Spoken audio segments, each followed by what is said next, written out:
You are watching the Vodka stream.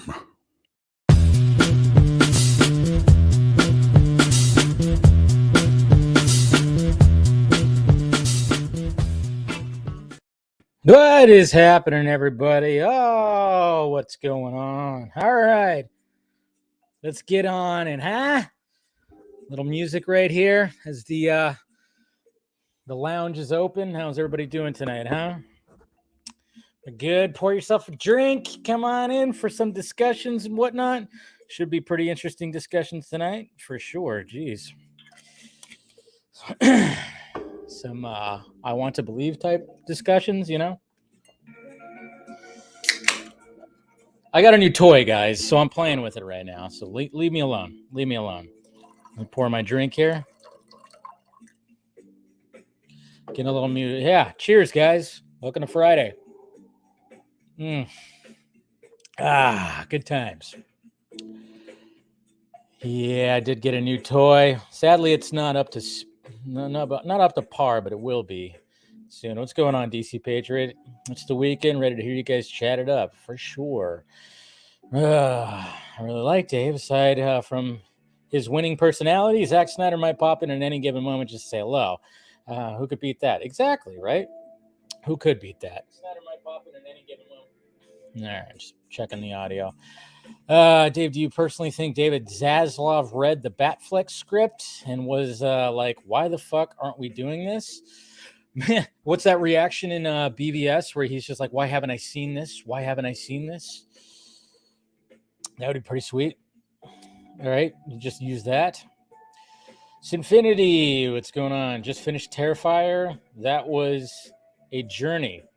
Yeah, see, I'm wondering. I guess I should watch the first one first, obviously, but I don't know. I don't get that. Hey, Bradley, it's been a little bit. All right. Interesting. All right, Nate. Let's see. Hey, Dave. Hey, happy Friday. How are you doing in your NFL fantasy league? I'm 8-2. I was. What am I doing? Because I see you guys talking about your guys' fantasy leagues right now. Because I have two of them. I have a family league and then just one I do online with online people. I'm 5-5 on my family league. And let's see what's happening when it comes to the other league. If I could find the freaking app. 5-5-1. And I'm 8-2 in the other, so not too bad. Went on a 2-game losing streak in the other, sadly. But everything's all good now because, well, yeah, it's just the way it goes. So we'll see what happens. 7-3. There you go. 7-3 Dolphins. Tua. Guy's a beast. What's going on? What's going on, Ryan? Good to see you. All right. That's who I have in one of my leagues. I have Josh Allen, so that definitely does help. What's going on, Tyler? Good to see you. We got Mr. Jason McKenzie. What's going on? Ahoy, hoy, Mr. McKenzie. How's it going? Always good to see you. Yeah, he's a choker. All right, so we got Alakazoo. We got Fear Jason here. Okay, good to see you, buddy. 6-4, huh? Nice. At least you got, you're above 500. That's good. That's good. Hello, Steph. Good to see you, Miss Nighthawk. How you doing? She's the manager of one of my other teams. Just saying. Stephanie T. Always good to see you. Happy Friday. Let's see. We need a good AVP movie. It should be. I know. Just follow the game. That's all you got to do is just follow the game. Really, right? So what's going on, Tet? Good to see ya. All right. I was remember when Zack Snyder said he would direct a Dark Knight Returns. Maybe he'd cast Brolin as Batman. Yeah, Brolin's getting up there, though. Brolin is definitely getting up there. So, yeah, I don't know. It's he might be up there. I mean, he actually wanted. If you actually look, I did a video about it because I remember hearing about it before. He actually wanted Josh Brolin as his BVS Batman for a minute there. So, but yeah, didn't happen. I wish anti-DC people would go away. It's not going to be the case. What could he do? Just ignore. It's not that big of a deal. Really isn't. Scoopy Pants looking like a clown defending Soups after all the drama. Oh, yeah, I've been seeing some of that drama. Aliens, game over, man. Game over. Yeah. All right. Okay. Yeah, Scoopy Pants. I didn't even know. I saw the drama, though, when it came to Mr. Soups. Did I even take a drink yet? Hold on. Yeah, cheers, guys. I don't even think I took a drink yet.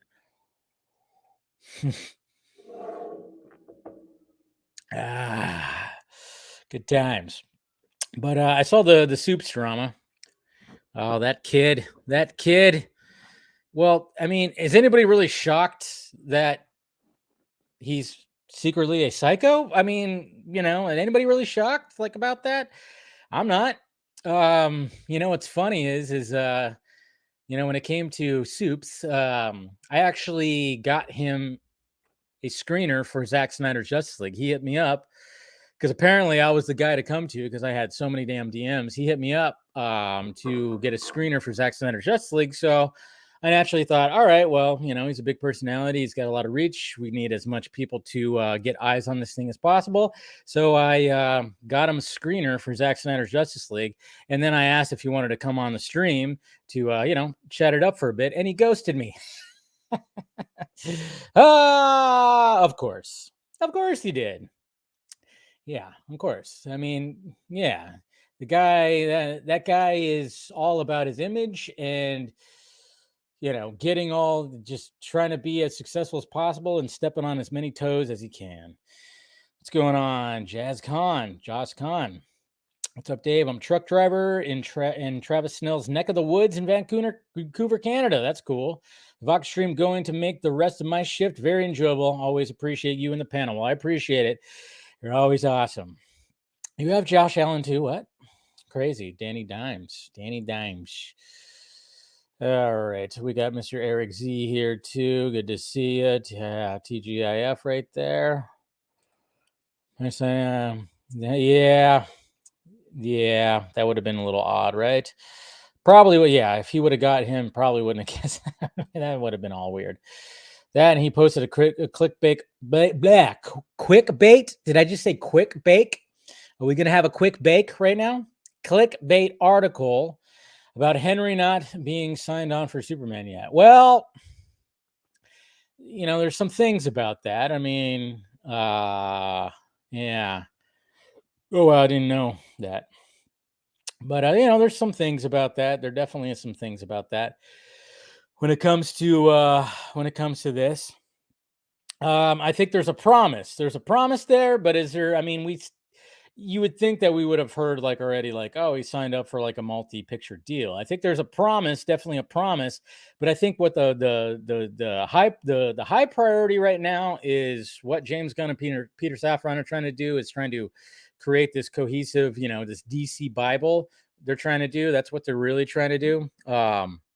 So I think that's top priority right there. That's the top priority. And, so I think that's why we haven't heard anything really about that. But I think they've made Henry a promise for sure. They did. And, they were like, all right, this, we're just trying to work things out, but we're going to get you your deal. Everything's going to be okay. It's going to be fine. So, what else we got? He's very much. I mean, he's young. He's super, super young. And it's funny too when if you go to a Harkins theater, and sometimes they'll have those I forgot what they call that, but they'll have those oh yeah, you got Maria Menounos doing this kind of stuff, talking about movies and blah blah blah. I think Greg from Real Rejects has been on one of those where they just kind of talk about movies and blah blah blah, talk about that. I remember Soups was actually one of those guys. This was before the Batman came out. So it was the beginning of the year. I'd see that guy up on the big screen. And if you thought his arms looked very caveman just in pictures, holy shit, you hadn't seen him in the big screen.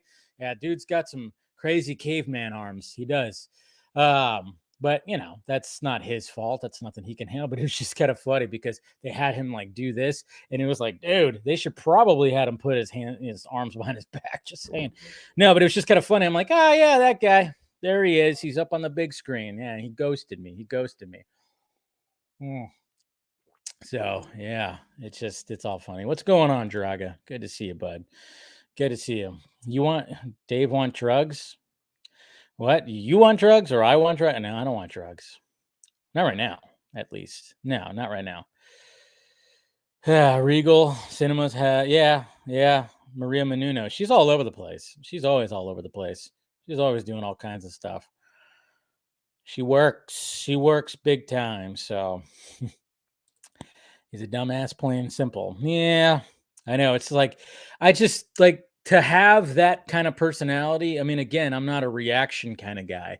But to try to like get that personality out there where you're just like, you're just constantly just, I don't know how you could be. It's so not authentic, I guess you could say. It's really not authentic at all. So that's why I never wanted to be a reaction channel. I mean, I react to trailers and stuff, but I just could not. I could not get to that level, I just really could not get to that level, and I don't want to fake it. And it just seems like he does fake it a little bit. And then when you saw the drama and some of the screenshots that were posted that had to do with him and everything, it was just like, yeah, you could tell like he was just he created an online personality, and he was trying so hard to do all this and trying to make it that he had that of course, like, to have that amplified personality, of course he's going to be amplified even like privately too, amplified in the negative direction, I should say. So, whatever though. What's going on, Caden? How you doing? Good to see you. All right. Okay. Maria is a sweetheart. I met her in Boston and she is very nice. Oh yeah. Yeah, she had some serious health issues and she overcame that. Yeah, I've heard her on podcasts and stuff. Now she's a hustler, man. She works very hard, and yeah, she's always down for doing all kinds of stuff. So yeah, just good things. Okay. I like the showcase near your house. Okay. Showcase, called the Showcase, huh? So what's the story with Soups? Yeah, apparently, there was like a whole drama thing. I remember hearing about it and everything. I remember hearing about it. What was it, like last year? Some dude that was like trying to represent people. I mean, who knows? It's all hearsay. Who knows when it comes to all that? But apparently, there was just just there's some backstabbing that happened. Maybe, I don't know. There's a lot of things that happen and whatnot. But then the dude who like basically got canceled, and after a few months, I think it was like over a year ago, he finally came out and like spoke his side. I don't know why it took him so long. And then he dropped like screenshots and whatnot when it came to because he was basically thrown under the bus by people that he was trying to represent or something like that. And then he threw them under the bus, or at least Soups under the bus. And then Soups actually apologized. He apologized, Mr. Matt Ramos. He apologized, and then it was like, okay. But a lot of people were like, really? That's your apology? It's just like one of those things where it's just like, I don't know how you handle that situation. I mean, obviously you put out a big long statement, which was interesting. And you should have just been like, you know what? I sent some messages. I fucked up, guys. That's it. Who said we need a good AVP movie? I have a really good pitch set in the OG Alien universe, but for pure insanity as more like a Dark Horse Comics crazy one-off. I have one set in the Critters universe. Critters, wow, bringing up the Critters, crazy. So I had my cat ass in my face. So I didn't. Okay. That's what it was. Well, hey, whatever you do on your Fridays, Alakazoo, that's up to you. If you feel like, having some cat ass in your face, nothing wrong with that, I guess. Dave, did you see the interview with Andrew Garfield and the interview of Flirt? Yeah, I saw that. It was awkward But Andrew Garfield is so like, he's so damn likable that it's like, yeah, he's so likable. He's just so freaking likable that you just kind of go, you kind of wonder, are they going to go out on a date? Because yeah, that was pretty damn interesting. That was pretty damn interesting. So in my hometown currently we had 4 movie theaters, and sadly the recent one just closed, and now we're just stuck with the one theater. That sucks. Pandemic really fucked things up, man. Yeah, he's a little bit of that. I don't know. Do we not blame? Yeah. And then like, yeah, I do blame her for talking about, I know they talked about armpits. That was wit. Yeah. Hey Dave, didn't go see, no, I did not. I stayed home last night. I was like, you know what, F it, that's all. I just stayed home, and that's it. What is going on here? Okay. All right. So my guest hopefully should be showing up soon. Sent him the link, and he did respond. So give it a second here. I'll just keep talking to you guys. Why not? I know, armpits. It was weird because obviously I don't know if you guys saw the I don't know if you saw the photo the spread that Andrew Garfield did for GQ. He was shirtless out in the desert wearing jeans, leather, I don't know, different interesting jeans, and he was doing all kinds of things. And they talked about one where he has his arm up and blah blah blah. So they were making she said that was her favorite, and it was like a whole joke about armpits, like she likes armpits, which people do like that, which is weird. I don't know. I've never been like, oh sweetie, lift up your arm, let me get a whiff. Let me see what you're working on. Let me see that pit. I don't know about that. Yeah, I'm not sure about that. I mean, obviously, when it comes to scent and pheromones and all that stuff, there's that aspect of it. But I mean, you don't get a hit directly from the source, right? You just get just a hit. You don't go right to the direct source of that. I'm just saying. Oh man, why are we talking about armpits? This is what happens when the guest's late. Josh, who wouldn't want to see Critter Xenomorph hybrid? It's gold. Yeah, I'm surprised they haven't. I mean, I'm sure it's going to happen, especially when you have like Blumhouse and James Wan's production company coming together. I would not be surprised if we hear about a new Critters movie. I'm surprised that hasn't happened yet, pal. Because you know how they either remake everything or do a sequel to something. I don't know. That's what I'm saying. It was not my decision to have a right. It's never your decision. They just like to stick their asses in people's faces. It's going pretty good, Darkness. Good to see you. No, I'm good. I'm not going to do that. I mean, I'm wearing a white shirt, so I'm working on this scene that I'm dreading because I wore the wrong pants, so I have to pixel by pixel redraw my. Wow, that sounds like a struggle. I don't understand either. Yeah, it's a little bizarre. Yeah, you walked into armpit talk. I don't know how. Yeah, it just got brought up. I'm actually someone that prefers AVP require over the first one. Oh, Requiem, you mean? I was like, require? What the hell does require mean? Yeah, that's interesting. So, okay. Yeah. Definitely a horror guilty player. Yeah, you know what? Freddy versus Jason wasn't bad. I think I haven't watched it in a while, but I remember enjoying that. I remember at one point they were going to have Freddy versus Jason versus Ash. They were really going to do that. So, yeah, what's going on, Caden? Nah, I don't love armpits. No, I'm no. Let me see that. What has this turned into, guys? What has this turned into? I don't even know.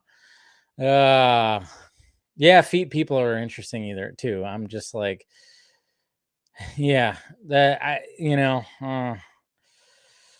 don't get it. I don't get any of it. But yeah, feet people, I just don't get it. Armpits either. Yeah. But hey, what's funny too? I was listening to a podcast today that actually talked about that. I forgot what he said. It's that one dude, and man, I totally forgot his name too. Man, I'm just drawing blanks on everything. But you know, he's like a you know, he's all around. And goddamn, I forgot his name. He was on a podcast and he talked about why people have fetishes.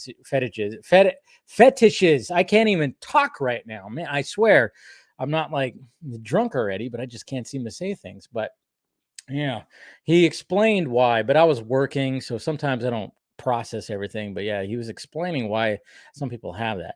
I'd like to see a complete reboot of Stargate. Like, yeah, Travis is here. So is Scoopy Pants just overblowing the Cavill situation? Nah, I don't think he is. I don't think there actually is.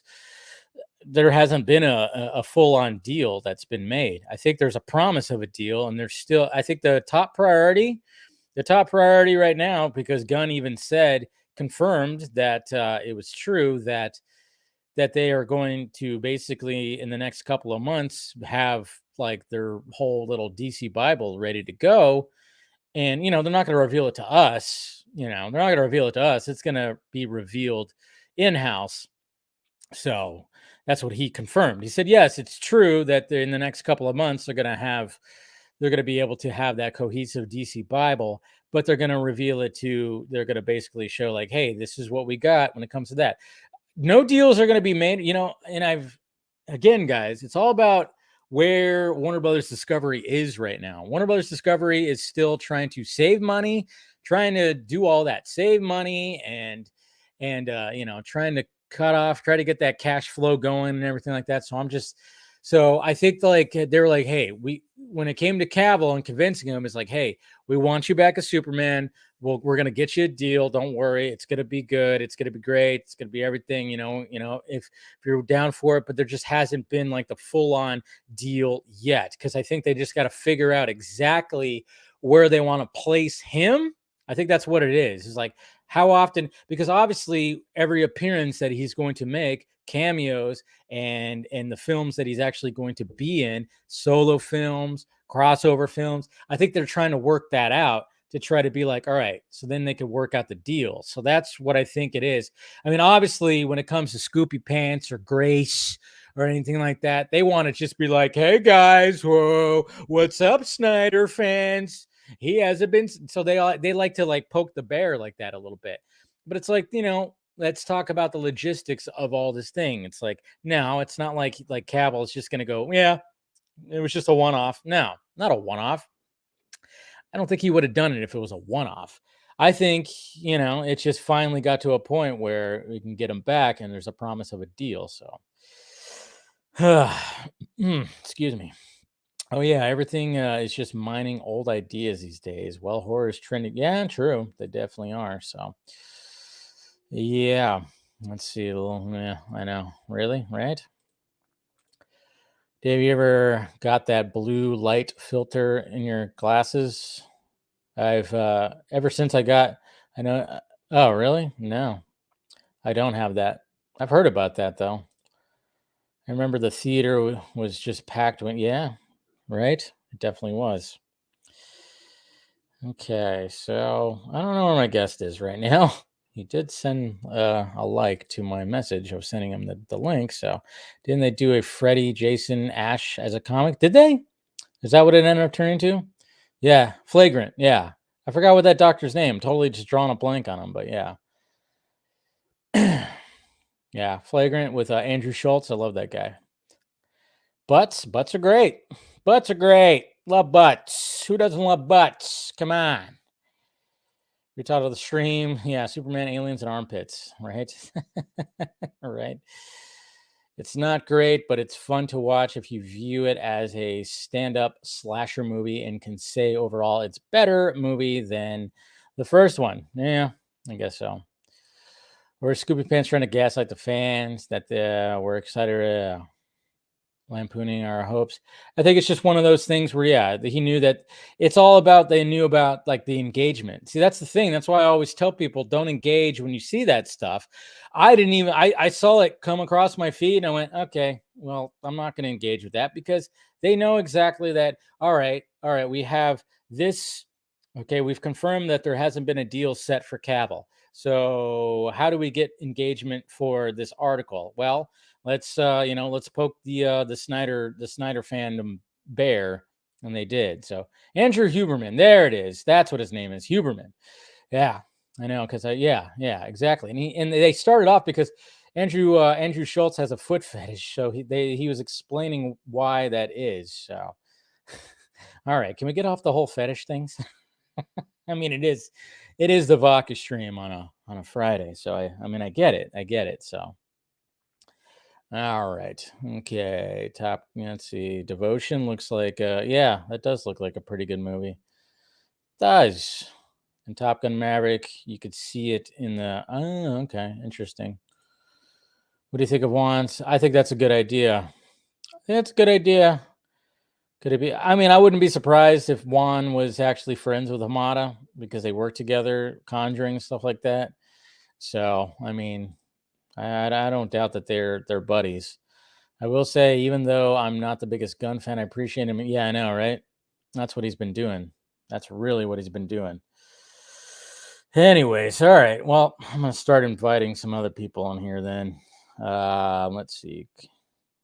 Copy, because I'm waiting for Ty. Ty's been on the Vodka stream before. It's been a little bit, but he changed his format. So I was kind of curious to talk about his new format of like talking about like UFOs and stuff like that, because I have Mulder's poster right over there. So I was like, you know what, let's do that. Let's see. All right. All right, starting to do that. Boop. All right.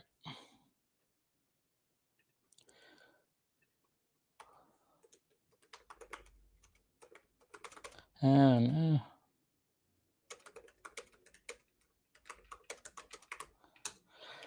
anyways, so we'll see with that. Okay, let me send out some other invites right here. So if Ty wants to join, he could still join, but I'm sick of talking to myself. All right, so I'll send out some invites. See who's going to join. All right, here we go. So we'll see who joins up, or it could just be me. Maybe we'll just do that or something. I don't know.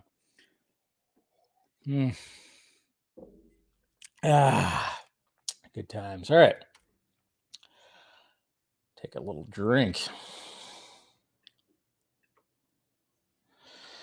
Okay, so let's see. Let's see. All right, let's bring on. Well, let me turn that off. Make sure I got all the stuff on behind me. Boop. All right, let's do all that. All right, let's get Travis in here. What's up, Travis? Not much. How's it going, sir? Oh, look at your background change. What are you building, a fort? Yeah, no, I've been kicked out recently. No, I am home alone for the next 3 days without wife and kids. So I'm in my living room. I'm on my couch. I love it. So I love it. You're no like, more, hey. Yeah, no more complaining about my small room and AC or heater, everything like that. No, it was more so because I was also podcast before. You could see in the right there, there's a dog there. So I didn't want to just be locked in a room for 3 to 4 hours. And I know this goes on long. So no, I took the couch and here I am. So I don't have any cool setups, no posters. I'm just, comfy Travis. That's pretty much what I am. I'm Lynette from Big Comfy Couch right now. So there's nothing wrong with being comfy, man. Yeah. So thanks for joining. How's everything going besides enjoying quiet? It's good. I'm gonna try and see. I saw some people talk about in the menu. I'm gonna try and see, or saw in the chat. I'm gonna try and see the menu this weekend. But it's good because I actually just have time to, like, I'm gonna try and see my sister. Just things you put off once you have a wife and 3 kids, and because usually when you get home from work, it is that. So it's just like it's weird. I'm in this house. I'm alone. It's like I haven't been like alone in like years and stuff like that. And I used to be like, when I was younger, I was completely like alone, or like I would be fine. So it's like, it's weird. But yeah, I think I'm gonna see the menu.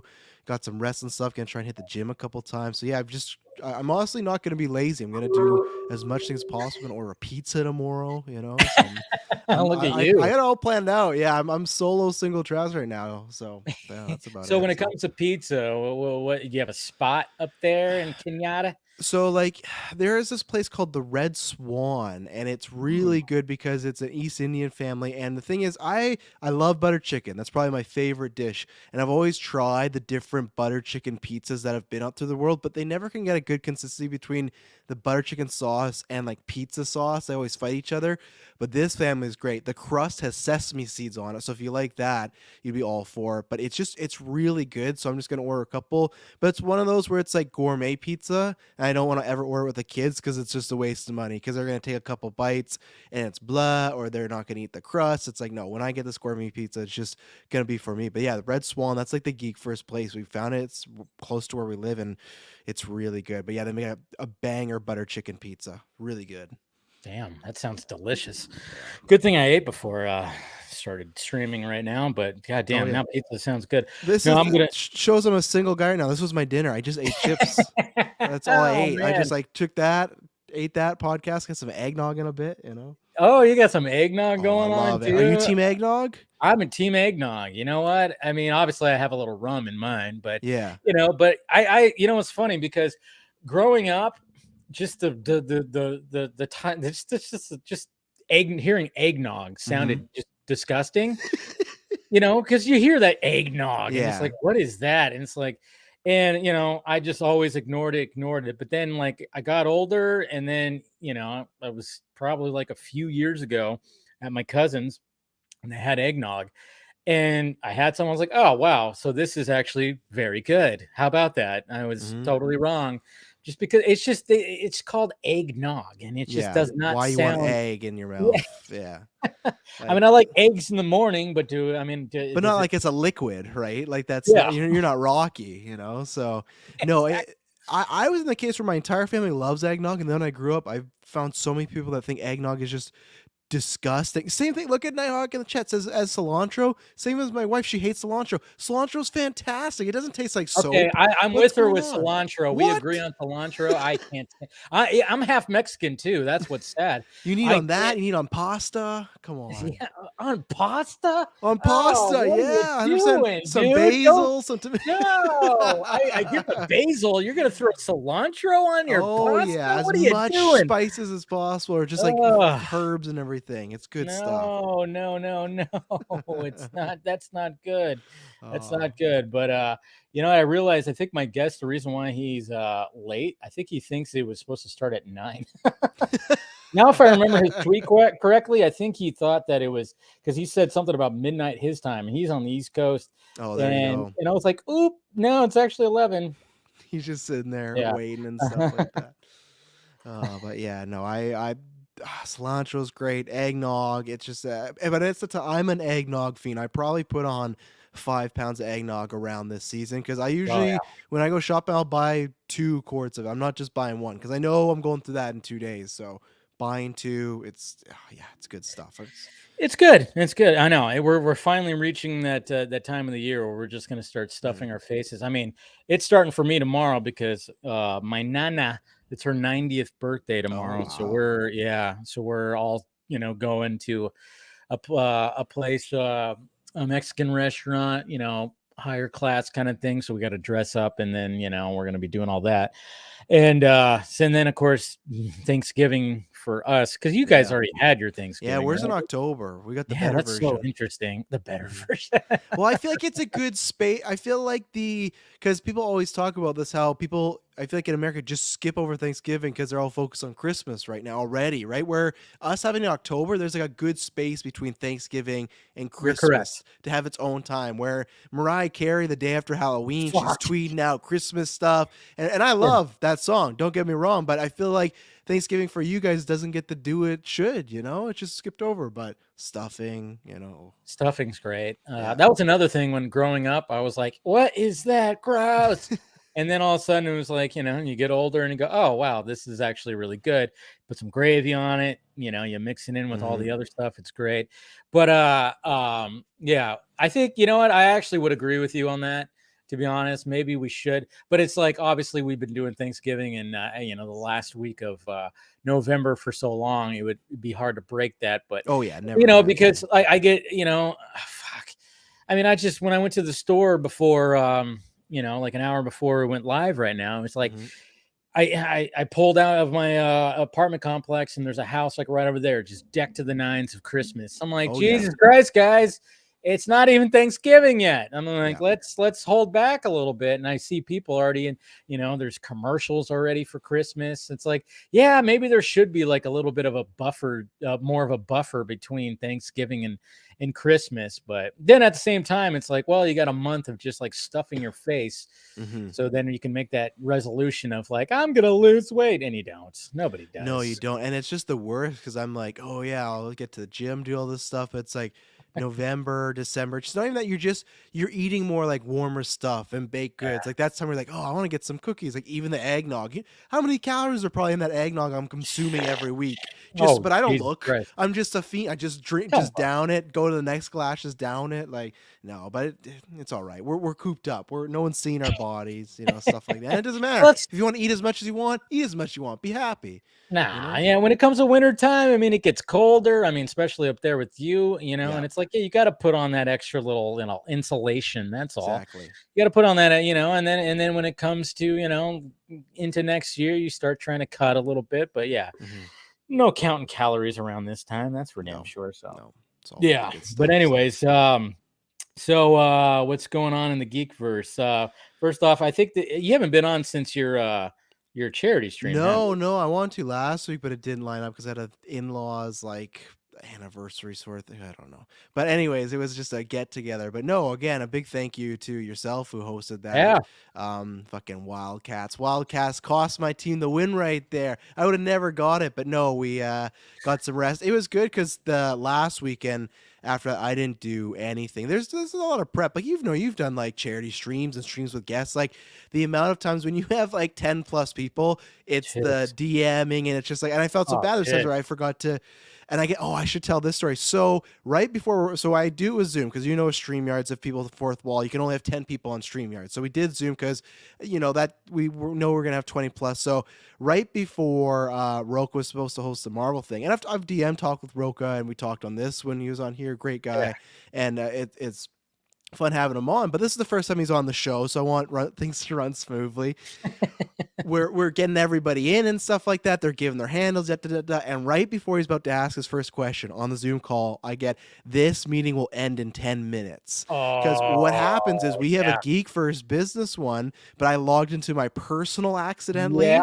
So people should go back and watch. There's a moment where I just give the mic to Taylor and Kirkland, like, you need to fucking host it. Like, I'm off right now. And you see me, I take my computer and I'm just going through my Zoom account as quickly as possible. Cause I'm like, if this thing just shuts down and ends, it's over. Like, it's just I can't recover from this. This is the first time Roka's on. There's a bunch of other people on there taking their free time. So I've never felt my heart just sunk like 10 minutes. And I'm starting to, and for the first few minutes, I'm thinking like, we've paid for a year. Like that was a while back ago. Like it hasn't ran up. That should be. And I'm thinking, and I'm like, oh no, I logged in my personal. So literally with like 2 minutes to spare, I bought the $20, spent an extra, got it going, but it was almost just dead. And that's the second time that's happened too, because the year Scott hosted the DC portion 2 years ago now, it was 30 minutes before we're about to do the trivia and Taylor's Wi-Fi just went out and it was out for 45 minutes.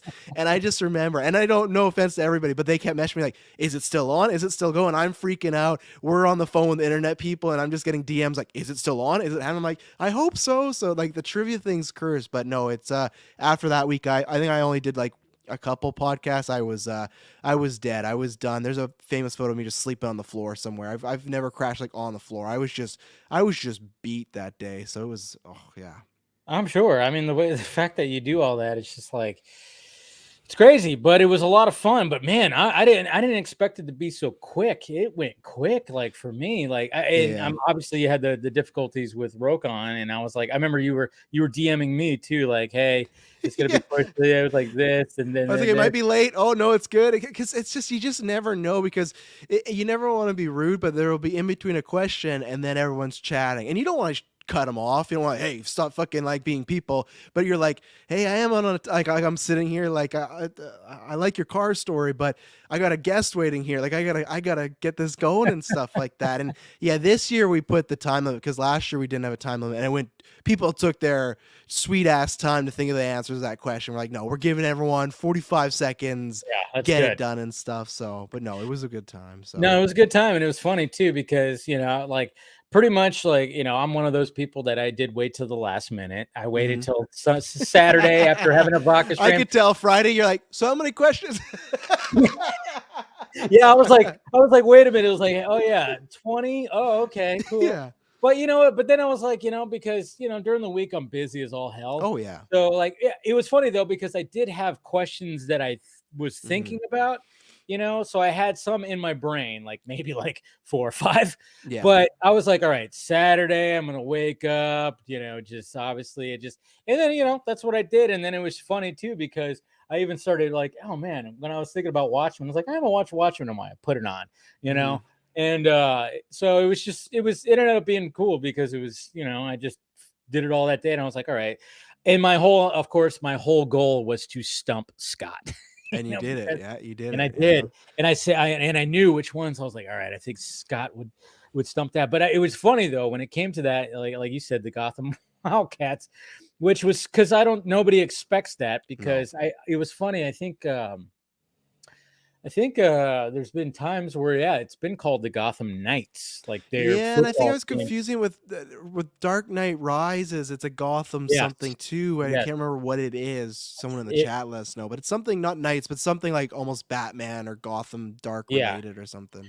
Yeah, I think it was. I think we were watching. Maybe it was like an episode of Batman the Animated Series or something like that, where where like they talk about the football team and it's the Gotham Knights.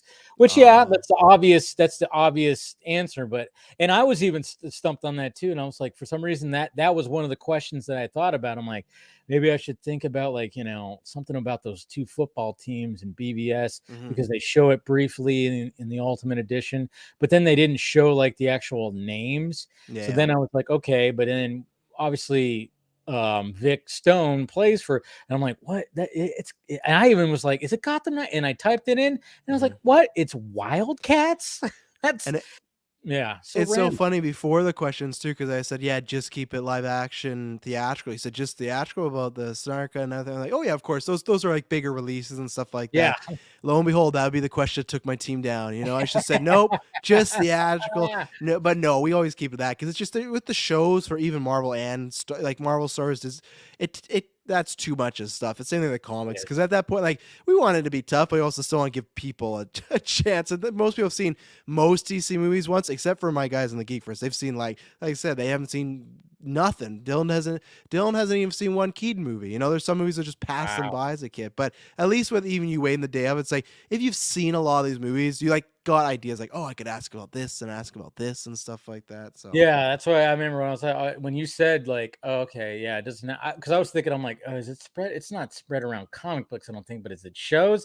Because I was on like, it was a while ago. It's probably like 3 years ago, maybe. I was on a big, huge trivia show that I think that John Knight actually was so. Yeah.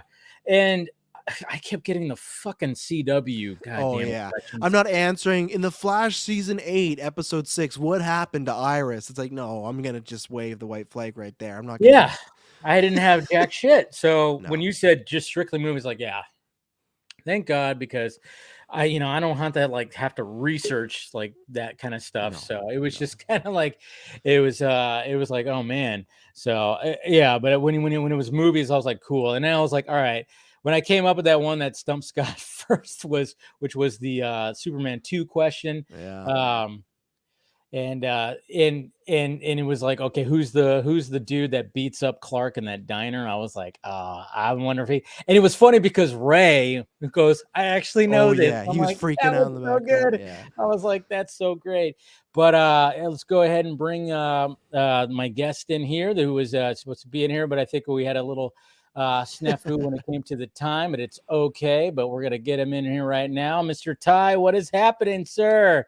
Dude, what happened? Going on, man? It's been quite some time. There you go. Sorry, I have that drop. Anyways, no, nothing.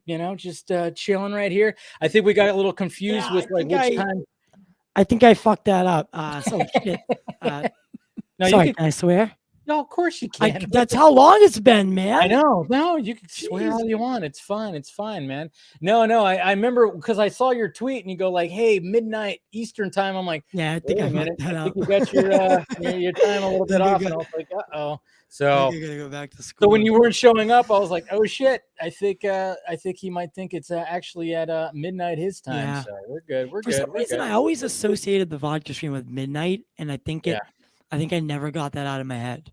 That's what happens. So again, my fault.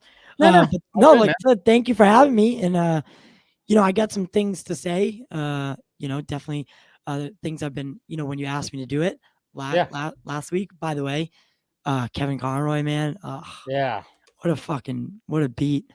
I just saw him months before that at the Fan Expo, and I made this because I made a decision to not go up to the booth because I was like, I already spent this amount of money this time. Next year I'll spend. I'll make sure he's on the list, and then of course, right? So, dude, just a legend and true talent. Oh yeah. It was hard. It was rough because that was like a lot of our childhood right there. Grown men crying. Like I even teared up a little bit, man. I was like, it was that one hit. I mean, sometimes when celebrity deaths, you kind of go, oh man, but then there's always those ones where it just like you go, oh, that's like 30 years right there. That's most of me, I've been, it's just that's why I connected with film. Like that's why I connect because when I was a kid, I didn't want to be a firefighter or a policeman or an astronaut like a normal kid. I remember seeing my first movie and being like the feelings it gave me in the theater. I was like, I want to do that. Like I want to be able to do that. Give that emotional experience to someone. Whether you can make them laugh, cry, or feel all those emotions throughout one ride, right? To be able to do that is on another scale. So, these actors and actresses, it's almost like we connect to them on a different level. Yeah, it is interesting. I think like I mean, there's been times where things hit, but man, I remember when Robin Williams died, that one hit me. Yeah, that one fucked me up. Yeah, that one really got me. Yeah. I mean, that was like, 2014, 14, I think it was. And I remember that one just hit hard because, that was another like, oh yeah, I grew up just watching all his stuff. I mean, you also grew up watching him, knowing him as that like funny guy, right? But then to find out he was so miserable and depressed inside was like, because it's hard to go back and watch anything of his and not, be like, how is he doing here mentally? Right? Yeah. Like not double take on it. So, but okay, good segue. I swear I didn't mean, terrible. Go for it. But by the way, Ty, Travis, yes, Ty, Ty, nice to meet you. I don't think we've ever talked before, so happy Friday. Okay. Sorry, I'm about to monopolize this conversation. Yes, go for it, man. No, jump in. You can. I get interrupted all the time. I talk way too much. So don't we all? And I was late, so now I got to squeeze that all in. You're good, man. But I, for 2 years, met a bunch of people, started the podcast, got to talk to some real fun people, but there was something else that was brewing. And all of a sudden, like I was never this person who hated people who dude, the movie community brought me to this place where like I rooted for people to fail, right? Yeah. Like I fucking hated, like I hate Syl so much. So fucking much. Tell us how you really feel. Okay. Yeah, I will, because I don't care anymore. Okay. Right? Like I fine. This, now that I'm an onlooker, kind of, I can say this. And I just got a job in TV. So nice. I'm leaving YouTube entirely. Like, are you?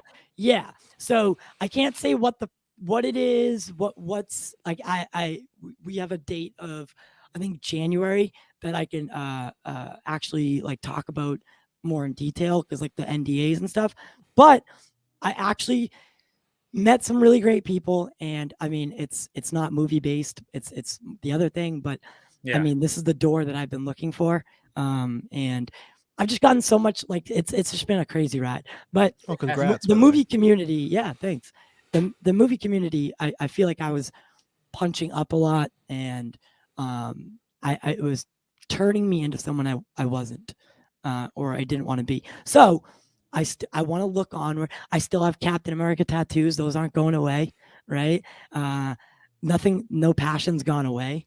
It's more or less just I knew I was either gonna, get canceled or like saying something stupid, or I was gonna, become Robin Williams, and just slowly die inside until it spewed upon me. And I've always had a real pretty hard there for a minute. I remember you were going hard with, and that's what I liked about your ethic on this whole thing. You were pushing hard with trying to get the channel up to speed, and you were doing a good job doing like streams all the time and everything. But yeah, you were pushing pretty hard for a minute there. Yeah, and my sobriety came into question multiple times. Yeah. Which, I mean, it was justified, but it just all of a sudden I found myself in a place where I was taking like weeks off at a time, and just falling into like this fuck it, the kind of mood. And that's not who I want to be, and that's not what I wanted to be. I've always had this long passion for fucking UFOs. Like I honest to God. And I love to, I didn't talk about it for many years for the reason that I feel awkward talking about it now, right? Like in front of people that don't like necessarily like come looking for it, right? So when you say that to somebody, there's an immediate, like I guarantee the wind just came out of a few people, like, oh, so he's crazy now. Okay. All right. So he did go full crazy. Yeah. The movie community did turn him into a loser. Yeah. But no, I've always had pondered, the questions that pondered of humanity since, thoughts first crossed their mind. Like what happens after we die, and are we alone? Yeah. And the thought that like, that there's potential. And once I started peeling back more layers on it, I became friends with guys like Kevin Day of the USS Nimitz, the 2004 encounter that is very famous. It's the one that's always in the news. It's the video that you see all the time, the military videos and stuff. Those are from those encounters, plus more in 2015 and so on and so forth. But I had a 25-year military veteran, U.S. Navy, like the Nimitz battle group, by the way, it's not just some warship. Like, no, this is a battle group that if shit hit the fan, if the United States entered a war, they're the first ones there, right? They're the first ones through, right? So these are the people that we trust with our protection, our safety. So when these guys tell you something, you have to listen. They are the most credible observers on the planet, aside from maybe astronauts. And he's crying, like this grown man crying because because the experience, and I could feel it, and it changed my life. And I looked at everything with a second lens, and I came out on the other side that 99% of it's bullshit, but we need to really take a look at this 1%. Well, it's interesting because and Travis, I don't know how you feel about the whole UFO stuff like that. Has it ever captured you at all, or? Well, I deal with it almost every day because Taylor, who's on Geekverse, he has a other podcast called Cryptid Clues where he's all about aliens, Bigfoots. Like he's a big all and that sort of stuff. So, and I'm somebody, I've never had an experience. I've never talked to someone that has experience, but I'm just someone more on a scientific fact that you look at the world, there's no way we're alone. I think it's arrogant to think that, oh, it's just Earth. We're the only ones here, that nothing else out there is occupied. No, I've always thought there's no, like something has to be out there. And I hope they just are kind to me if I ever meet them. So, yeah. And honestly, UFOs brought me and my dad together. That's because he is the biggest fucking skeptic there is. Like I'll bring guests on like Stephen Bassett. You're Mulder. Yeah. He texts me And he's like, "You're an idiot." But like him and we're talking. Like we never talked before. He never texted me and was like, "Hey, I watched that podcast about Batman. Really got some thoughts here." No, like but now he's interested in it. I brought this guy Stephen Bassett on, who you'll see Stephen in almost a lot of the documentaries. Yeah, he's in a lot of the documentaries. Okay. And I had him on, and my dad just like while I'm on with the guy, my dad's texting me like, he's a fucking fraud, right? Yeah, he's a fucking fraud, right? And I'm just like, dude, I was trying not to laugh though. It's been fun. It's been such a fun ride, and like I I can go through the list if we want to play.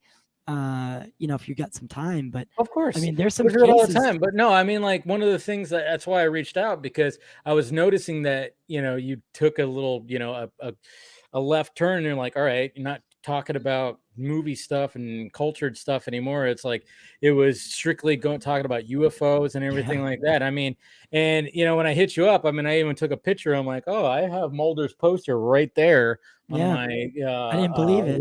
Yeah, I want to believe. Yeah. So, I mean, like, that's why I've always been curious about it. Like, I want to, I've never had an experience or anything like that. But hey, you go online. But what's funny about the whole thing now, I mean, look what's in the past few years when it comes to UFO sightings on like video and everything. Yeah. It was like all of a sudden they started releasing stuff, and there was stuff that was coming out, and the general public went, I'm going to complain about Trump.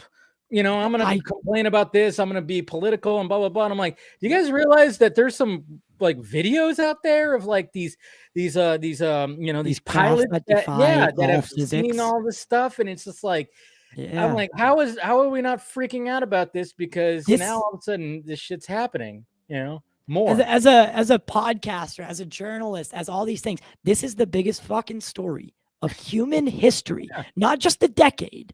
Human history to date, and we're letting it pass us by in more prosaic things, right? Like Trump politics, like exactly what he just said, and that's why they're able to slip it by. Like we are living in an age where we no longer accept the notion that the government can tell us what to believe or to think, right? We live in an information-based society now where, the burden isn't really on the UFO community to show that it's real anymore. The burden is shifted. Now it's on the skeptic to prove that it's not real. Because there's more evidence out there that UFOs are real. I could go to a grand jury and I could convict someone, take their life. I have so much eyewitness testimony. Right. So I mean, think about, you could put someone away for their whole entire life on an eyewitness testimony. But as soon as you mention the word, UFO, it's immediately associated with something negative, because that's what Project Blue Book did. Well, it's funny too, because when and it seems like every couple of few years, and I'm due for it to happen again, is I end up just because when I'm done, like, during the week, it's hard for me to just I can't just sit down and watch a new show and be like, hey, let me catch up on my show, unless I need to do it for the stream. So I'll and when I'm like editing and everything, I'm like, cutting up the stream so I could, post like clips and all that stuff. I'll put on something that I've seen many, many times. And I've done that with X-Files, and it's just what you're talking about right there. I mean, like why that series worked so well, because you had the one that wanted to believe, Spooky Mulder, and then you had the skeptic Scully. I mean, it just so worked. And I mean, obviously, everybody, X-Files is great, but I mean, it's just kind of funny how now all these years later, when all this stuff is coming out, and by the way, Ty, I blame you for me having a very vivid and weird dream. You posted a video about no. Hey, I was in this dream. I hear Travis. No, but like, you posted a video earlier this week about like a rocket launch, a launch that happened. I think was it Russia? Artemis? I don't know what it was. And there was Wait. a lightning bolt. Oh exploded. yeah, dude. Yeah. Okay. Fuck. So I They got watched that rocked. and I was like, whoa, that's crazy. So I had a dream that I was going to be, for some reason, I was picked to be on this rocket launch during a thunderstorm, and I was freaking out, going, "Why the fuck is this happening? What's going on?" I remember waking up, going, "Oh, like what? What the yeah." So thank you for making me have that vivid. It was vivid too. Like I know what you're feeling right now, because like, dude, something similar happened to me like like 6 months ago, where I had a dream that I was in a building that got struck by lightning, and we fucking started to move back through time. That's my theory. Yeah, because I could feel myself being pulled, and then I woke up. So like my theory is, I think when we got hit by lightning, rain started coming upward, and it was a full glass building. And when I woke up, I kid you not, it was fucking raining, and I freaked out. I like ran outside and started ventilating a cigarette, like hyperventilating it, like, because I was like, dude, I don't know. It's one of those dreams that you wake up and you're like, I'm pretty convinced that was real. Like that was real, and this isn't anymore. But what's funny about the X-Files thing is that we had a legitimate X-Files program, like OSAP. The $22 million that was awarded to, so Harry Reid, former House Majority Leader, Harry Reid, who's passed away now, he convinced 3 other Senate members that this needed to be focused on a little bit. There needed to be some money. And they created this program, OSAP. Now it was the parent company that apparently later kind of spit a tip out, and that's where you enter Lou Elizondo, right? Now this is what the current UFO public considers to be the X-Files team, right? That A-tip team that focused solely on otherworldly and UFOs and came up with the 5 observables, like what a UFO does that makes it stand out. It's clearly not a plane when it takes a right angle turn, or does something, crazy, like go from space to water back out. And these are things that people see repetitively. So they came up with the 5 observables to start categorizing them a little bit more and a little bit further, be able to wean out prosaic things like satellites, Starlink. Because again, you need, in this field, you need to be willing to be wrong. That's what I like, is you need to be willing to be wrong, to take one on the chin and be like, I fucked up, or I didn't get that right. But the problem is mainstream science and even mainstream, archaeology, history, they're like the church with Galileo. They don't want to look through the telescope and find out that we're not the center of the universe. Even though the proof's right there, all they have to do is look. Yeah. I'm giving you the instrument. You just got to look, but you don't want your narratives challenged, right? We've been teaching our kids this history for how many years? You're going to tell us we were doing it wrong the whole time? That's an absurd notion. So how dare you? Yeah, that's my problem. Yeah, I mean, it's funny because when we talk about this stuff, I mean, obviously, I remember that I've seen it on Twitter many times where they show like the globe and they go like they light up like, hey, this is where the most alien abductions are claimed. Dude, if that, oh my god. Yeah, I know. Have you seen it? That's where I draw the line, homie. Yeah, I know. It's just funny because obviously, like, most of it's like in America, so then everybody goes like, "Hey, Looney Tunes in America." Yeah. So yes, I do have a line, of course. Like I have a line. There's a line. I know there's a line. I know alien abductions, like it's a whole different thing because you can give like, yeah, that's right. They would have abducted my me by ship now. And they did some things to me and stuck something up my butt. Yeah. They gave you a fucking alien enema. Like what? Yeah, for what reason? Yeah. They can traverse the universe, but they need to come abduct you. It makes no fucking sense, and it just literally doesn't make any sense. But I really like there's so many like you heard of the Phoenix Lights. Like the really famous. I remember like wasn't that it was a weird thing because like a lot of the Phoenix Lights were a big thing, But then I remember watching something where they kind of debunked it. But yeah, go ahead. There's not a. I mean, you can pull up some of the videos. Just the videos alone will like at least show you. Like if anyone's trying to put forth that they're flares, they're absolutely wrong. Because not only that's the whole thing. Yeah, they're not. They flares. talk about flares and they were falling behind the mountain. Flares were definitely conducted, or the military at least said that they conducted them. So we know that was out there. But these sightings lasted for they weren't just the main sighting that everyone knows about, like that everyone saw. There was craft being reported for hours. Flares don't hover for hours, no matter if they're on parachutes, if they're guided, they don't stay fixed for hours. And the governor, Fife Symington, who originally, he's the one who came out with the alien, like he had a staffer dress up as an alien.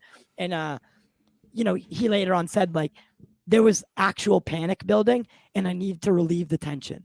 It was like a pressure cooker. And I needed to do that in order to like relieve the tension so that the state wouldn't fucking collapse in on itself. But I saw the craft. I was in the military, the Air Force. Those were not flares. Like that was he says, I don't. Because then again, here's the thing too.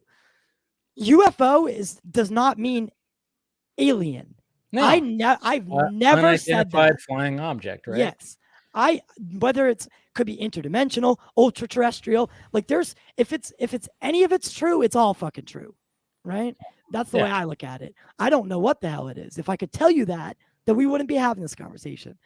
But I've never, it's not, that's not just the one category. But he said what I saw was an alien spacecraft, for lack of a better term. So that's his words. Governor, career military man, So again, these credible people, and we don't have to believe wholeheartedly.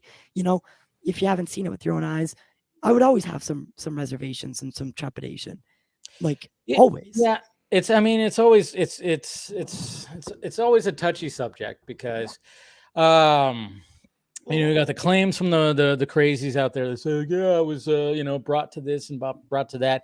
But then you also have the people when they actually talk in detail about their stories and stuff like that.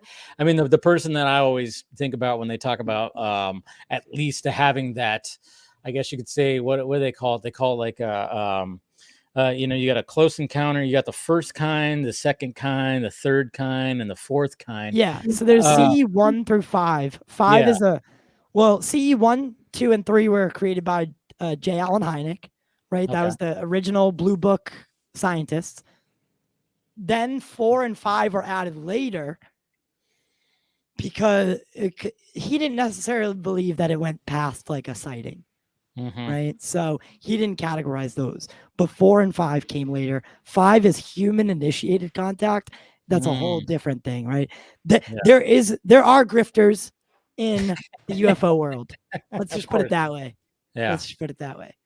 Right. So, and then third kind was, Close Encounters of the Third Kind. We saw that movie, a classic, iconic movie, which is basically alien contact, but from like them contacting us. And man, that movie freaked me out when I was a kid. That's based on and listen, I'm not trying to sound like an asshole. I know what you're talking about. Actually based on the Harleman Air Force landing case. I remember hearing something about that. Yeah. So Robert Emenegger, and this is good for people who like movies as well, right? Yeah. I like blending the lines like between the two, and that's what I'm aiming to do with the TV series. And because I'm going to be flying to places like the pyramids and Serpent Mound and Mount Shasta and talking to people on camera. I have an episode that I wrote out that is going to be me with Kevin Day, the guy who the radar commander who tracked these things for days, and then vectored Commander Fravor. Both, Fravor was on Rogan. Fravor's done the circuit with like Corbell. I've seen him on Rogan. Yeah. Yeah. So he's the one who vectored Fravor to go intercept it. So that's my buddy. That's my buddy. So he wants me to come out there and we're going to go into a mining cave and we're going to film it and he's going to tell his story while we walk through the cave or, some cool stuff like that. But Robin Emmenegger, who is the documentarian who made UFOs past, present, and future, was promised, the government contacted him. So Nixon was running for re-election, right? This is before Watergate dropped, the scandal. And they contacted him, so the story goes, to make a documentary because they wanted to show that Nixon was pro-science, right? They were going to give him, 2,600 feet of film that showed a craft landing at Holloman Air Force Base, the door opening, classic fucking Close Encounters, and beings walking out. Really? He said he saw the video. Multiple people have claimed to see the video. At the last minute, Watergate happens. The scandal happens. They pull out because they can't do it anymore. Does it all seem too fucking, too good to be true? Yeah. Maybe. But like I said, you got to weed out the bullshit. So, if you don't think it's possible, then but there have been times and at many times we've had a president that's pro-disclosure. Clinton, pro-disclosure. Carter, pro-disclosure. Trump was technically pro-disclosure before. He said he wanted to. He was just like, "Hey, let's freaking reveal all this shit," If Hillary won, she was so Tom DeLonge, the fucking guy from Blink 182. Oh yeah, that's right. He really into created a fucking organization, To the Stars Academy, brought together Hal Puthoff. These guys are like the guys that he assembled. A government entity could not put these people in the same room.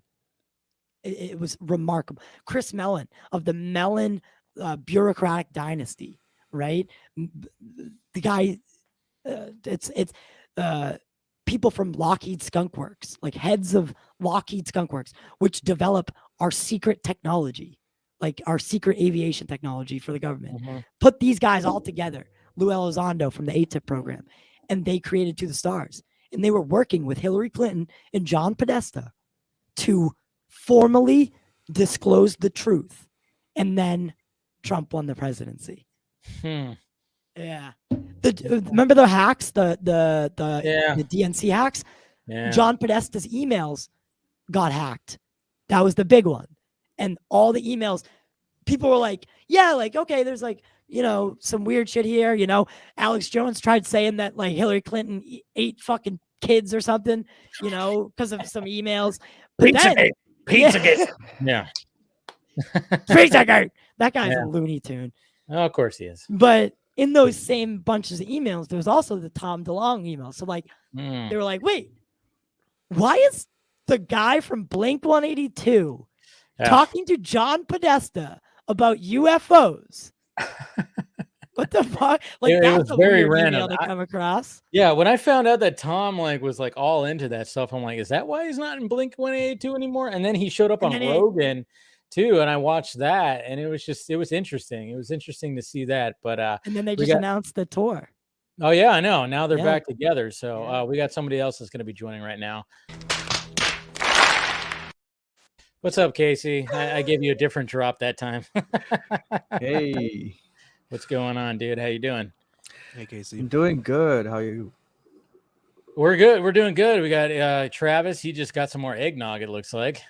Down in that eggnog, stuff. I got my Gatorade. There you go. You got Gatorade. We're doing some Gatorade UFO I talk. got Gatorade and weed. Yeah, we're doing some UFO talk because I'm curious about this stuff. Because I'm here. You don't have to defend yourself. No. There's nothing. No. I'm gonna be the resident alien guy. God, I said alien. No, you're not supposed to say alien. No, I just told you that whole fuking story about you. Weren't listening at all. No, I was. No. You can still say alien. It's fine. There's nothing wrong with that. What do you think, man? Honestly, Dave, what do you think? In your heart, what do you guys there's think? definitely something out there. There's something out there. There definitely is. I mean, I've always thought that. I mean, just with everything that we've seen, heard, and and like I said, like just bringing up like what we've seen recently and the fact that nobody like seems to give a shit, even though you see like pilots and like the footage and they're even reporting it, and they always talk about the tic tac and whatever the hell, and they talk about these. That's the Kevin Day one, yeah. Yeah, and they talk about how they just move like so. Who's that one dude? I mean, he was on Rogan. I remember that was like Victor Lazar. I don't know. Bob Lazar. Bob Lazar is one of the most famous. Yeah, because he people. said he worked on some of that technology. Well, dude, Bob Lazar is owed a fucking at least an apology from at least the way he's been treated. Not only are hypothetical things like element 115 at the time, right? A theorized element was later synthesized in Moscow. It's called Moscovium, or it was temporarily called Moscovium, right? Synthesized 60 years later, whatever it was, 89, not 60 years, like 40 years later was it synthesized, right? To fully, right? Because the isotopes are the issue, right? You know, with gold, there's 27 isotopes, but one makes the ring that you wear. You know, so it was an isotope issue that they couldn't solve. So it was always hypothetical. And he talked about how element 115 powered the craft and that he reverse engineered. And so that has been vindicated. He talked about a scanner that was at Area 51, vindicated. No one else would have known about that because Area 51, which he talked about, which the only reason you know the name Area 51 is because of him. Yeah. Right? Because they didn't admit that. They didn't admit that Area 51 actually existed until like 5 to 7 years ago. A lot of people don't know that. The government didn't formally acknowledge it. Right? Yes. It didn't exist by all stretches of anything. Any official word was no, Area 51 S4 or Groom Lake does not have this place, like this test site or this Area 51. So they only admitted that because of a FOIA release that they were pretty much, their hand was forced. And he had talked about all these things years ago. And, you know, I think with all the vindications that have come with his story, I think it's time to go back and take a second look, because what he talks about, the implications, they're extraordinary. And Gary Nolan, a very well decorated virologist. I can never say these words. Virologist. That's one problem I'm having, is I gotta say fancy words now, and I'm fucking terrible at it. Virologist. I'm with you. He is very much becoming a big face in the community, and he's talking about the next shoe to drop. Because you think about it, like, really, what would be the next shoe to drop? We got a fucking video of one. We got, you know, we know Roswell. Like, you know the stories. You've seen the videos. What's next, right? It's kind of a scary thought. And Gary Nolan thinks what's next is someone's going to drop a dime on the reverse engineering program. And he's talked to people that are very credible that say that that's the next step. So, again, his words, not mine. But that would be imagine you woke up and in the news tomorrow. Like, honest to God, ask yourself this, because I think there's going to come a time. You might think I'm crazy now. You might think this is all great hogwash. Honestly, if it challenges your religious beliefs, I think that's the wrong way to look at it. And I know that that's a very fine line, and I cannot speak for anyone on that. I know where I stand. And if you think that because you believe in something that this can't be true, I think you need to widen your scope a little bit. But you know, that's my opinion. I think we have to have this conversation with ourselves. Because what is this? If it's all real, what does that mean for your everyday life? Probably not much. But you're gonna start asking yourself questions like, what's my place in the universe? What do I matter? You know, we're not the top of the food chain anymore. Like, am I insignificant? And again, I think this is the wrong way to look at it. All life is precious, right? The conditions it has to be under to come to fruition is always a special thing. So when it is there, it's beautiful. And yeah.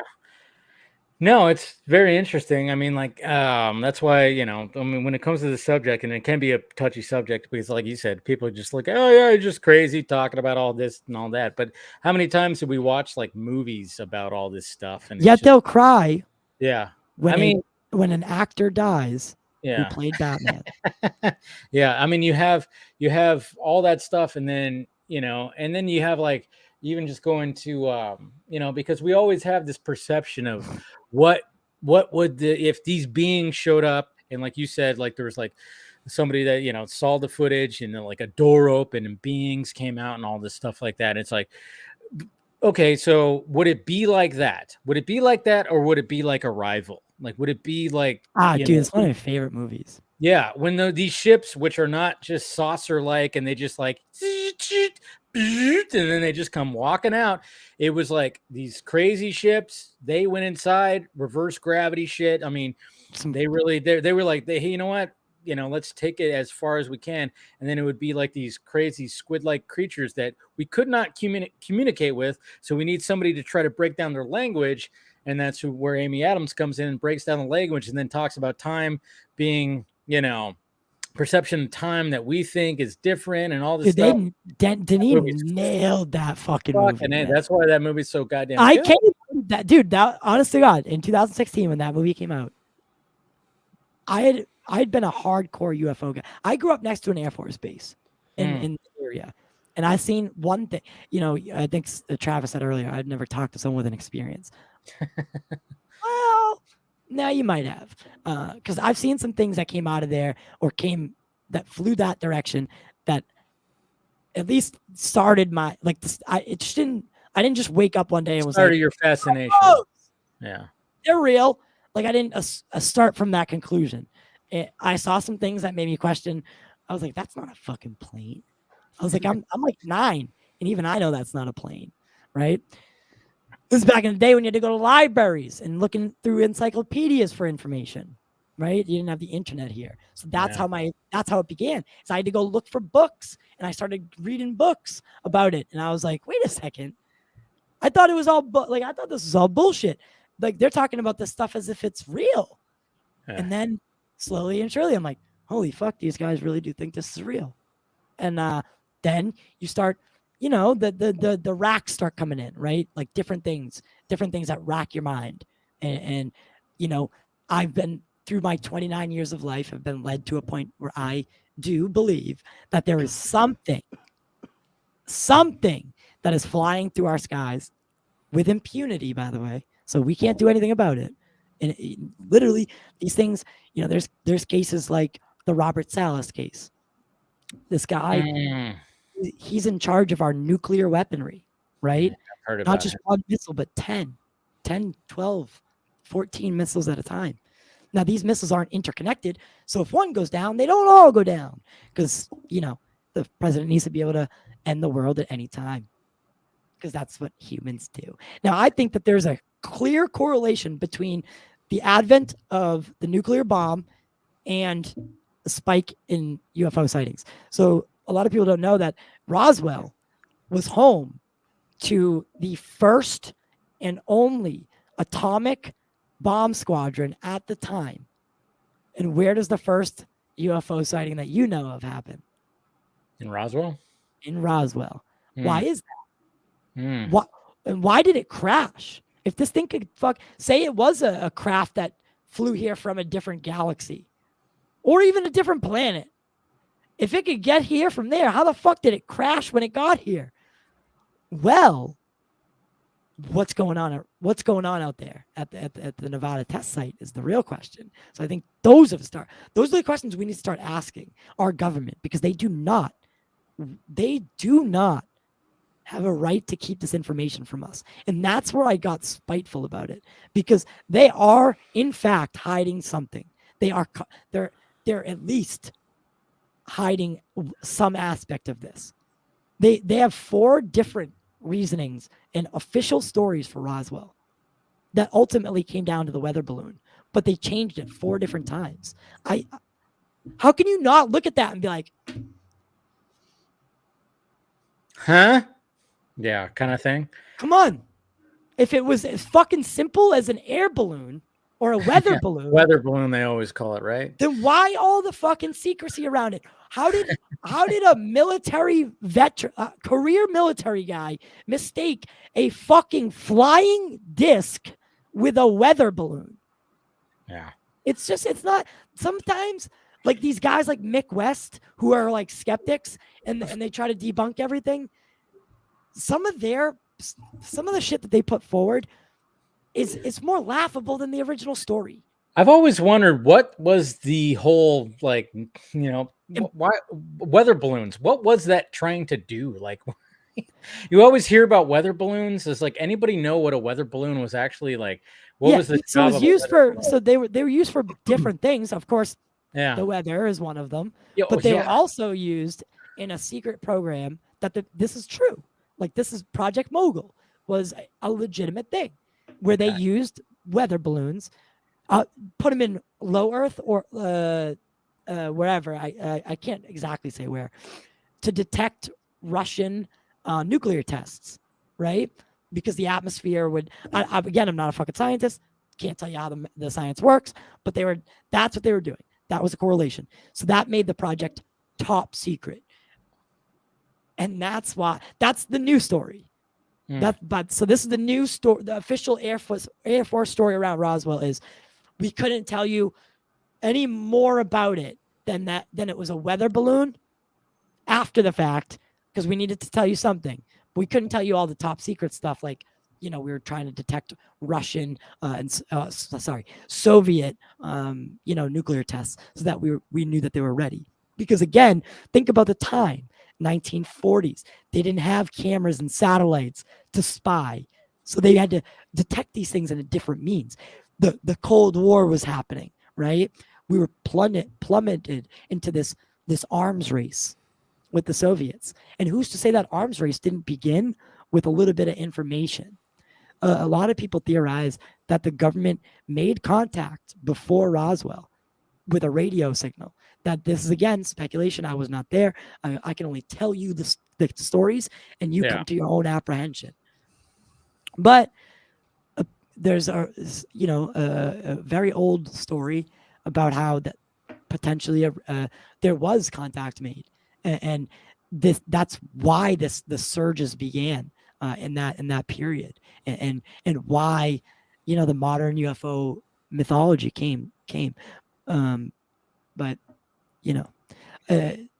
well, it's been around forever. I mean, isn't there like old? Well, part of the problem is that what really, honest to God, what part of the problem is, it's so easy to want to believe of that course. all the conspiracies, cover-ups, and that's my poster. This has everything. This has, not only does it have fucking otherworldly creatures or whatever you want to call it, but it has government cover-up and hints of fucking intriguing. Extortion, and there's something intriguing about it. That's why when we have the entertainment like X-Files, Independence Day, all the stuff, I mean, you always see like that kind of stuff where it's just like, hey, we always see this, and then we just kind of like ask ourselves, how would the world react to all this? Like, how would they?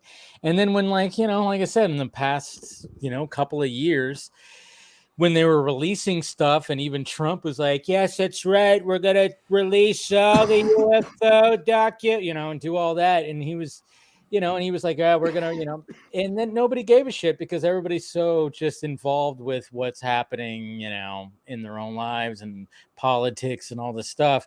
And it's just kind of weird to me how, like, man, at one point I remember it's just like, I remember watching, there was like a show called Sightings that was on like, it was like in the 90s. There's always like shows that was always like talking about the stuff when we got. Yeah, they always used the fucking alien cutscene, the scary alien cutscenes, and the music. There was.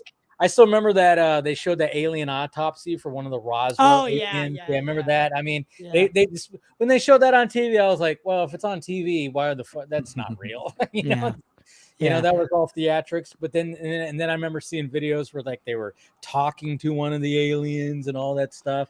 I don't know. It's just, it's always been such a really good one. It's a fake. It's a fake, but it's really good entertainment where they have what looks to be the classic alien, like the gray, the gray. So there's different like classic. The classic alien is what we know as the gray, right? Yeah. And that's your bulbous head, your almond eyes, short little, like my height, 3 feet. Just kidding, I'm not 3 feet. But fuck you. 4 feet, 4 feet, guys. You gotta know how to laugh at yourself, right? Yeah, exactly. No. But those are the grays. But there's also like there's other ones. Again, like this is where like I start drawing my line, right? Yeah, when people start saying that they know that there are when they're like, yeah, I know the species of fucking aliens that are on the world. You're like, sorry, did your mom smoke meth when you were in her womb? Whoa. Like, where did you come up with that one? So yeah, it's all very. I mean, like, it's just always interesting. Like, I mean, Travis, dude, what is your thoughts when it comes to like this kind of stuff? Is it just one of those things you go, or you just go, it's interesting? What are your thoughts? No, I'm interested in listening, but when when Ty talks about the wondering like what my purpose is here and do I matter in the universe, I guess that's where a simpleton where I go, I don't think about any of that stuff.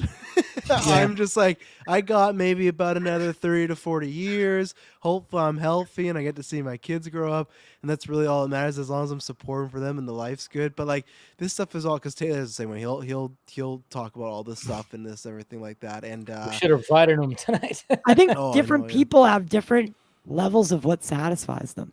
I'm not satisfied at the level of just being content with my life, because like for all I know, this is the only one I have, right? And we've been I'm gonna get real deep on you guys here, but it's fine. Look around you. We live on what I would consider to be a paradise. Look at Mars, look at Jupiter, look at any other planet. Well, just start looking around. Look at how fortunate we are. We live on this beautiful place. I saw the Martian. Doesn't look fun. Yeah. Like I don't want to throw potatoes in my poop. Yeah, we have oceans, like sunsets. Like think about all the beautiful things that we have on this world. Who's to say we're not already in heaven, right? So this, and then people say, why Earth? Why does anyone come here? I just gave you the reason. Yeah, because I think we're like a galactic fucking Disneyland, and they're like there are people, they travel out, like they're like, hey, you gotta go to that place, fucking Earth. Like if you want to grab a couple cows, a couple humans, test them out, but like take a look around. Like, that place is amazing, and they recruit. That's why that's my theory at least. Yeah. Okay, we're gonna get another person in here and see what he has to say. Oop. Ray. Oh, Ray. Oh, shit. I don't know what's going on with my mouse. My mouse is like going like I'm he came in, then he left. He's like, registering. No. Yay, sorry about that, Ray. It's fine. You're here. What are we all talking about? What's going on? Like, we're talking about aliens, mind right now. I took some mushrooms the other day and did a podcast about aliens, man. Holy fuck. Dude, that was a wild time. Are you being serious? Like, did you actually that happen? Okay. Yeah. Check out our last episode. I mean, because I, all right. So yeah, you're right. The Martian. I mean, great movie, but no, who would want to live on there? Yeah. But no, there is the flip side of that coin, where you can talk about like if you really want to get deep, if you really want to go deep, we can talk about like Plato's allegory of the cave, and consider that the perspective of others outside of Earth is very different than ours. Well, and, say this is what I've always thought with respect to Mars, for example, right? Like we know what it looks like on the surface, whether we've seen The Martian or Total Recall or Red Planet, whatever, right? Yeah. You know it as the Red Planet.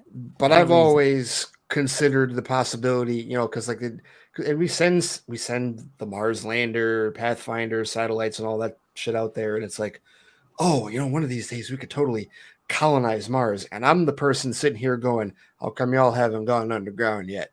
You think civilizations can't live subterranean? Most certainly they can. I've watched enough Star Trek to realize that they can. Yeah, there's also we have proof of this on Earth. Yeah. On seen Earth. So my Taking question life would be like, okay, say that the subterranean person living under the surface of Mars that knows that, Matt Damon is there, but is like, what's this fucking idiot doing? Oh, he's on the surface he's on the surface making potatoes out of his own shit. What? Leave him alone. Why the fuck is he doing that?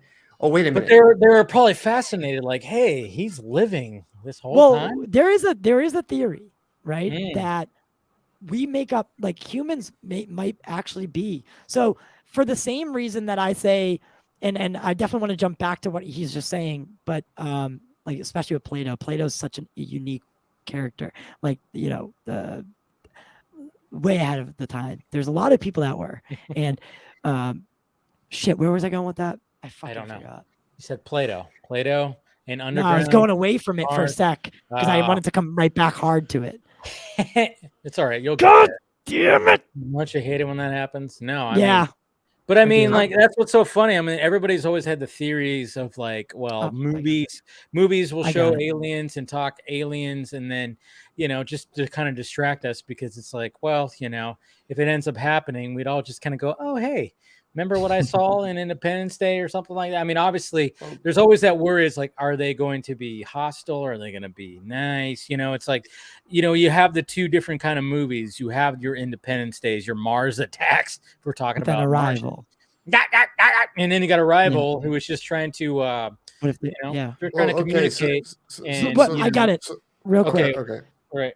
So the theory being that, what if we are one of the more advanced civilizations, right? The more advanced planets, just by happenstance, we live next to a young star, but, for the same reason they might be a million years ahead, they might be a million years behind, right?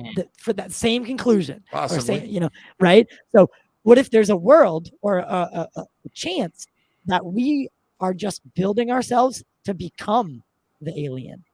Right. Well, yeah, I've heard that theory many times where it's like, when you talk about, like, the gray, the big head, the skinny body, it's like, are we getting to that point? Because, I mean, Rogan talks about that a lot. Rogan talks about it all the time. That's where I'm like getting this from, is like the fact that it's like, we talk about, like, all right, well, what if we, do a vegetarian diet, and we do this whole thing where, like, basically there's no gender, there's no, think about it. So then we get frail, we get skinny, but we're very smart, and you don't have any distinctible genitals or whatever the hell. There's always, like, there's always that theory. Like, maybe these phrase that people are talking about are us in the future, kind of thing. Again. And right. So that brings in that, and this is where it gets really messy, right? Because if it's true, if anything of it's true, it's we have to really consider that it all might be true, or that we don't really necessarily.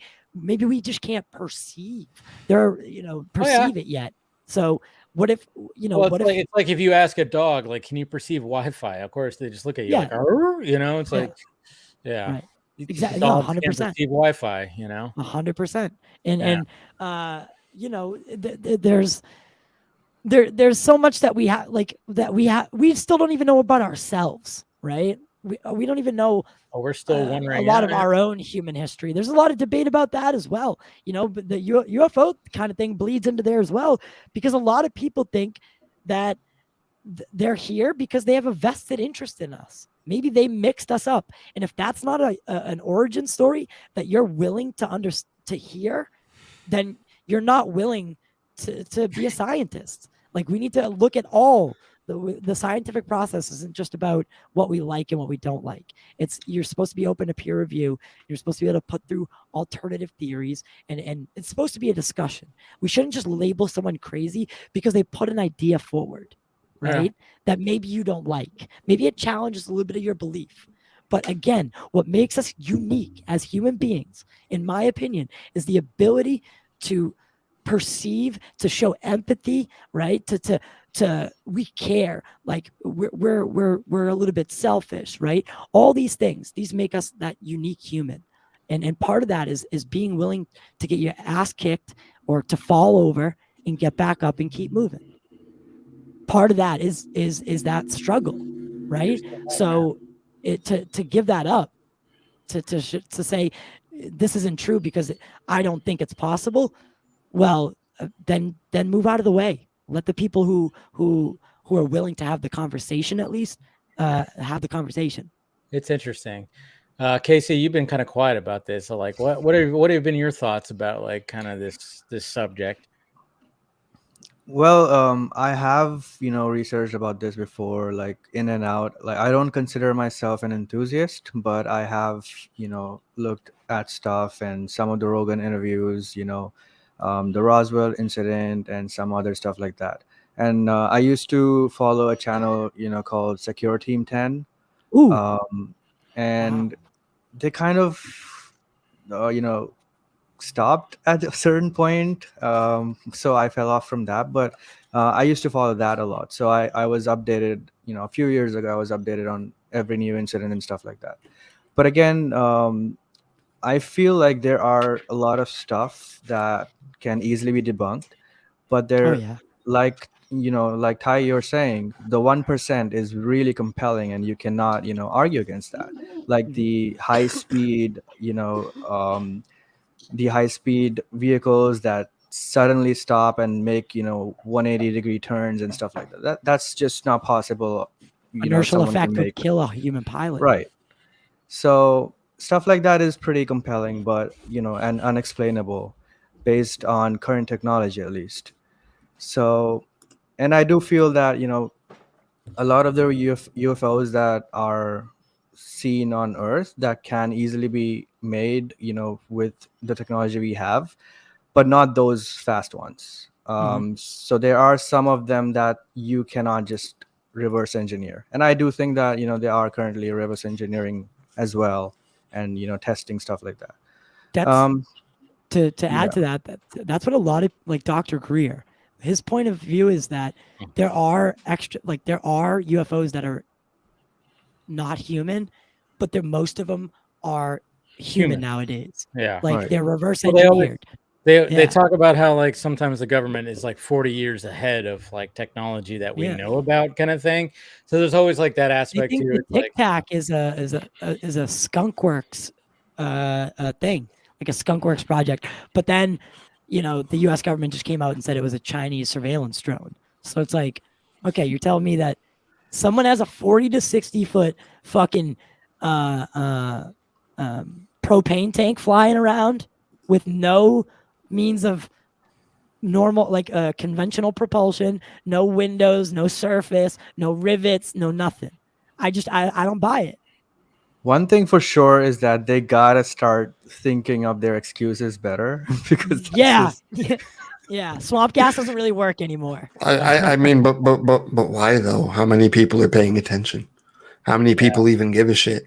That's another thing. That's what I Another thing was that talking about earlier is the fact that there's That's a like all this stuff that's been released and everybody's kind of going, It's also because we live in a age where someone can take Endgame and just CGI a T-Rex into like Boss Logic fucking creates it.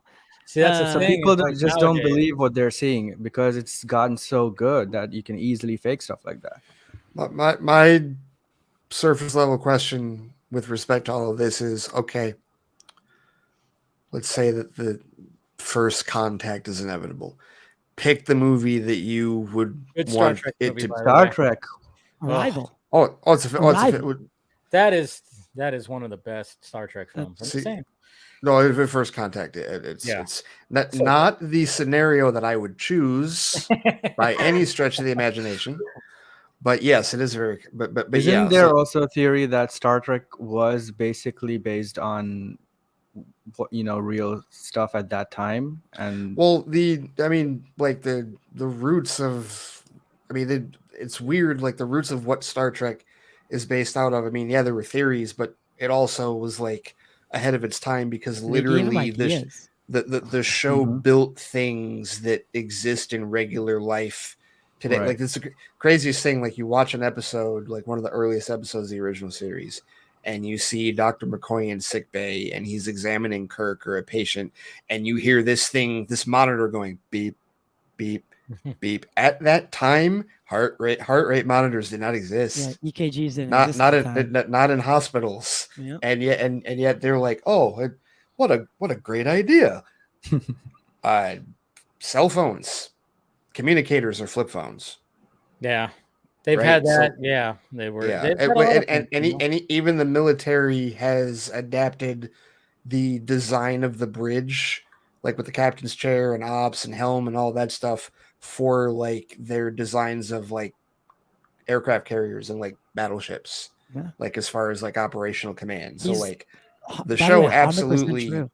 yeah, Yeah. the show absolutely like contributed Gave a them lot ideas. Yeah. with respect to and those writers like Dorothy Fontana was- and Gene Kuhn, like they were science fiction writers, and a lot of the stuff comes from, I mean, back in the 50s, 60s, like it would come out Asimov, Gibson, Philip K. Dick, like they were Well, Harlan Ellison, think who about wrote for how- the show. Like yeah. they all this stuff came from they talked about aliens, artificial Yeah. intelligence, super tech, virtual reality, all that stuff. Absolutely, yes, And definitely. think about how you grew up as a kid. Star Trek, you talk to some scientists, like things like Star Trek is what gets them into science, right? And then that's what kicks off a fucking lifelong passion for it. And then they go build the fucking things they saw. The space shuttle program literally exists because of literally the first test shuttle that was built was named the Enterprise. Mhm. And they brought the crew, they brought the cast out there in the 70s to launch it. Like it literally exists because of that. It's crazy. So yeah, Crazy. definitely. But But the movie that I would pick is Close Encounters of the Third Kind. Yeah, that's always one. Yeah, That that's when I was a kid, but it's such a great movie. Such a great movie. It's arguably one of Spielberg's most underrated movies because I think it's when you think, underrated, I don't think, but well, I think the reason I think it's underrated, Dave, is because when you hear Spielberg and aliens, first thought is E.T. Yeah. Most of the yeah, time. that's true. Yeah. That's true. And yeah. I've always looked at I E.T. agree. as like, you know how like Casino was like a spiritual sequel to Goodfellas? Yeah, E.T. is like the spiritual sequel to Close Encounters of the Third I Kind. could see that. I could see that. That's a And- good. and- Yeah, I never really thought about that. Yeah. But It's yeah, like- no, that's It's a I mean, different species that came down or whatever the hell, because obviously he didn't look like the species of alien that you see at the end of Close Encounters the Third Time that Richard Dreyfuss is like, all right, let's go guys, and he's just, they're small little dudes except for that one that looked all, that was and even look at the concept there, the idea of if we're going to communicate with aliens, the universal language is music. yeah. Musical notes, Well, it'd actually right? be And- mathematics. So Yeah, right. mathematics would Yeah. be the universal language. But at the same Right. time, it was kind of mathematic in a way, because just Music like, can be mathematics. yeah. Well, music is like- very Yeah. mathematic, yes. especially when you saw like the different lights that were displayed when they were on the ship and then on like the building, and it's like dun dun dun dun dun, and it's like it was like it was a pattern. So, and that's mathematical right there. So it's crazy. But we're gonna bring in, of course, somebody who's from another planet right now. Oh God, what's going on? Throw a knife at Steven. Yeah, okay, we're good. Yeah, what's going on, Steven? Hey, Hey, your how's my microphone how's is- my I was audio? gonna say, how's the mic this Sounds week? So good. How's the mic this Is week? Is it good? good? All right. All right. No, he figured it out last week, and now it's all There we good. Beautiful. As you can Do you guys see, think we're just- Twitter's gonna actually die? No. No, it's Dude, people are getting so fucking crazy last Hey, night. hey, man. hey, It's hey, so- hey, it got crazy. It got It's crazy. ironic that people who like they freak out about misinformation and everything, and then Yeah. like someone will post a thread and be like, "I was just fired from Twitter, and their server room is made out of waterbeds right now," and people will be like, "What? Elon Musk is using waterbeds to power servers? That makes no sense." It's like, guys. And to Come make it on. even better, Elon just replies at it as if it is true. So let, Yeah. let, And he's let, like, "Where do you think I'm sleeping?" And they're like, "What? He's crazy." It's like, let's all be honest, because I get on Twitter and I'm like I saw the people freaking out, and then I see the people making fun of the people freaking out, and I'm like, okay, people making fun of the people freaking out, you're really just mad it didn't crash, aren't you? No, because I was You making what? fun of people. You I was gonna say freaking Gabe out. was there all night. I know. I was making fun of people like freaking out, and I was just like, "You guys are but overreacting." isn't there a little part of you, especially with all the shit that we've been dealing with over the last number of years on social media? Isn't there a part of you that just is like, go ahead, kill it? That's I what- think that's go what ahead. I think was it's.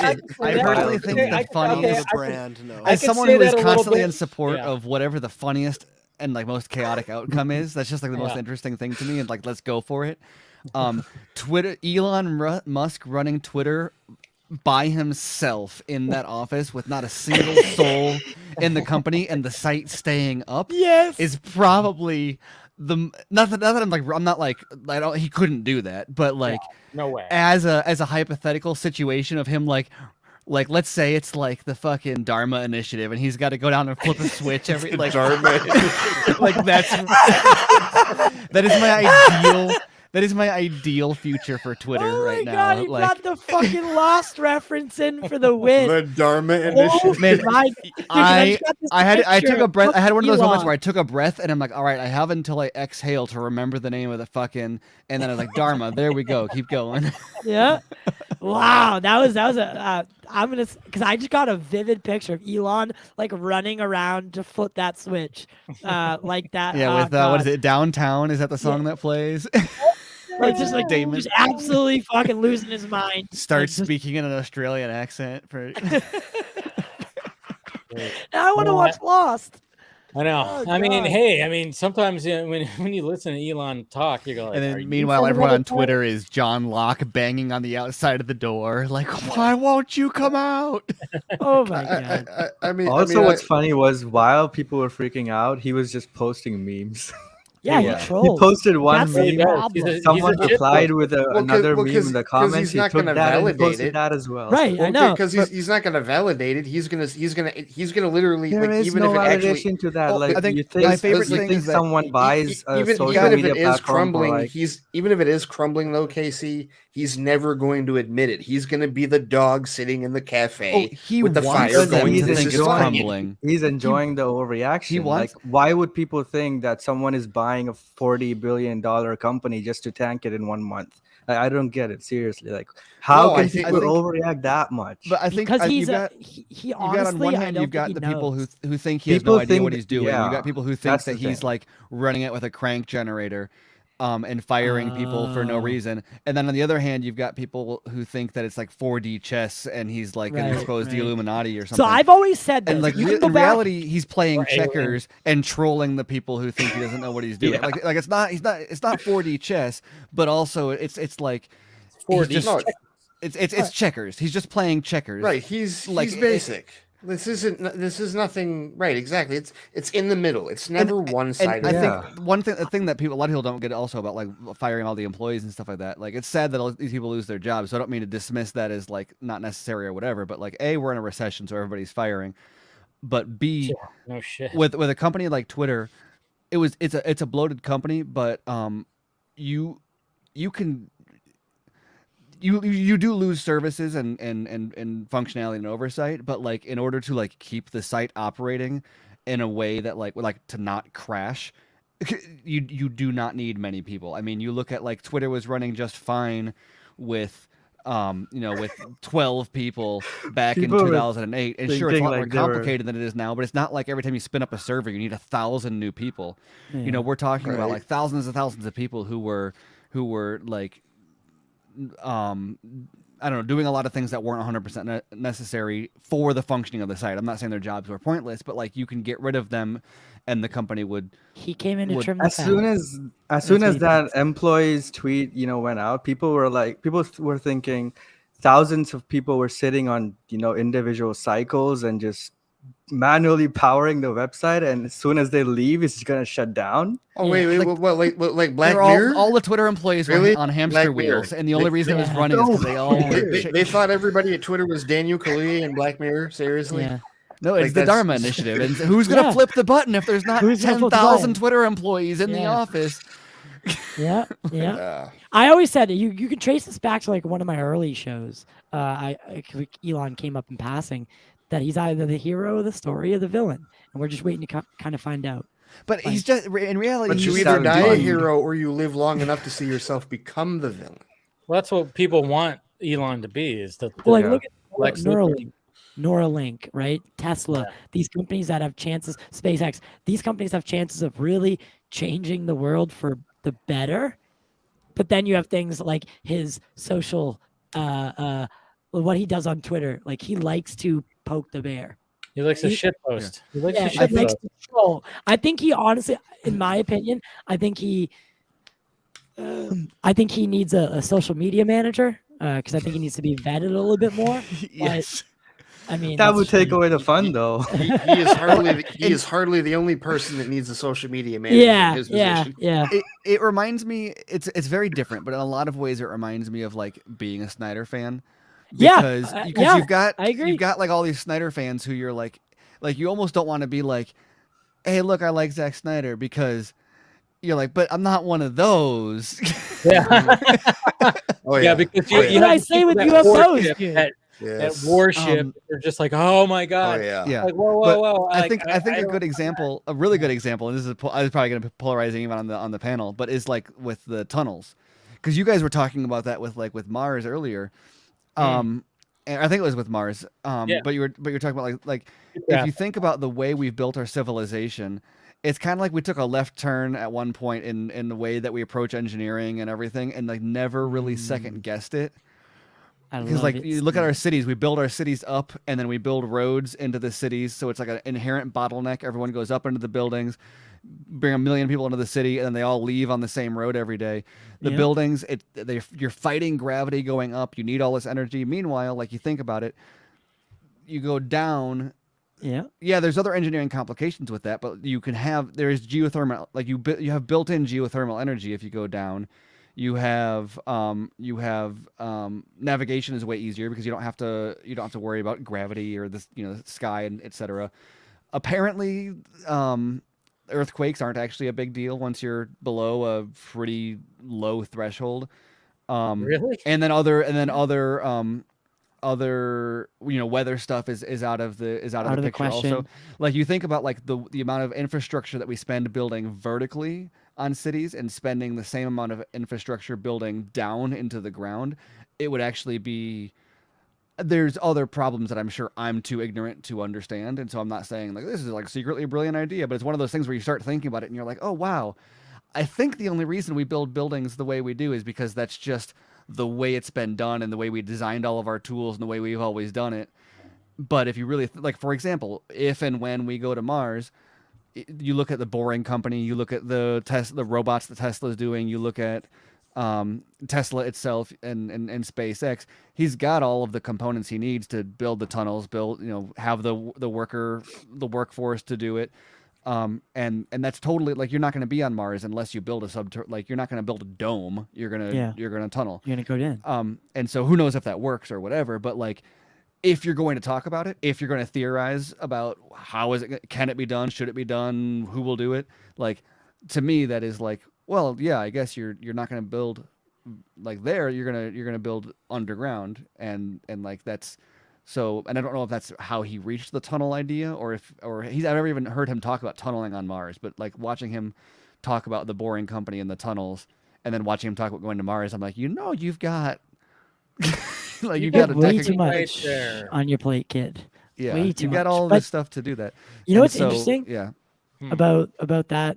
The whole thing. If you think about it, so say a comet hit the planet and wiped us out.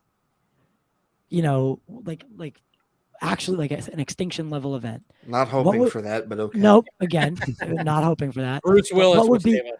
What would be left most likely after us is, I mean, for years and years, are the metals in our stuff, the wood, all these very, very like these materials that would break down very easily after, not being maintained. We'd be left with things like the Great Pyramids, things that are made out of stone, like ancient Well, you look structures. at like They were just the Sphinx. Stone is the only thing, man. You find writing. The Egyptians wrote about the Sphinx as something they discovered, not as something they made. So who's to that's even- say we haven't already been through a great reset? Like Oh, yeah. that's why I want to go back to Has Plato. anybody seen Stargate? Well, no, and Yeah, I there's, know there's exactly. historical- Somebody was talking about Stargate in the chat. Yeah. It's one of The those things younger too. You look at Dryas. like You look at Yeah. like all the different cultures that have a story of like a global flood or Of a something, or flood. there's all around the world. Obviously, it's biblical, but also all sorts of other cultures have that. And Well, then the you've also reason got stuff like the yeah. Tower of Babel. Imagine the Tower of Babel being a metaphorical or a like if we had a high tech society, like we know there was like astronomy and stuff that they had at the time that was like far beyond, fucking far too It's like how do advanced they for know a that hunter? Yeah. without that technology? And so then, so imagine you had built like to the level that we are, and then like imagine we lost electricity, for example. Just electricity alone, if the power grid went down, how long would it take for us to be back to the Stone Ages? Not very fucking long. No, it would That's be what instant. fucking It would be people instant. don't understand. It'd be like a couple of weeks, right? If We are you so locked, I think it would be vulnerable. instant. and then how many generations is it then before the stories about what society used to be like are Feet away. something like you would read in the Bible? Yeah. Something like the Tower of Babel, where it's like, okay, how do you explain that we built our society up to this huge level and then it collapsed all of a sudden and we lost the ability to communicate? Well, the Tower of Babel says that people tried to build a tower to heaven and then it got knocked down and everybody had different languages because God scattered them across the earth with different languages so they couldn't communicate. And part of the Hypothetically, problem, that's a great metaphor for you build a society up trying to elevate mankind, and then you lose it. You lose the internet. You lose the ability to communicate. You're scattered all over the world. I'm not saying that's exactly what it is, but it works. What if we take the religion out of that and we talk about like what we're doing to the environment, right? So Plato even talks about the Atlantis, right? So the idea of an advanced civilization, let's just say that there might have been. What happens when you take too much? Yeah. Mother Earth, the Earth resets. The Earth kicks back. It's a just living thing, right? Yeah. So what happens when you as a species reach a little bit too far, like we're doing right now? Who's to say that? Well, it's an old George Carlin bit where he even said like it's like the planet's fine, the people are fucked. He even said, he goes, pack your shit, folks. The planet's just gonna shake us off like Graham Hancock said. Yeah, we seem to be a civilization with amnesia. Yeah, but look at it's one of those things where like myth. I think probably everyone here agrees that myth is a power. We're all storytelling lovers, right? Myth is like such a pertinent thing, but not just in like the way that we tell like modern stories, but in there's so much history packed into myth that just because of oral tradition and having it handed down. And so you look at stuff like Atlantis, but then even more modern, you've got Atlantis, you've got what was the name of the dude with the wax wings? Flew too close to the sun. Icarus. Icarus, thank you. Or even fucking Tolkien, the dwarves delved too deep, and like you've got like so many different cultures and mythoses have this idea of you went too hard. Yeah, you drove your spear a little bit too far. You fucked around and you found out. Yeah, even Ultron says it. As soon as the Earth starts to settle, fuck around and find out is that old, isn't it? Yeah. Yeah, it is it's inherently an ancient concept. You flew too close. You fucked around too close to the sun, and you found out. Like history repeats itself, and I think we are a civilization with amnesia. There's a lot of evidence to suggest that there was actually a comet that did hit us from the Younger Dryas in the that caused the end of the Ice Age, which propelled the planet into the way that we see it now, right? So the Earth went through a radical change in a very short period of time, like not thousands of, not million. I don't know the time frame as well off the top of my head, but when they present all this information, there's a lot of evidence that they present that are like, wow, this is really compelling. Maybe we should take a second look, right? There are a lot of coincidences, and I think they're looked at a little bit with a cold shoulder because maybe it is from the Bible. Well, why does every civilization, not just in the Bible, but ancient Sumer, right, considered to be the first civilization, they talk about a flood? All over the world. You taught me in school that none of these people fucking talk to each other. How do they all tell the same fucking story? that is the thing about the Sumerian culture also, because a part of what I believe with the alien thing is also that there might have been alien civilizations before that we don't know of, and those were probably the where the drawings and stuff came from. Right. And that's also pretty compelling. I feel like that's more compelling than having modern aliens or stuff like that, because that's also something that could people could conclude that and write it into religion. Like those people who don't understand what was happening at that time could see them as angels or prophets or whatever, right? So that's something that has also fascinated me, because there's a lot of stuff in that Sumerian culture as well. Like, how did they know so accurately without tools how many planets are there in the solar system, and And they what had 'em- sizes they are? Yeah, Yeah, they had Saturn with the rings and all the stuff. right. You actually saw that. That was weird. Like the fact that they actually knew all that. I don't know. It's so Yeah. crazy. Yeah, and like let's not forget that people like Graham Hancock and Randall Carlson, they are presenting a theory that is a little scary to think about, right? That maybe there was this reset about 13,000 years ago, right? Or not 13. Is it 13?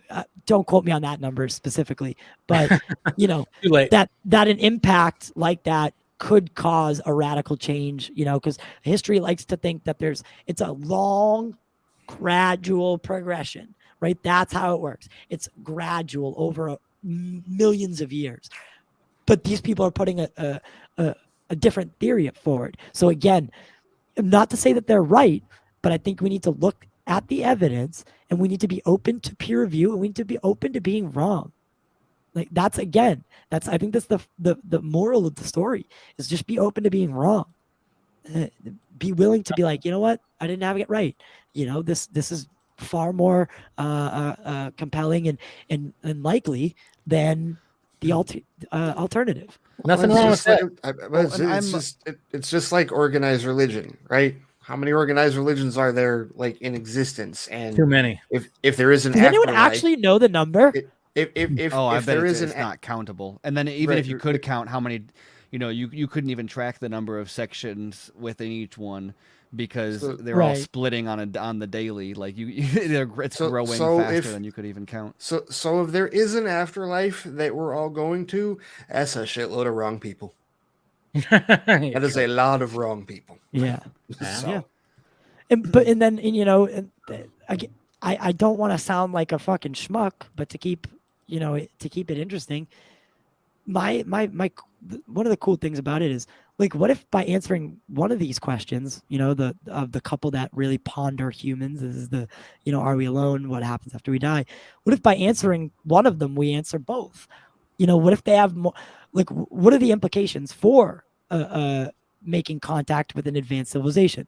Well, history shows us that it's not good for the person that's inferior. Like, right, this superior comes in, and then disease and just advancement wipes out the inferior tribe, if you will, in this case. So, Well, and but I'm, who's to say that's the situation? I'm a bit of a skeptic on most alien stuff, but I'm 100% in agreement on admitting that we're wrong. And I think science has a bad, I mean, not just like has a bad penchant recently, but always, like, science as an institution has been an argument for the status quo when usually it needed. And you look at that, like, throughout, I mean, in medicine and whatever, they're always killing the people who have the new ideas. And then later on, they're like, oh, it turns out they were right. And then someone else has another new idea. And they're like, no, we already have the new idea. Then they, like, I mean, like, to the, throughout, the, from accusing the dude that discovered germs was accused of witchcraft, and Far too many of our fucking- geniuses were ridiculed while they were alive, but then in death proven right. Right. Now they, we go back and and the we talk about institution is them. always the one that's the slowest. And so like, while I'll say, like, I'm highly skeptical of the conclusion of like aliens, for example. That's not I'm to shoot anything skeptical. down. I'll say the lack of curiosity, like for example, and I know this is probably as someone who's way more into this, this is probably not.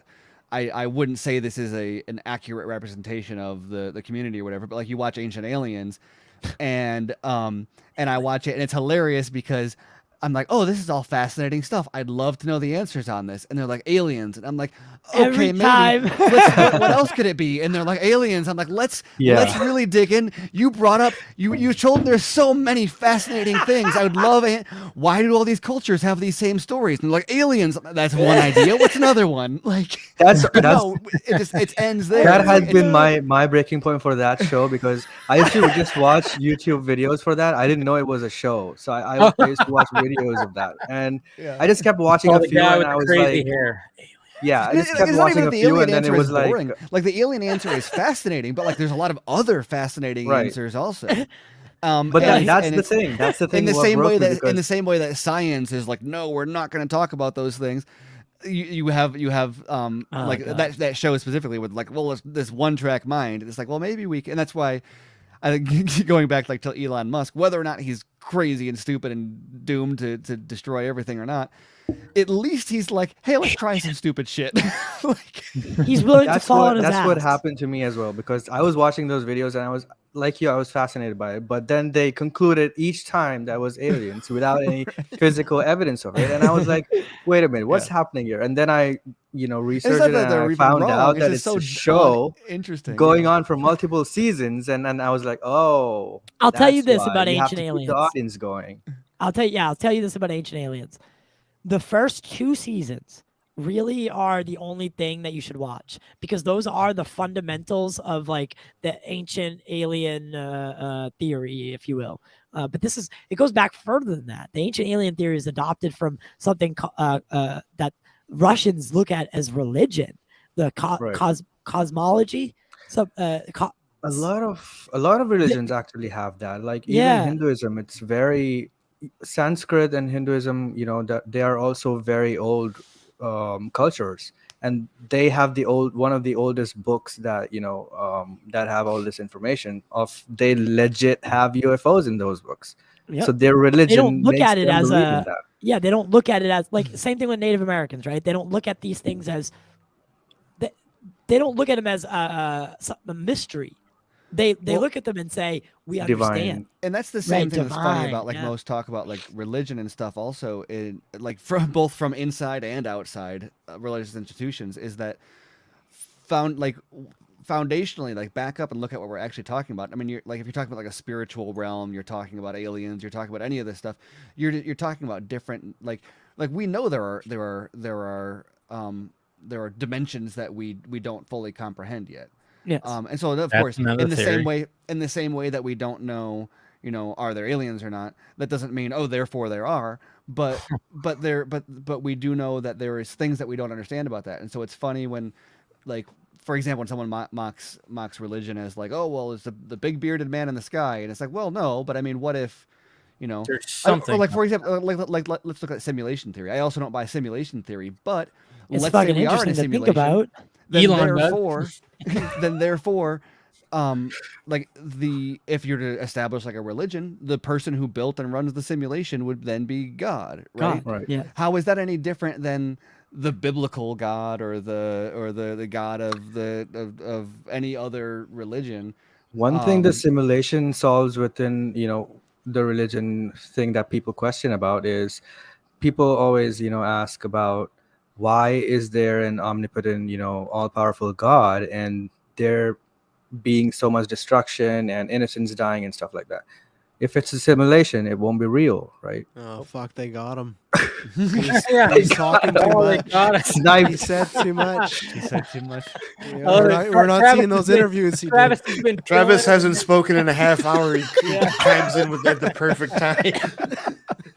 Oh, okay, Ty, we thought they got you. They thought this is a close. Hello, This isn't partial the real time. disclosure.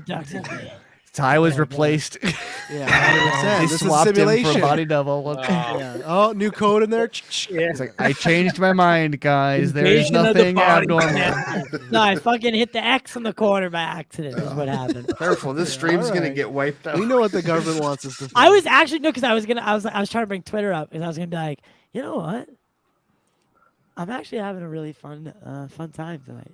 No, yeah, it's I'm good. surprised. This is what we do on here, man. You know, nothing wrong with a little alien. I mean, this is like a. I mean, we're always talking. There's nothing movies. wrong with a little alien.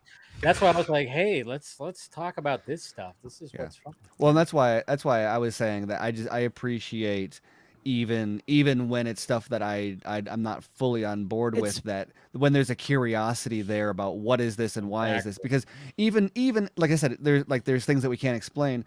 Let's say, oh, it's not aliens. Okay, cool. So what is it?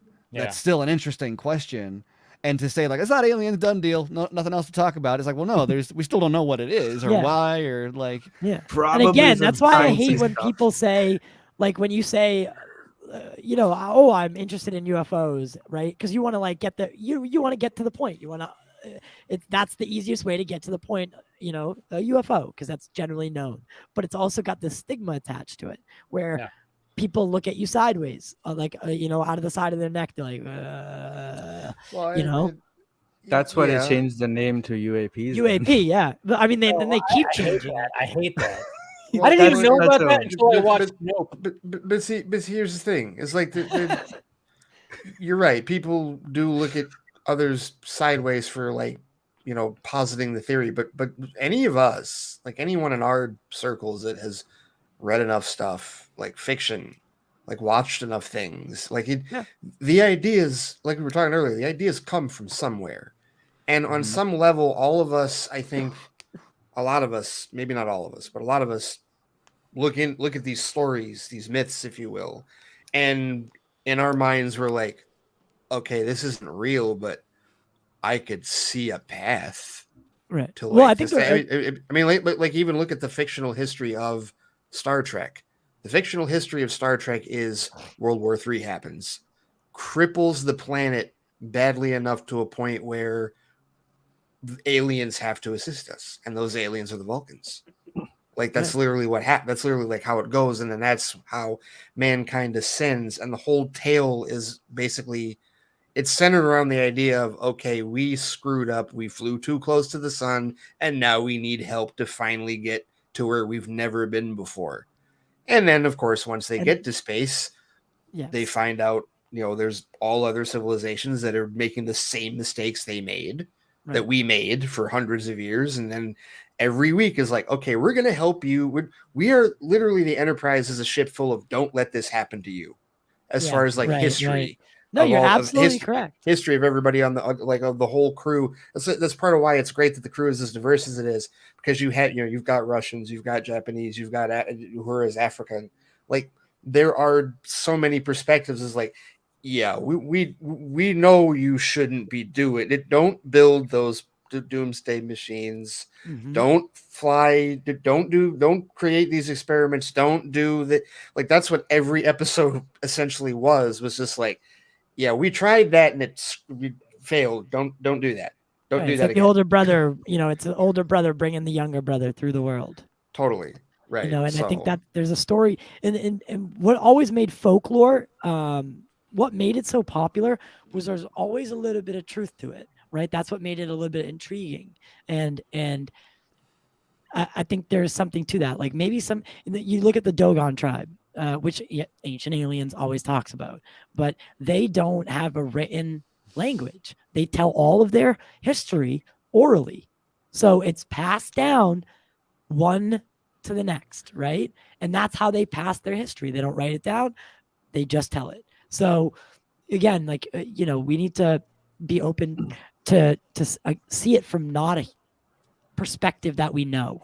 And that's the problem with a lot of people, skeptics that like Mick West and stuff, is they're looking at it through a lens of skepticism. They've already concluded that it's not real. They're just trying to figure out how it's not real. So you're starting from a biased standpoint. You get what I'm saying?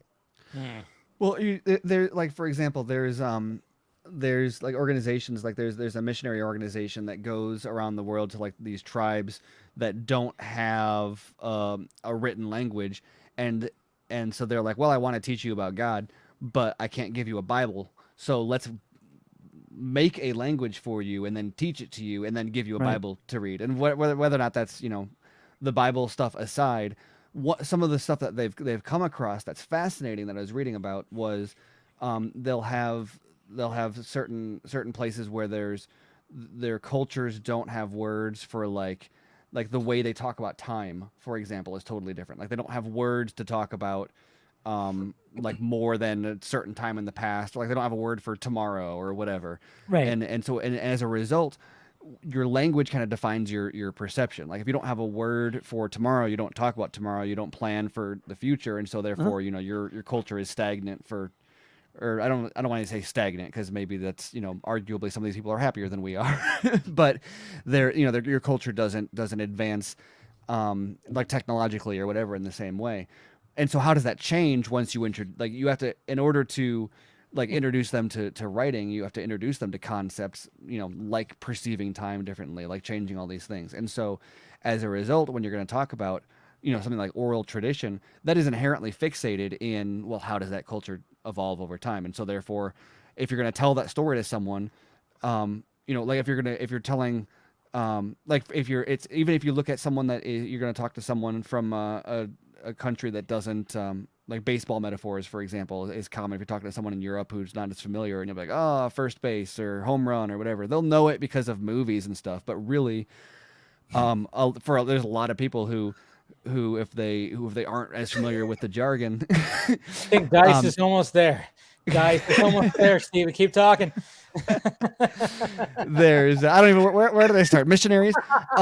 You gotta like teach them the game of baseball in order to like tell a story about, you know, that includes the phrase home run, right?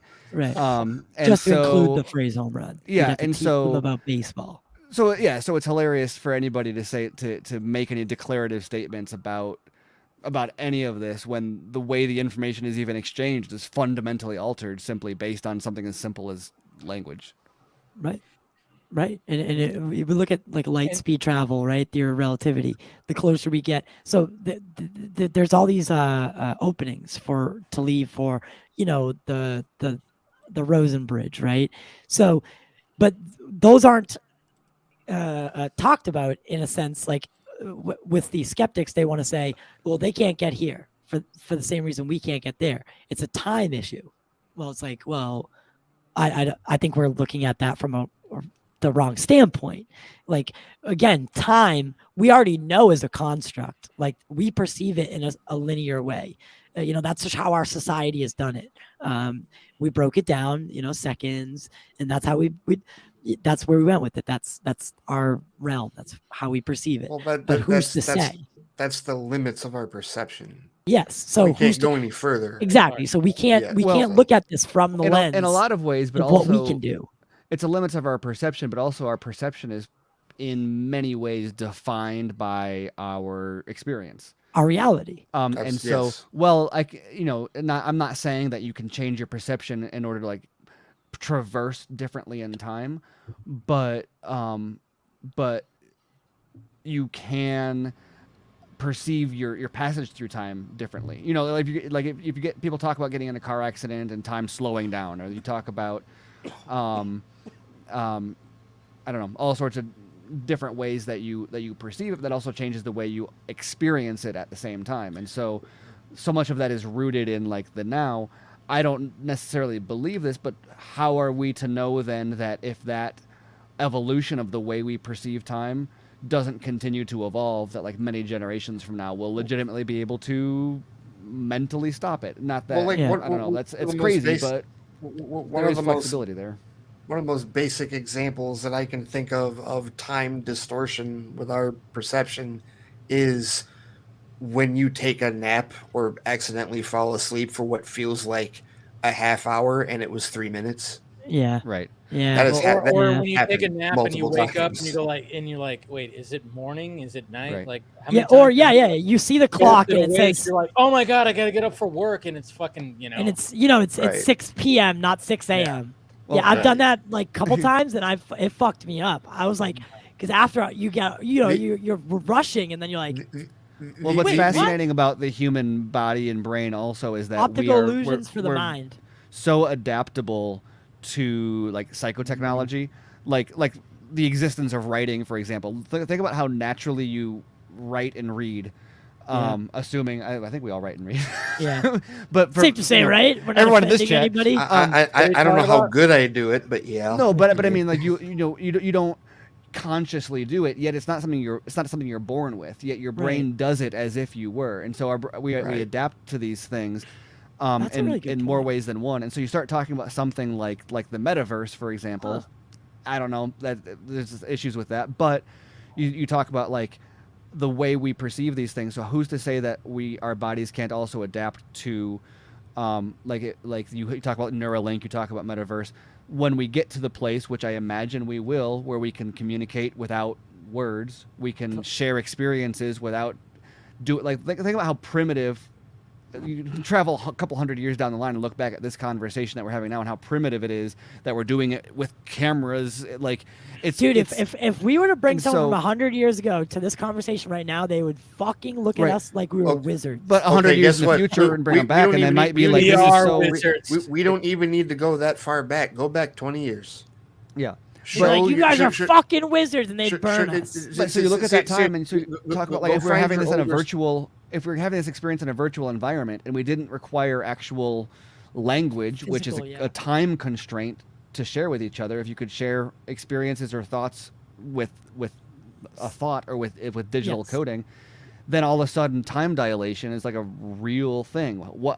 How much experience can we have while we're in a moment if our exchange of data is that much faster? And then at that point, it's crazy.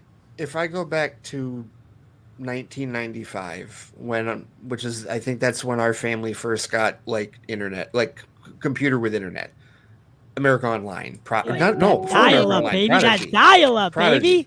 If I go back to the dial-up days, if I go back to my family during the dial-up days with our 386 Windows 3.1 computer, and I show them this, they will freak the fuck out.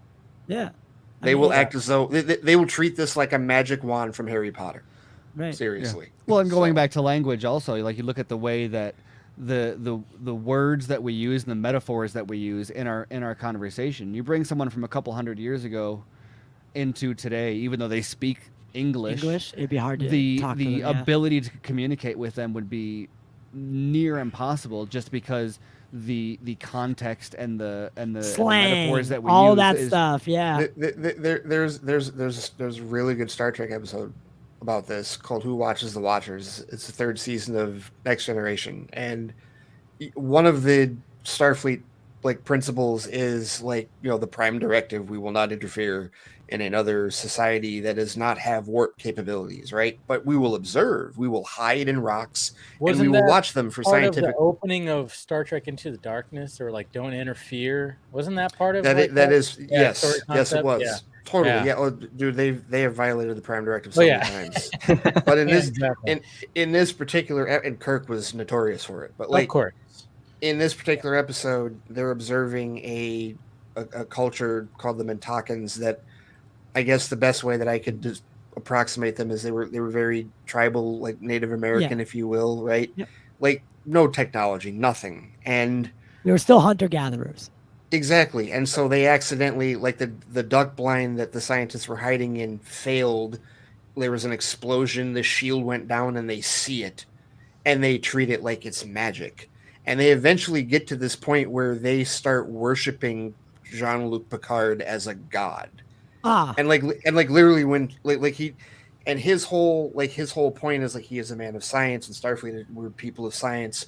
We have to tell them the truth and rid them of their belief of the supernatural and all that. And so, it's such a difficult slog that he goes through for the entire episode, because he brings their leader aboard the Enterprise, and she is convinced that it's a giant city and everyone is gods. Right. And he's trying to explain to her about how, listen, your people live in huts. Was it always like this? And like there was a time where you didn't know how to make huts. Someone invented a hut. You know, like he's trying to explain to her how Basically what everything Advent evolves. is, yeah, And advancement is. basically trying to explain to her, we're just like several generations of huts ahead of you. We're not Yeah. magic. We Right. just From got her flying perspective, for him the differentiation matters. For her, does it make a difference whether they No. are or are not gods? I'd argue in many ways yes, but really it's not. It doesn't change the way she perceives or interacts with them very much, because their capabilities compared to hers, their experience and knowledge compared to hers is Well, there's the story is of the so much cargo, different. the cargo ship, the cargo planes. So, again, so it was in World War II. The Allies had to use an island or this area of land where this tribe lived that didn't have contact with the rest of humanity. It's one of these like the Dogon, which stay apart, and they had to use it. It was a strategic location. They couldn't get around it. They flew in, and they brought stuff to give to the locals to show them they didn't mean harm. They were just going to be here temporarily, you know, albeit a couple years temporarily. We're going to be here temporarily. Because they flew in, right? They flew in and gave them things they'd never had before. That, you know, all this stuff just hit them in the face. That same thing happened. They built runways and little statues and started worshiping the planes because it would bring them food and stuff, you know? It would bring them goods. And they were like, oh my God, like they would start worshiping it because, you know, if you prayed enough, maybe they'd return, right? And they were coming back. But then the war ended and they just left, right? And people have studied into it. I mean, these people, like, they went on worshiping the cargo planes because they one day they'd return and give us more goods. This is a good transition to the whole fact I was of, like, just you gonna know, say. Superman. I mean, obviously this is in the title, and we were gonna like, hey, like get to the Superman conversation. I Travis is love like, to talk about finally. Superman. I just like how wide Dave tried to make that transition. Just saying. If you would, no, I'm just look. I was wrong about Henry Cavill. I admit that I was fucking wrong. Oh, what did you say about Henry Cavill? I said that he was probably not going to come back. Okay. Well, I mean, he's not no contract. Well, he's technically not back yet, right? Yes. All that rousing, that incredible exclusive news. Right. I fucking Big hate news. Sil. I hate him so much. I hate Sil so much. No, this was. Well, no, that's the rap. You know, peddling their opinions and speculation as new things. Oh my goodness.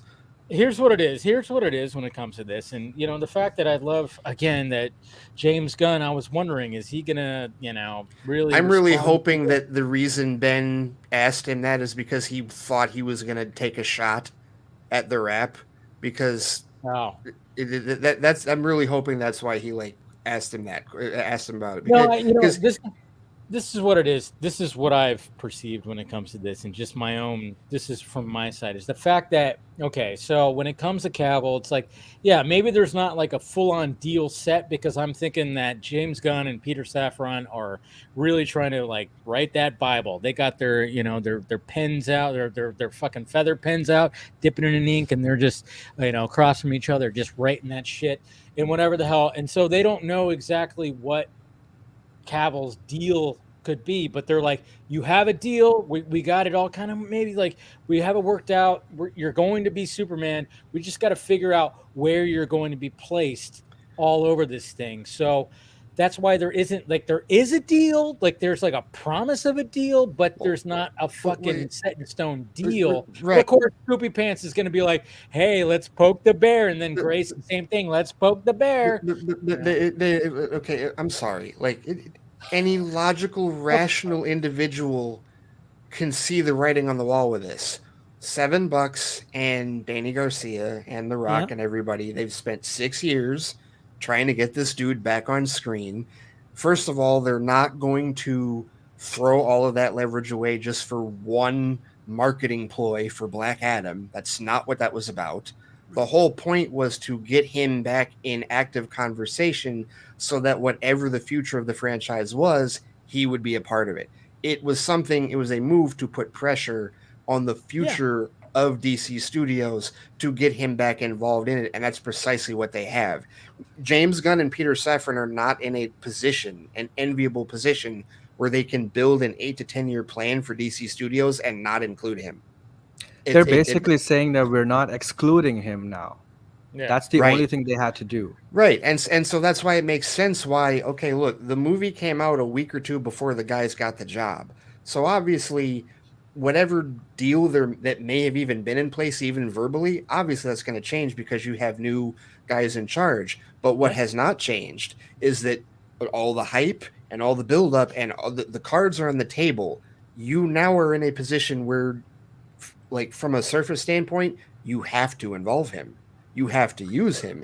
And especially when your boss that just hired you said Superman was important, has said multiple times how important Superman is. So the idea of, like, it's not news that there's no deal, that there's no formal deal, because why would there be one when the new guys have been in charge for 2 weeks? Exactly. And there's still, I mean, Gunn even went to, I don't know if he said this on Mastodon or Twitter, but he was like, guys, let's take a breath here. We just got the job, right? Yeah. That type of deal. It's like, yeah, you have to actually let the process play out. Why is it like it's not news? It's not this is how it works. Yeah. Right. A few days ago, it came out in some article that they're very close to finishing that story, and I was wondering how could they write a whole 10-year plan in like just a few days. Right. And now yesterday or today it came out that there's still 2 more months. And I was okay, that makes sense. I think it's also interesting if you pay attention to Gunn's actual response on Twitter. He did put in parentheses presenting to Warner Brothers Discovery. He didn't say even they don't know that. Well, that's what I like about Gunn. Once they present and everything like that. And that's what I like about that, because somebody asked him, was like, "Hey, are you going to reveal this whole thing?" He goes, "Yes, that is true." To Warner Brothers, like it's not going to be public. We are coming up with our own thing. Yeah. Oh, but I'm sure all sorts of flies on the wall are going to know all sorts of. Oh yeah.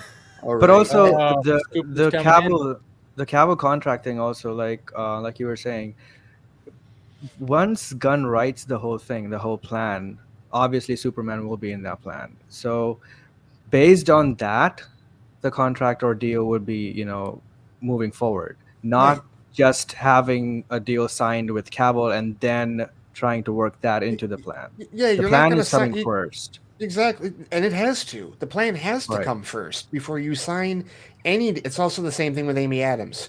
For all the people that were freaking out because of what she said in the Enchanted premiere, it's like, guys, please, can we calm down? Seriously, this is not how I realize we're impatient. Stop looking at her eyes, amongst other things. I But don't know why her anyone would eyes freak were- out. It's a very just nothing PR answer. Oh, I'm very happy for Henry. I'd like to come back. If not, someone else will do great in the role. And then she walked. That was Because she wasn't excited enough, Travis. She wasn't. She didn't give us any indicators. There are a lot of people that would make a big deal about like wanting to be back, or I should hope they bring me back, or whatever. But like Amy Adams is 100% the one who's not going to rock the boat.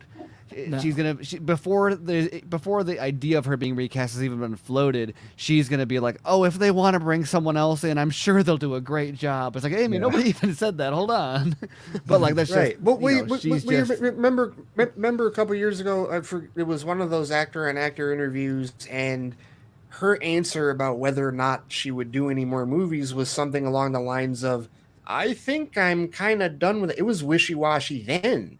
She wouldn't even definitively say like, "Oh yeah, I'm done. They're not going to call me back." She wasn't. She's uncertain because that's just how she presents her answers. A lot of the DCU actors, I think, they were burned out because of the previous management, and now they're just curious as to where this is going, so that they'll decide whether they're interested or not. Right. You're not going to. Everybody. You're not going to sign a deal. You're not anything long term until you have the plan in place. But that wasn't, and so that's the problem. The problem is they're trying to, scoopy pants, as you call them, scooper madness. Their whole point is they're trying to build off this idea of, well, if he was in Black Adam, then there must be a deal. No, that's not what Black Adam was about. Black Adam was about getting him in the conversation again because he wasn't in the conversation beforehand. Now he is, and you can't get him out unless Right. you want to From take a massive hit. From their PR point of wise. view, there's only a certain amount of time. Let's say, this plan happens and they announce the movie. There's only so many times you can run a headline of Cavill doesn't have a contract, right? Once Yeah. a movie's announced, you can't run that headline anymore. So that's like no money for you. So that's it's like, Mhm. well, it's in this limbo because there's nothing to offer right now because there's still a plan being made, but you can run that headline and get clicks and get money. 'cause That's you can exactly argue what right this now. is, Travis. They Yeah. see their window closing. Yeah. They know it's closing. They know the end is coming. They got to gotta make hay get while in. they can. That's exactly what it is. And then and like I said, it's like maybe there's not a full on fucking deal because there wasn't an announced like, oh yes, Henry Cavill signs a multi-picture deal for blah blah blah. It's like no, there's something there, but at the same time, it's like they're still trying to figure out exactly what that is. Right. And I'm sure they're like reassuring them, like, hey, you're going to be a big part of this whole thing. And They'd want to it's- hear the pitch before signing on to something. Yeah. Yeah, it's one of those things where the facts and the discourse don't always like align because without getting into there's been multiple people or sources who have said stuff like there's Cavill doesn't have a deal or Superman movie isn't happening yet or whatever, and that's not like what happens is that information which is I think factual considering there is no roadmap yet, and so therefore there is no there is no deal, there is no there's no release date, they're not lying, and so right? and so that is a fact, and so what happens is that gets reported, and then but then what happens is then the discourse around it of is it a lie, is it true, gets out of hand, and then all of a sudden, for example, then when the Man of Steel movie gets a release date and Cavill gets a contract or whatever, then it's like, well, you were lying, and well, no, we weren't lying. It's like, let's just there's because there it's a rock and a hard place between media needing to be factual and not be it's not even a matter of wishful thinking so much as what are you supposed to report and outside of or maybe you don't report anything at all, and yet it gets seized on by people who have an agenda with there's no deal, therefore X, Y, and Z, and then people get defensive about, oh no, there is a deal, otherwise he wouldn't have been in Black or whatever. Yeah. Well, that was always and that's the whole argument when drop all of that, the facts are the facts, but there's no way it's not happening, where the status of where it is now is only relevant as far as that's where it is now, but that doesn't have anything to do with oh, you know what, there was no deal for Man of Steel in 1999 and yet it still happened in 2013. There's no right. The new regime also has been very tight, like Dave said. It's been very tight on revealing information to these scoopers or trades. We used to hear from the old regime this so and so project is in development or something like that for years and years, and it just never happened. Now there's literally nothing. They're scared. The plan isn't even in place, and there's nothing. Well, that's why Grace went on a rant a week or so ago, because she knows that the dude in charge of DC Studios isn't going to give her shit.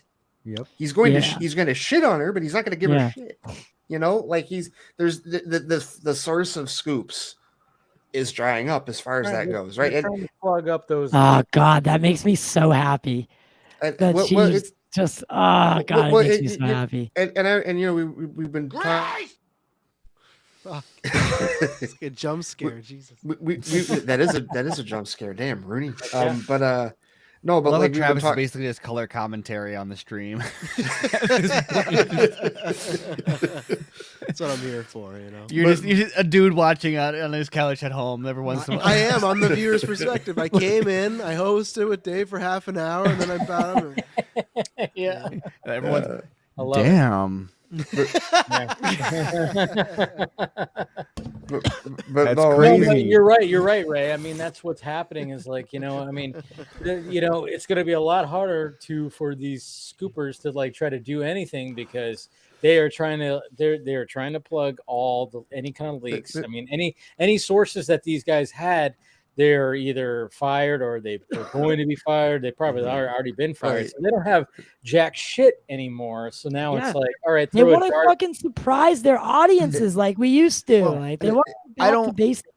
I don't mind the scoop side of it as much as some people. But You can go ahead and say me. You can go Well, ahead no, and say me. I didn't even mean you, but I realized when I was gonna say some people that it was gonna sound way more intentional, and so I leaned into it. But no, I mean like Twitter just gets in a tizzy about the scoop stuff, and I get it, and like, but while I'm not all the way like as bothered by it, the thing that I really appreciate in general, which is tangentially related, is just the getting in front of the PR aspect of all of this. Well, That there is, for the first time in a decade, I feel like there is a hand on the steering wheel, kind of paying attention to the narrative with all of this. And this goes back multiple Warner Brothers administrations of just like, let the internet say all this shit without whatever. Did you see, so we've been talking the last couple of weeks about how active is Gunn going to be on social media. Did you see how active he was today? Oh yeah, was quite a he bit. had something going on. And it wasn't even, well, no, what it was it was because they dropped a teaser for the Guardians of the Galaxy holiday special. That's true. And so there were Another he was trailer. answering questions as a result of that, and a few of the idiots came at him with some toxicity, like How Zaslav can you be should have, promoting Marvel when you're a DC guy? right? Yeah. And What is he gonna if- do? if- He made that project. I think one of my Yeah. I think almost as cast, fuck the dumb as crew. the Don't watch Feige stole, or Jeff Johns gave Kevin Feige Snyder's plan, and that Right. was Yeah. Endgame. Yeah. I think Google Drive. I think God. just a little bit dumber than that is the like Isn't that in James the Zod Gunn book? is a double agent for Marvel who has I- infiltrated oh my God, as if yes. like Yes. half the crew doesn't work on both of these. Like the concept art is all the same Hollywood people. is the not scripts are half- tribalistic. like Hollywood works for the check, there not are people. for the studio. There are like VFX studios where like one dude makes a scene Oh, for a did- DC did- movie and then makes a scene for a Marvel. Like this is. Oh, it's- did you see that today though? Somebody was like, bring these VFX to DC, for the Guardians trailer, right? And he literally was like, those are all the guys that work with me on the Suicide Squad. Yeah, They're they're right literally the there. same fucking crew, you idiot.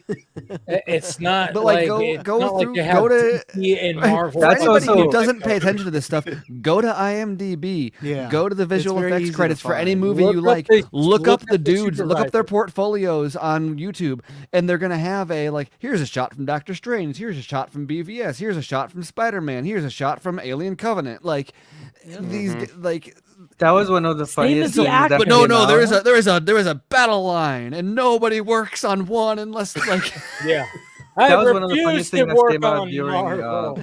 Zack Snyder's Justice League, right? So when that movie came out, there was a discourse surrounding Darkseid's design, and people were like, "This dude is just a ripoff of Thanos," and again, Desaad and those others as well. Literally the same person designed those concept arts.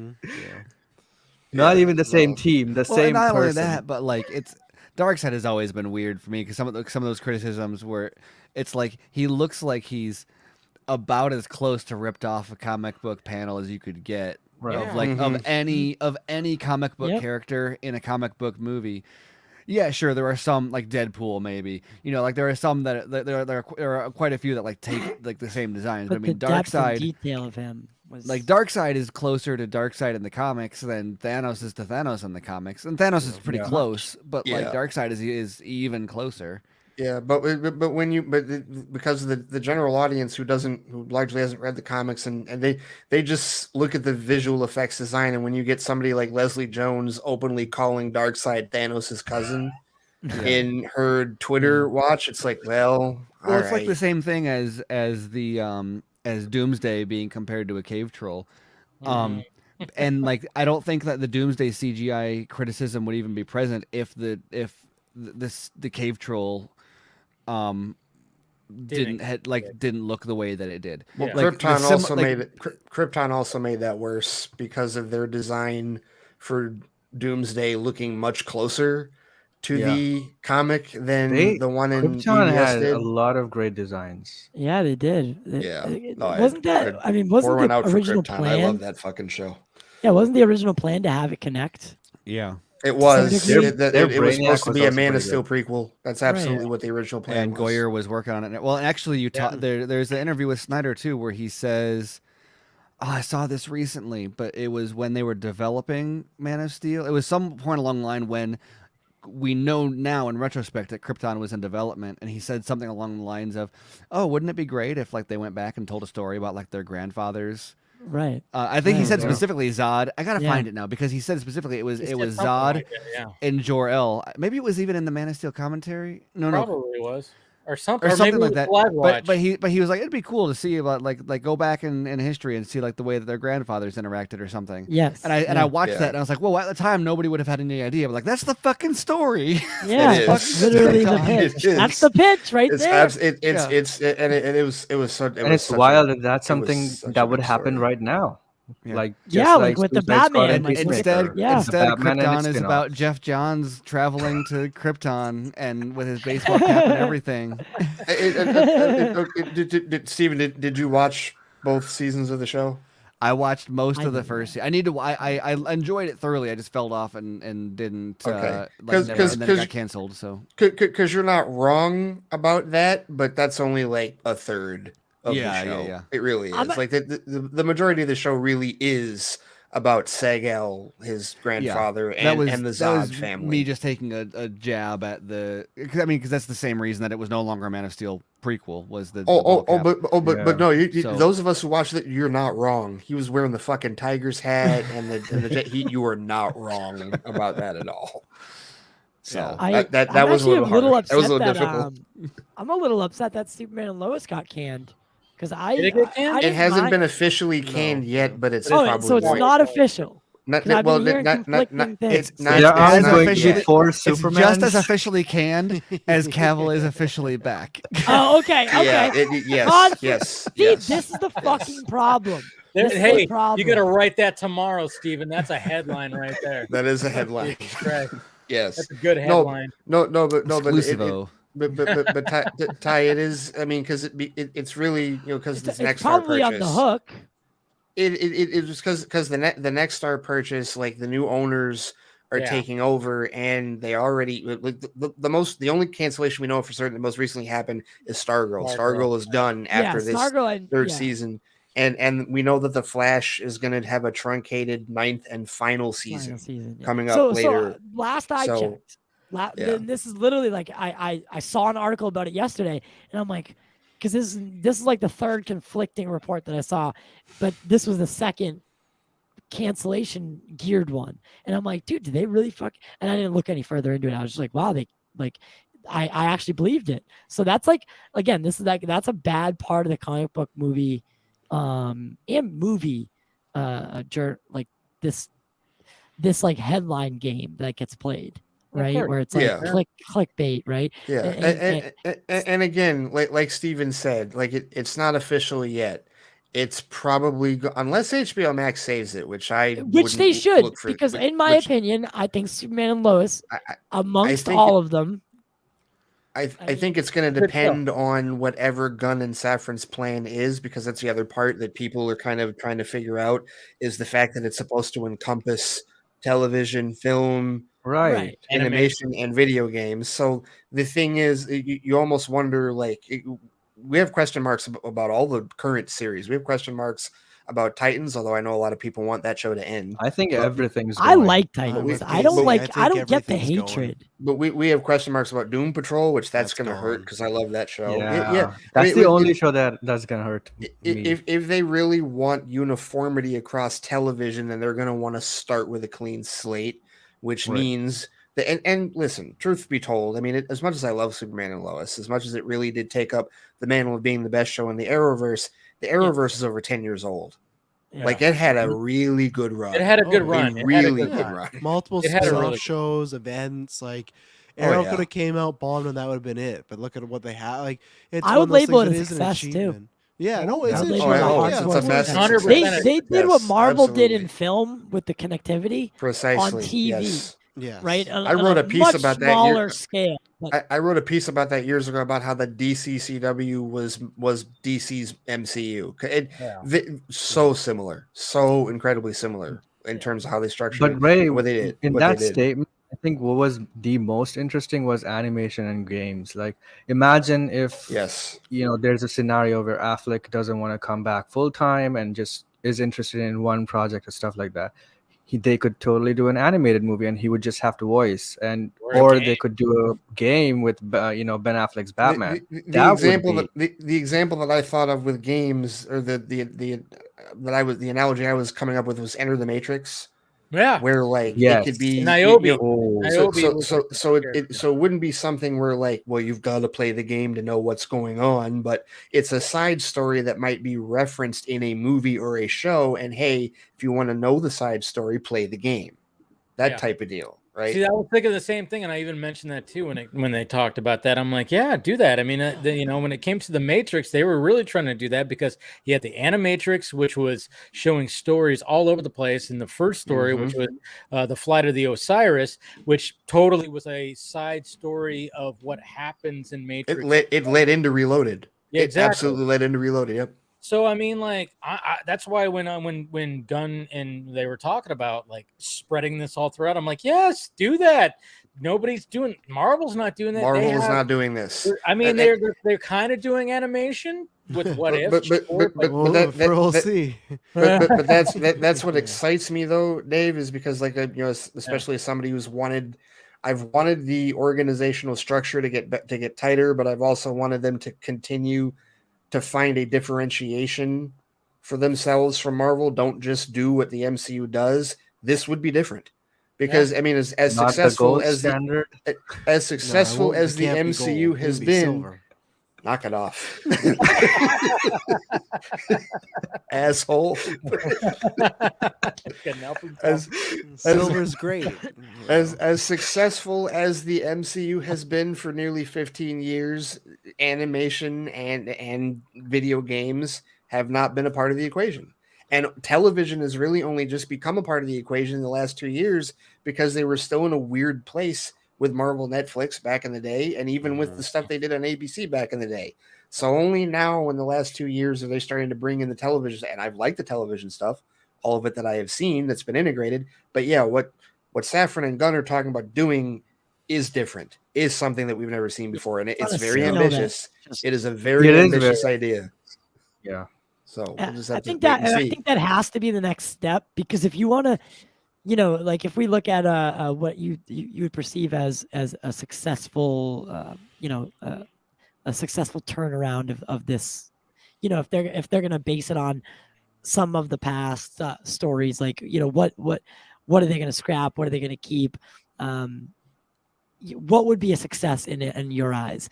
They're gonna have to go a little bit above what Marvel did. Like Marvel, Marvel, it's unique, but they also had the advantage of being the first one to do such a thing, right? You gotta make a nightmare game. I'll tell you one of the biggest things that for me, if I know that they're on the right track, if I know that they have a chance of like maybe even like surpassing Marvel, one major thing that they need to do that they have been very shitty at for the last 10 years, branding. Yeah. Branding has been a massive problem, and take case in point.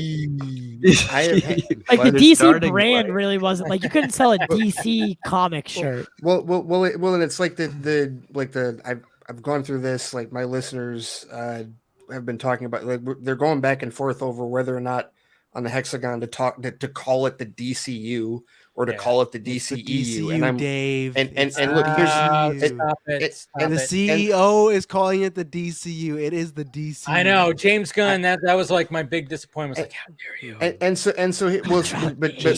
Dave, here's my thing. So I have accepted. Don't do this to me. I have accepted it because yes, Travis is right. He has said it multiple times now in tweets, but here's what he needs to do to really drive it home. I need a fucking logo that says it, attached to Shazam Fury of the Gods, put it in front of all the, that's what, see, because that's the problem. That's what has set them behind, that's what's put them behind the 8 ball, competitively speaking, if you really want to talk like, what is it that Marvel has been doing for 15 years that DC hasn't been doing that has really propelled them into the cultural zeitgeist? It's the branding, the visibility. You're absolutely to right. be able to separate the brands for the general audience and That show also people. comes from Disney. Say what? True, but then there was also that. Well, thing, no, like the when comic book somebody- panel Marvel intro. I mean, that is synonymous with. Yeah, you know, but get rid of that it's fucking synonymous DC as- animated characters. Get rid of that. I know they're gonna Never have to looked come up good. with something different. No, than that, too. that's Especially actually because good, the but they should DC update I it. like it. Yeah, the DC opening was the animated, like the animated. It wasn't animated. It kind of They was. should make a DCEU version, like with But- the actors. but that That's You what know I what think. When it's just started- but this all generic and you have started- Momoa, but then Dave, you I go want to to hear what Blonde Dave's. Aquaman. I want to hear what Dave when says. this all started, we were calling it the DCU at the beginning, and then they put the It's our E show in, now, and Dave. we had to learn to put the E in. God, it's So- being taken over. Now it's being brought back to. So is that what you're For the telling me? longest I had to time, learn to put that E in. It's struggling. for the I'm longest time, they struggling were with not taking even the E out. officially using that. Yeah. No, they For weren't. the Well, longest I time, think they were not officially using I that, think the but now first- it's on who was- HBO Max. Who was the first one that said it? Like Zachary Levi, I think, was the first one that actually said it. I think so, No because it was way. actually Wait. some reporter or something that put DC Right, first, yeah, and then they so- ran with it. Well, but see the problem is somebody pointed. It was this one of out those on things Twitter. where this happened Steven. every single time. Steven, Where Dave, you had Dave, take over. like Why are you the way that you are? where Look over here. somebody in an interview called it like the DC extended universe. Yes, that's what it and was. and then Yeah. the Do caca boo boo. thing happened with like Comic-Con when they had Worlds of DC in there, and everyone's Oh like, my "Oh, it's God, Worlds of that's- DC." Blah, blah, blah. Fake. Fucking fucked. So every single time someone had a different phrase for the I can do for this the all day. universe, they would. Jeez. And they'd be like, "Oh yeah, the DC Cinematic Universe." Everyone would be like, "Oh, now it's the DCCU," and then they'd be like, "Oh no, it's back to Worlds of DC," and like. well, and so that's what now- I was getting at, Steven. So that's why What's when the- Gunn said what's the DCU, C? that's why when Gunn said DCU, and everyone was immediately like, "Oh, now it's DCU." I'm like, "Hold this, maybe, but let's just wait for them to Hold on a little say bit. definitively." There you go. But then it begs the question: so is that what Detective Comics That's- universe? No, I feel that like what they're that- putting the D and or- the C together in the word D, so it's Detective Comics Cinematic. So Universe. Detective That's what Cinematic- it Okay, the real answer is They already- the real answer is the general audience Good doesn't give a job. shit. Dave, Yeah. speak. Dave, They have speak. no idea. Dave, No, what do you? That's what I was trying to get to. I think Steven knew where I was going. and Oh, then- okay, all right. No, Also, no, didn't they get Well, rid no, of no. We Detective all want to hear. Comics? Everyone, shut up and let Dave talk. We want to hear you say it now. you fucking dick. No, but that's the truth. It's like No, when it but comes what I to- was thinking though, for real. Throw a knife at Steven.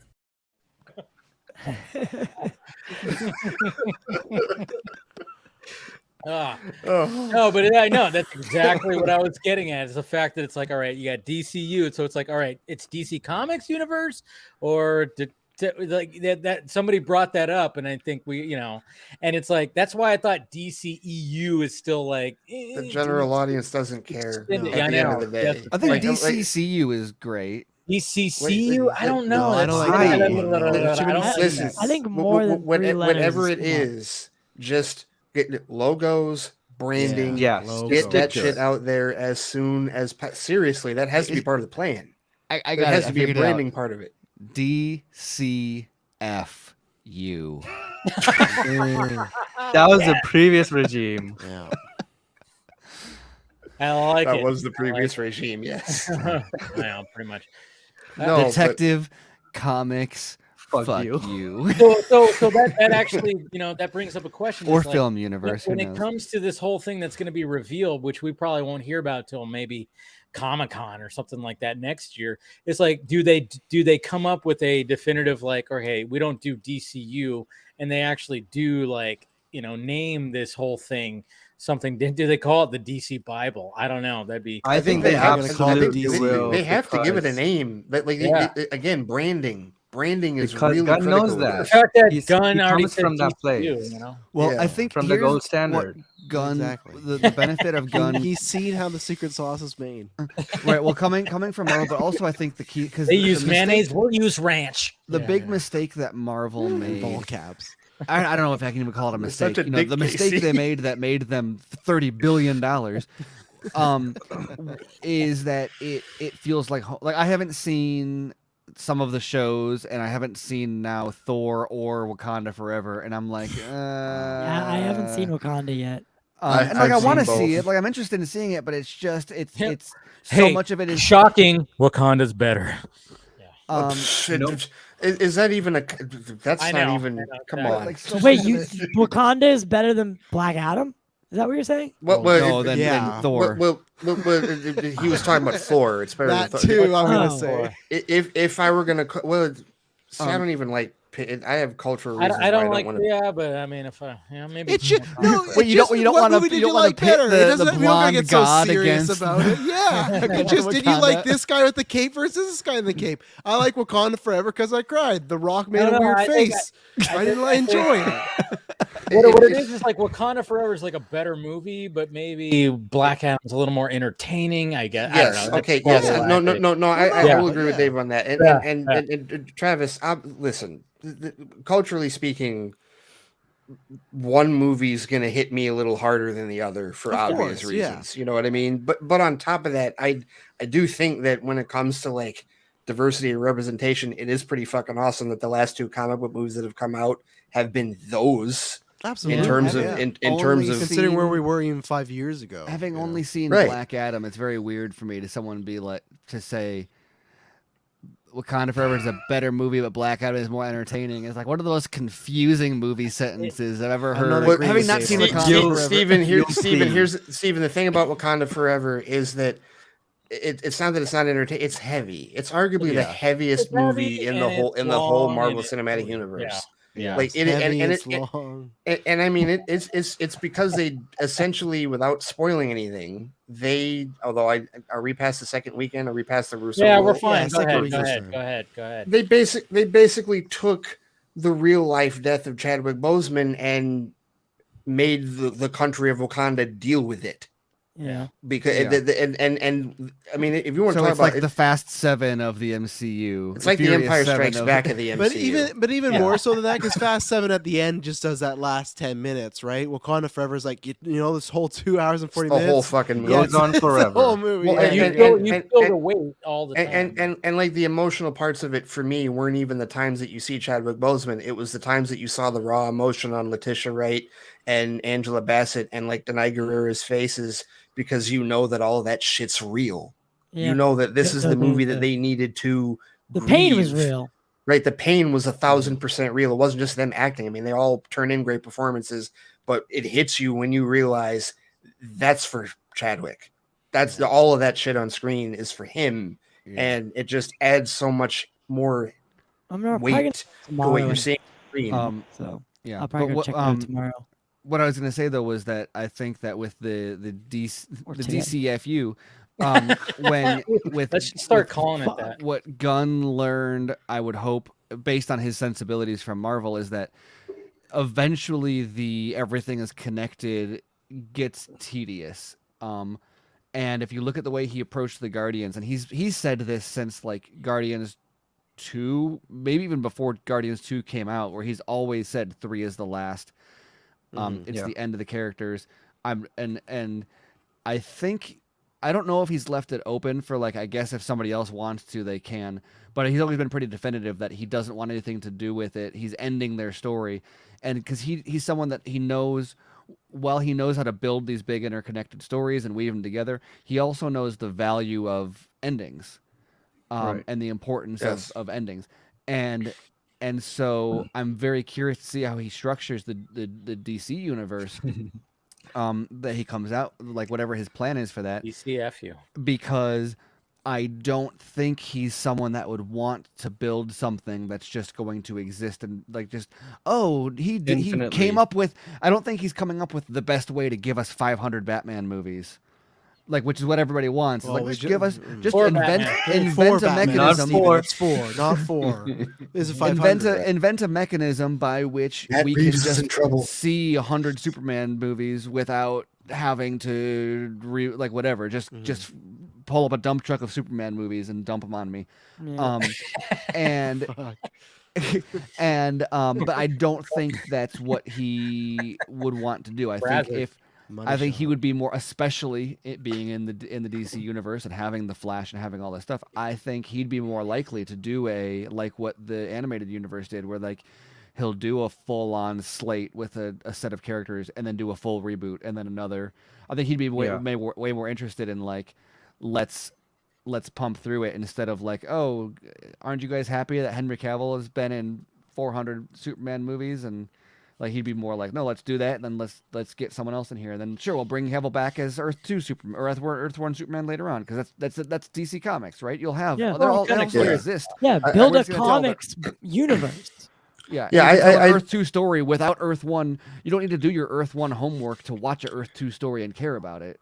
I But you I can do put your think one that Superman it's over going there. to be. I do think it's going to be less assembly line. I do. Like even with an 8 to 10 year plan, I think it's going to be a lot less homogenous, if you will. But on top of Yeah. that, because Gunn is a student of the comics, and we know this, we know he's a student of the comics. He reads. He's read a lot of the shit that he's done. Marvel Comics. Yeah. No, he he's a big DC fan. I was gonna Yeah, say he totally the respect he had for John Ostrander before he even started filming the He put him Suicide in the Squad was movie. obvious. I've always, even when he was But- with Marvel, he might have even said this during Guardians of the Galaxy press. I don't remember, but I'm pretty sure he's said many times that he was always a DC Comics person. Yeah. Yeah. Who wasn't? Come I on. think DC characters are his jam more Yeah. than Marvel. Yeah, he had especially more because it leeway with allows the him- Suicide Squad.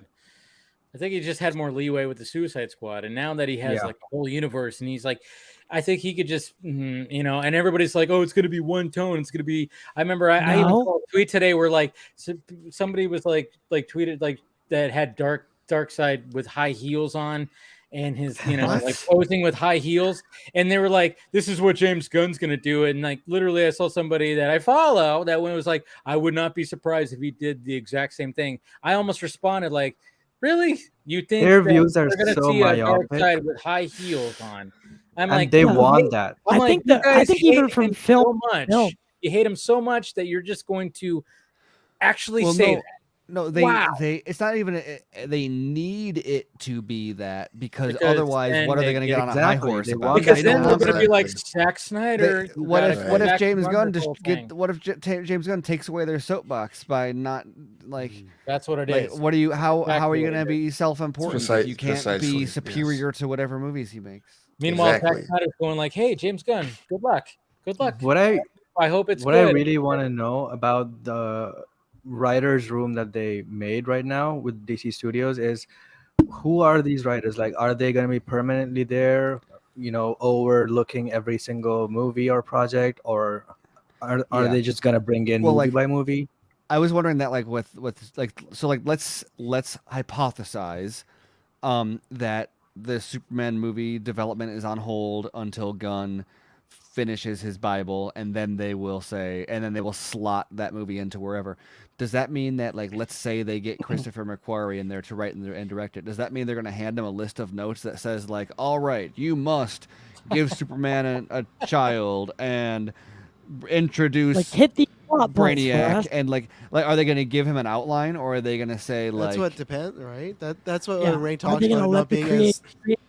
like if they go the Marvel formula, that's what it will be though. Yeah. If you want to get directors with a take, All there's a right, chance so- where that doesn't happen. Gunn is definitely on a good one because look what he tweeted like an hour ago. Look at this. What So do you somebody asked, I wonder how many tweets a day James Gunn gets from fans telling him what they think he should do as boss of DC, and he put, got? Yep. yeah. So that's There's what always he- that. There's always the I- person that wants to tell you how to do your job. I fucking love his Twitter presence right now. Seriously, it is. Yep. It is so Marvel good. again. Unlike they're Elon artists. Musk, They're ahead. They're James artists Gunn ahead. does well. Marvel doesn't have that. Feige doesn't do this. That's Well, it's the like, thing. and I even like the cryptic shit that he's been doing. Like when he posted like the Mr. Terrific picture the other day, Yeah. or he legitimately was celebrating the 50th anniversary of Jonah Hex and got like 50 people asking him, "Oh, what do you mean by that? Jonah Hex? Well, Jonah Hex going to be First involved?" movie out of the gate. Could Not we be Superman, looking at? Jonah Hex. Could we be looking Here's at all I know, something that we bro. haven't had in many years, like But here's a really good example. transparent DC brand But that, Jonah that Hex talks is a to the Very audience? possible, yes. Yep. Jonah Hex is a really, really good example of what DC could do better than Marvel, because obviously, you could bring Jonah Hex into a shared universe or whatever, but why not just a good Jonah Hex movie? Like it's a all you need. Western. Okay, so But that's the hope. I Steven, hope that. Steven, Like, why not a dozen? And that's the kind of thing James Gunn would love to see, though. Just do a dozen. You get Jonah Hex. You've got The Question. You've got just do all these disconnected. Sure, it's in the same universe, but like they don't have to all be like watch Jonah Hex, but you don't need to watch it in order to watch Justice League. Like, well, I mean, like, do you think like okay, so say they have like categories, and they're just like, all right, this is the more adult stuff. This is the stuff we could sell to like family friendly. This can, this can tote the line right here.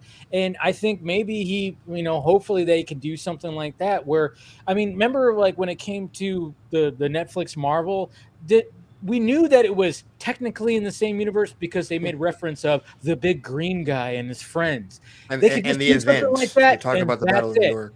That's it. Yeah. The battle. That's all they need to do. They don't need to have cameos. They don't need to have nothing. Make a reference. You're done. And also that is also the reference thing is also not needed, because suppose, like you said, Dave, there are certain groups that they can make, right? So the main characters is one group, for example. So that would be some Justice League members and some of their movies that would need to, introduce certain plot points so that, the main storyline keeps going. But the rest of the movies don't need to do that. Like, for example, in Zack's, 5-part arc, he had these main JL movies and Superman movies, but you could just branch off and make, an Atom movie, for example, or Martian Manhunter, and it literally doesn't need to connect to anything in that 5-part arc. But you can make a Batman movie, the Batfleck one, but that needed to connect because the plot was going from Justice League to that movie. Right.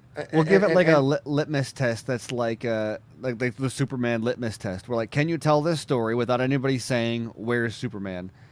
If yes, then go fucking do it. Like, why? I think that argument should just die off because for every project you just ask that. I hate it too, but I'm saying like Jonah Hex is a good example. Who's gonna watch Jonah Hex and be like, why isn't Superman coming in? It's so ridiculous. But Casey, to answer your earlier question, no, as far as like, are the writers' room going to give edicts? I think our biggest hope in the direction that it won't be edicts is the fact that it is literally a creative that is in someone who's been given writer's notes, someone who's been given edicts and knows how shitty they are, that is not necessarily going to be inclined to follow the assembly line process because he is not a traditional producer in the sense that Kevin Feige has been a traditional producer for over 20, 30 years in the Hollywood system. He's going to come at it from the perspective of a creative, a director, a writer, and it's not going to be so much a case of, okay, Christopher McQuarrie, you do this, you do that. It's going to be a case of finding a filmmaker that is like, hey, do you have a Superman story that kind of fits into what we're doing here? And having it be more of a collaborative process as opposed to, here are your notes, this is what you're going to do. But also, I don't think that notes are necessarily, bad either, because, for example, for James Gunn's Guardians movies, Kevin Feige, the only note he gave was just have one scene with Thanos. That's it. And that doesn't impact the rest of the movie. And to be clear, I don't feel like all of the 30 fucking movies in the Marvel Cinematic Universe, they average 2 movies a year for 15 years. It's insane. But not all of their movies are done that way because like you just said, he gave one note to Gunn for Guardians.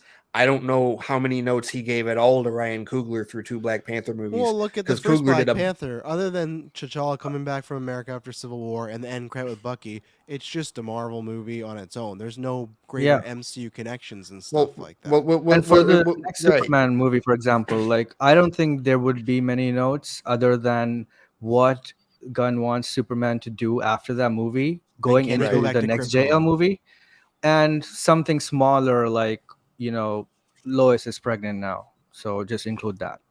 With Bruce's You know. baby. Make this work. See, Casey, therein lies another question that, of course, we're all going to be searching for answers. We're still searching for answers, right? Whether we Which care one about is it or canon? not, that's still the burning question that a lot of us I still want to think- answer, and whether or not Gunn and Safran decide to directly answer it or not. We know there's a handful of ways that they could. You just spoke one of them. So One thing I would say is that they would definitely make it clear, not by announcing that, you know, this is the version we want and, you know, the other version you can forget that, not by doing that, but just by including certain plot points or stuff like that from one version that would make it clear, right? Right. But the thing that they cannot do, because no matter how much our fandom wants to think is, you know, Zack Snyder's Justice League is successful, it is, but it's still not as washed as the other version, right? Mhm. So most people have the theatrical version as their viewing, so that's what they will remember. The general audience, yes. Right? Yeah, the general audience. So Unfortunately. that's the unfortunate thing. That's also the reason why they just cannot straight up cancel that movie. You know, Yeah, but they at need the same to. time, the original is it's not widely enough watched and embraced Yeah, for people to care. That's So, like, no, that's if they that's did- also if most they of the did- plot that points is are also the if they same just- anyway. If they just Yes. roll, like for example, look True. at Deadpool. Deadpool is predicated on this idea of they fucked up Deadpool in X-Men Origins Wolverine, and like nobody fucking knows Yeah. or cares except for like Deadpool is.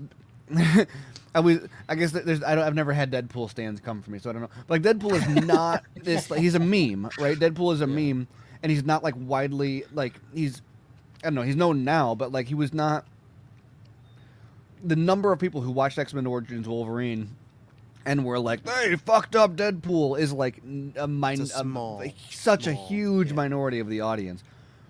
But that didn't stop them from being like, "Oh, we're going to take this fuck up and make it into the driving force behind this other movie." So nobody's going to be confused to the point like you look at like Rogue One. I always reference Rogue One as like people thought Jyn Erso was Rey, and that was still like don't Or get she was that. related to Ray. no, but I but still there's have significant no enough- idea Like, so how either that's the audience been. is tuned in and they know, oh, I gotta watch Zack Snyder's Justice League on HBO Max, and they go and watch it, or they're not, and like the people who aren't gonna be like, wait a minute, I thought that they wanted to have brunch. What They're gonna happened to wa- brunch? Like, like They're gonna watch how it. It's dare so they, like- easily it's so No. easily fixed because they just need to make it clear in the next movie, whatever they're doing, the plot point that continues from, you know, Zack Snyder's version. Like, for example, Silas. So if they are doing a cyborg movie, Silas would be dead. They don't have to explain that. Well, I mean, I guess this also goes back into what the fuck the Flash is going to do. That's what I was gonna say. You could Because say who that he's knows? dead, and you could start after the new universe. Oh no, actually, in this universe that they created, Right. The it's Flash this- has Iris. The Flash does The have Flash Iris. does have Iris. Right. It most That's certainly why I has always think Iris, like yes. the Flash. It does honestly. Like I hate to say this, but I don't think it's gonna matter which one's canon between the 2017 one or Snyder's, That's because what I we're think gonna be figuring out. But Yeah. I know that Ty needs. You said Yeah, you it's need to go. So yeah, it's late where you're at. It's I know. getting late. It's actually getting early. Oh yeah, So, I should it's say 2:30. that. So, you guys, dude, thank you for inviting me on, man. And Yeah, no problem. Promote uh, yourself. yeah, maybe when it gets a little closer to the actual date that we do like the reveal, we can do this again because we'll be launching the network in 2023. and it's gonna be really fun. You know, it's a new venture. TV is a little different than podcasting. I found that I run into a lot more a lot more bricks in the wall. I seem to be, you know, there's a lot of obstacles, but it's been a challenging and something I'm growing with. So, but for now, if you want to check out the YouTube channel, or our audience is fucking boomed on Apple Podcasts and Spotify. So I'm gonna be putting my focus there for the time being. So thank you for having me on. No problem, man. Thanks for and to all of you guys, man. I'd love to talk to y'all soon. I had a really, really fun and engaging conversation. No, it was a good time. Yeah. You know, thank you for talking about all the stuff that you know. I mean, it's very fascinating, man, for sure. So, all right, boys. See you later. Weekend. Till next time. Take it easy. That's right. I have a new toy. Anyways. I was having an outer body experience there for a second. Like, this is A little it. bit. Yeah. This is how I go. Yeah. Still trying to I just got it today, so I was like, oh, I could have drops at the top, show a button, but I haven't quite like figured it. Well, it's because StreamYard is so fucking basic, man. Streamlabs, I can have it like whoa crazy, but yeah, StreamYard's a little limited. It's pretty cool though. I'll just run it through. I think you can run your mic and the board through Streamlabs as your audio device, and then that's what I did. And then Streamlabs is running right now. Yeah, and then as far as StreamYard is concerned, it's just a single audio input.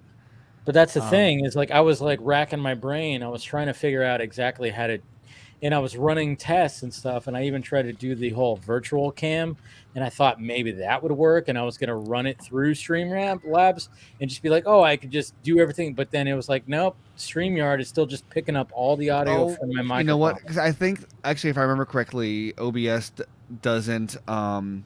I don't think it does the same thing with a virtual mic the same way it does with. No, it doesn't do it. Yeah, that's one feature they need to get in. Yeah, so you want like either I think a plugin or get like Voice Meter Banana or something. Dude, one of those. it sucks. It sucks because I was like, because you can add so many effects in that. Yes, I was like, you know, with this Stream Deck thing, I was like, oh man, I could have drops right here. I can like bring up stuff and whatever, but it was like I couldn't do that. So I mean, I knew I was, you know, having Ty on, so I was like, oh, I gotta have.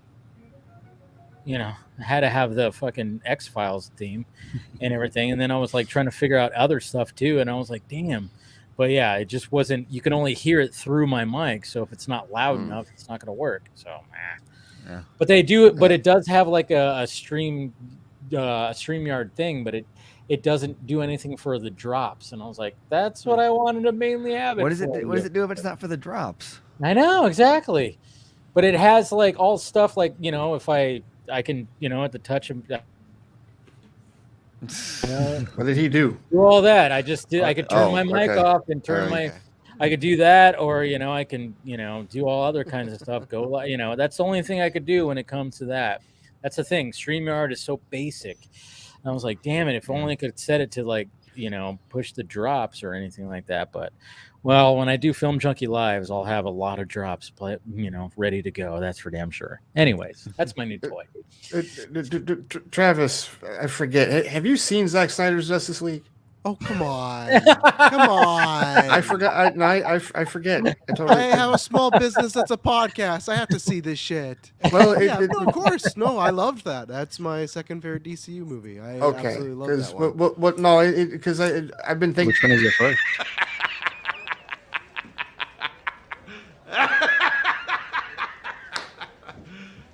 You serious? Just because I like Thor: Love and Thunder doesn't mean I can't like Zack Snyder's movies as well. Which one is your first, though? It's which one is Birds of Prey. I knew it. Birds of Prey. Okay. Yeah, that's the I first appreciate that. But I just like the style. I love Margot Robbie as Harley Quinn, not just because it's like, oh yeah, Birds of Prey and Thor: Love and Thunder.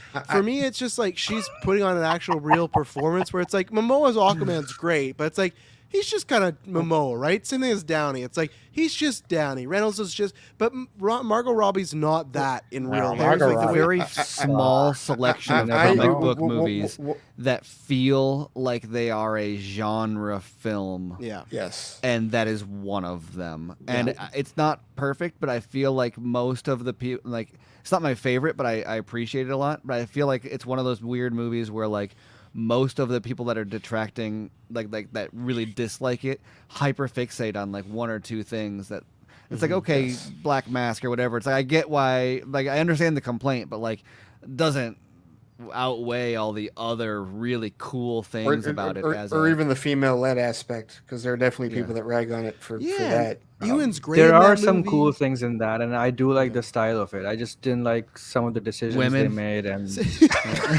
hey, You see, if it was You can put- if it was men's, you can of put Prey, 20 women in the movie, and I'll. Why I'll don't be we the have first a one Men to of Prey movie? Yeah. But the soundtrack's killer. I love the way they tell the story with the timeline. And I love that What it's would like the be way people would male describe equivalent of the birds.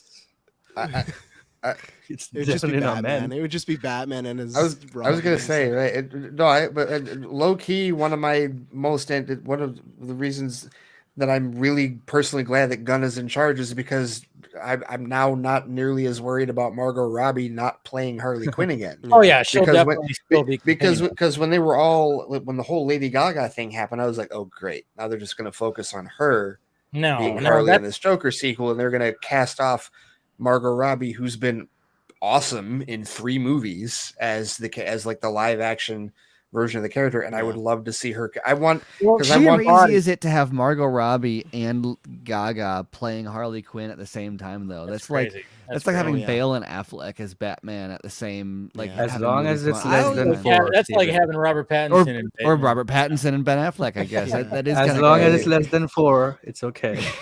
Exactly. Less than 4 Harley Less Quinns. than 4. I thought that was hilarious how he's like, there's not going to be 4 Batman movies, and everybody is like, confirmed, there's only going to be 1 Batman. And I was like, no, there are Pattinson so... leads the Justice League. That's what I 27 brought up. That's what I brought up. He didn't even say less than 4. He just said it's not going to be 4. It could be 5. Yeah, True. That's the thing. It's like people He don't just realize. hates the I number mean, 4. Yeah, it's like but like what's the? He's great at But that. also, he doesn't know how What's numbers 3? work, so it could be 4. Numbers Also. are his I strong mean, and weakest suit. I mean, the headlines. I mean, the headlines were just so predictable. Matt Reeves is in his Batman movie. We're hearing his Batman movie is in trouble. He doesn't. And then a couple days after that, I am hearing that Zaslav doesn't like Robert Pattinson. How man. chaotic would that No, be no. if the See, Batman my universe whole just get thing on that canceled? was the fact. I think my whole That- thing about don't that even was the Casey. fact that the fact that he probably doesn't like the fact that it's like, oh shit, there's like this Batman that's totally off on its own thing, because he's so focused on we need to have this cohesive universe. I think he's I think also having. I But- do but have to wonder in my head, though. I gotta imagine there's I don't know what the right word is. It's like, it's not consternation, but there's a level of like he's got to be like, damn, I wish those sucked more, so I could Right? Because think about how inconvenient it is to have like I don't know. I didn't love it, but I think that like a solid, like a well received movie with popular actors, and like it didn't bomb, it was well reviewed and did well at the box office. Think about how inconvenient that is for everybody trying to organize DC. It's like it would have That's been how so the last Especially- regime felt about the Justice League movies. Especially that came from not because Zack not because just for this movie, like the vision Matt Reeves have for the universe that they're creating, that the potential of that is way more fascinating, and a lot of people are on board, even if they don't like the movie. Yeah, I mean, and then of course you're looking at like, okay, if we're gonna look at fucking box office numbers, I mean, obviously it did well, 700. Didn't crack $1 billion though. Yeah. Yeah, it No, didn't. no. Yeah, Oh, but that doesn't that mean lazy but look shit. what- Oh my god. Yeah, no, I hate, yeah, Spider-Man so No I Way hate Home, that though. too. Oh, But at the same Casey, time, you just know that you're hitting all the fucking buttons. I know, but All at the damn same buttons. time, I have my how own do we stream know? deck. But how do we know, like, just like with the Dark Knight, Batman Begins and Dark Knight, look at that fucking like gap between, you never know what, Matt Reeves is cooking up for a sequel, and that could blow up in its own thing, and everybody's like, oh my god, look at this Batman movie that has all this, and it's like, yeah, we try to tell you with the first one. You know, some Well, people well- didn't know about the first one, maybe. Because or the something like Begins that. Dark Knight jump is crazy when you look Oh, at it. it's 'Cause crazy. Isn't Begins like just like 500 million, something like that? No, like, it begins. Oh, it's like begins with 350 It was like or And then 300 they- or less something. than 500. you get to but like you- 1.1 billion. Like, I Yeah. mean, it is, and I still think Begins is the better movie, subjectively, personally, in my opinion. Although, but, like, but the Dark You're wrong on Knight that is one. the first time I ever it's all remember. subjective. It might be the only time, even. I don't know. This would be a cool one to go around and see if anyone else has had this, where I was sitting and the credits rolled, and the second the credits came up, and I saw it in IMAX opening day, and I remember watching the credits come up, and my immediate reaction was they could start this from the beginning again, and I would not get up to I use would the sit bathroom. there What and watch. movie? What movie? The Which Dark one? Knight. Yeah. Dark Knight. oh yeah. Yeah, I like Begins, and I don't know where I fall on the is it better or worse than the Dark Knight, but I will say that with the Dark Knight more than Begins, it's I believe I have watched it back to back, like just 2 times in a row before, like at home. I for sure I saw it midnight showing and then again opening day, Yep. which was not planned. I saw it. I added a showing in because I was like, oh yeah, I'll see that again. I did. But I remember saw the actually- moment the credits rolled, I was sitting there like, let's Yeah. straight up. I- Let's It's see just it such a again. big theatrical experience too. Yeah. Just some of those chase scenes and whatnot. I can tell you this, Stephen. At our theater here, like, you know, I didn't necessarily have the same feeling that you had, but I can tell you that, like, it was a midnight showing. I got there 4 hours early, and there were already 100 people in line. Oh, And not only yeah, that, those it's the days. first and only time I've seen a movie theater remain open for 48 hours straight. Oh wow. And it was all because of that movie. Like, after we got out at like 2:30 in the morning, there was a line a couple hundred and deep for the 3:15 showing, and it It's- kept going People, and going. I even and saw going. something earlier today where people are always like, I don't get what is so great about Heath Ledger's Joker wasn't that great, and like I disagree, but like I think that maybe some people do overblow it or I think a lot of people misunderstand like or misattribute what it is that people are raving about, because I think I saw someone recently criticizing like the writing wasn't that deep for him or something, and it's I don't know, it's just a Because weird they criticism. didn't have a backstory of his character. Well, maybe? because Well, the point isn't that he's deep. It's not. I don't know what people think is attracted to it, but I will say that I think that more so than Batman, the viral marketing with Joker is. Oh my god! People were not showing up for Heath Ledger or there- for there is Christian not- Bale's Batman for that movie. They were showing up Yeah. because of Well, he even Heath said Ledger that. in the trailer. Yeah, Bale's no admitted one that, has right? done a viral marketing campaign like that, including Disney. No one has done Even that. the Dent ads were cool because they had a whole campaign Yeah. website Haven't you for seen Dent. Black Adam's marketing? We found the Dentmobile. We found the Dentmobile because Yeah. it came to Ann Arbor, and like me and my buddy like drove down, and we had to chase it because they went to Briarwood Mall, and Briarwood Mall kicked them out, and then we found them in a Lazy Boy parking lot. And like they were in character. Like they were campaigning for Harvey Dent. They were giving us, it was as though the movie didn't exist. It was wow. real. Like they What's get, and I still absolutely have like got the wild- buttons and the campaign. It's so stuff wild to from me it. that this stuff was more prevalent in like 2008 Yes. then like imagine how popular that shit would be today, where like people on like there'd be like a Twitter account like tracking where it is, and like Even BVS had some. well, if Twitter sort of- survives. Yeah. No, but you're right. You're right, KC. Like the Turkish Airlines ads. Yeah, right. That was yes, a cool thing and that they did. you know for LexCorp BBS. OS Yes. and That was good. stuff like that. Yeah. The fact No, I that still- they had I- Lex Luthor do one, that was just good. Yeah, I still have my I Believe in Harvey Dent T-shirt that they gave us for his campaign. Right, like that was the marketing for that was incredible, and that's the other crazy thing is people I think also, as they try to rewrite history or conveniently forget that that's the first $1 billion earner for any comic book movie. Like it started that the trend. gold standard. Well, and then also Of Bonds, for of Batman movies. everyone says now like, oh, we want to do an MCU style thing.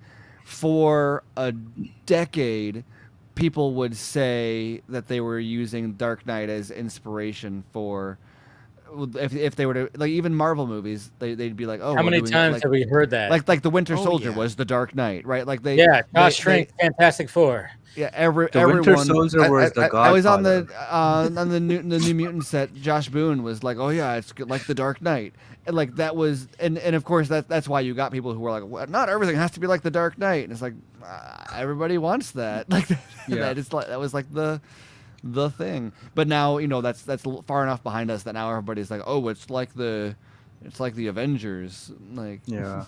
I don't know. Yeah, I don't know what is the new. I don't think there is a new. It's like blank thing now. Like I don't know if there's one comic movie that has. no, risen I up think above the other MCU ones. Marvel movie I think is like kind of the default catch-all. For the discussion purposes, Like I think Avengers, it's like right? event and Endgame for sure. Yeah, Endgame is a buzzword. Yeah. And a lot of it, unfortunately, is 'cause Snyder Cut and Endgame are the. Yeah. But like a lot of it is because a lot of film Twitter, they're really just box office fans and not necessarily like film fans, and they're just watching the numbers and like scoreboard mentality. They just want to be number able go up. to lord the box office over somebody else in an argument.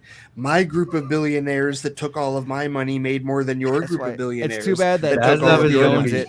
But this is why I cannot wait to watch what the you're gonna weekly reaction to Avatar numbers coming I knew you were in. going to say that. And Good old I knew you were weekend gonna say that. projection.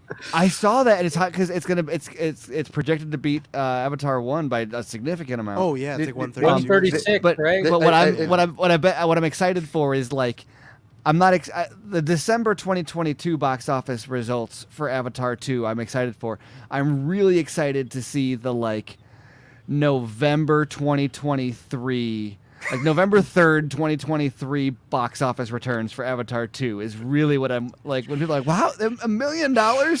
This came out 47 weeks ago. How did that? I won't subscribe on that one. I think it can hit $1 billion. I don't think it's gonna be around for a year. No, I'm being hyperbolic, but Okay, good. but you look at like Cameron's movies get legs, and I can't explain yeah. why. I can just explain that they do.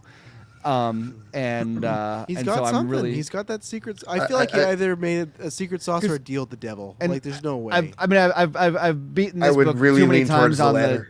the vodka stream. That makes more But sense. You look at the top 10 highest grossing movies of all time, and every single movie has it's a Star Wars, Marvel, Jurassic, like it's IP, all yeah. it's all the same thing. And then you have 2 James Cameron movies, both of which opened at under Titanic opened at 30 million. Avatar was opened like at 60 something. 70 like about. 8 or something. Titanic is and they almost sat more. untouched as the top 2 for Oh, for yeah. 20 years. Titanic, in many ways, is almost the bigger achievement, in my opinion, than Oh Avatar. yeah, well, because it's what in adjusted the hell? because it's not adjusted for inflation.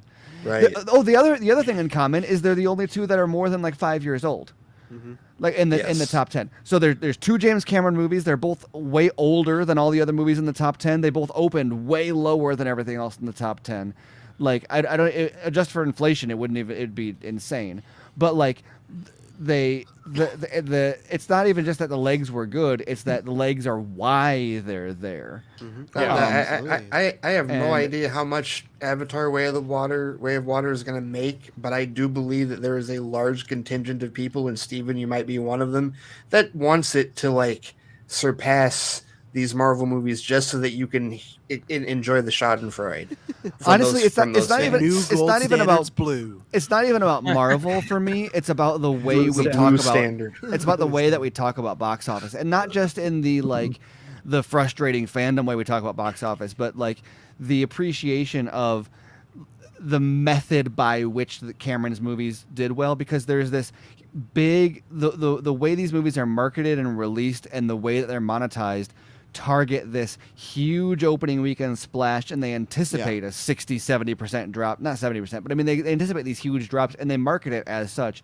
Look at like how many weeks out are we from Avatar happening now, and look at the marketing versus like what Endgame or anything else would be. Like these movies, and that is not a like failure on Cameron's part. This is all consistent with the way these movies are always released, and there is a box office and marketing paradigm behind their success like a box office strategy behind the way these movies are put out that is different than the way all these other IPs are handled, and that regardless of what brand or anything else is attached to it, I just appreciate the fact that like this isn't one of those like let's get all of our money week one, like let's design an experience that lasts week after week that the family wants to come back and see, that we want to see in different formats. Like that's so much more exciting for cinema. I don't give a fuck if it's Batman or if it's fucking Blue Pocahontas.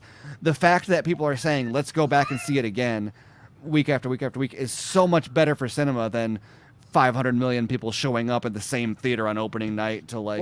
Well, I mean, look at it this way. I mean, like especially like we're some of us are on YouTube. What is one of the things that we have to like consider, and what is always when you watch like these videos that talk about like what do you have to consider when it comes to a video? Retention. The retention. What's the retention in your video? When are people are just like diving? What do we look at the second weekend? We look at is technically the retention, like what's the drop off from weekend to weekend. We always emphasize that big time, and a lot of the times it's a big fucking drop. What movie that didn't have that this year was Top Gun Maverick. People were just like, oh my god, experience, and it just kept going and going, and the drop was like what? Sometimes it was just like in the 20%. It was I don't even know that it had. Did it really have a big drop to the second it had weekend? But like most of these big movies are like 60, and the box office was low enough for long enough that like it wasn't making headlines with the week to week ticker of how it was doing, because it was below the threshold of like whatever, but it stayed there for so long, and like that's people think like you can't just leave a movie in theaters and have it do, and like we see that with like you bring back Endgame in theaters and like it makes some money, but like you bring back Avatar in theaters and they've done it multiple times and it makes like they made like $300 million in China a few years ago. I might be exaggerating a little bit, but it made $100 million or something like that when it was it one of the movies that they released? Or Titanic made the Titanic 3D re-release was insane. Like, I think because remember they released those movies to get people back in the theaters like a year or so after the pandemic, something like that.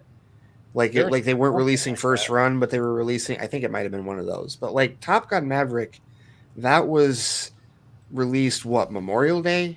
Yep, I think, and it stayed in. This is Labor Day.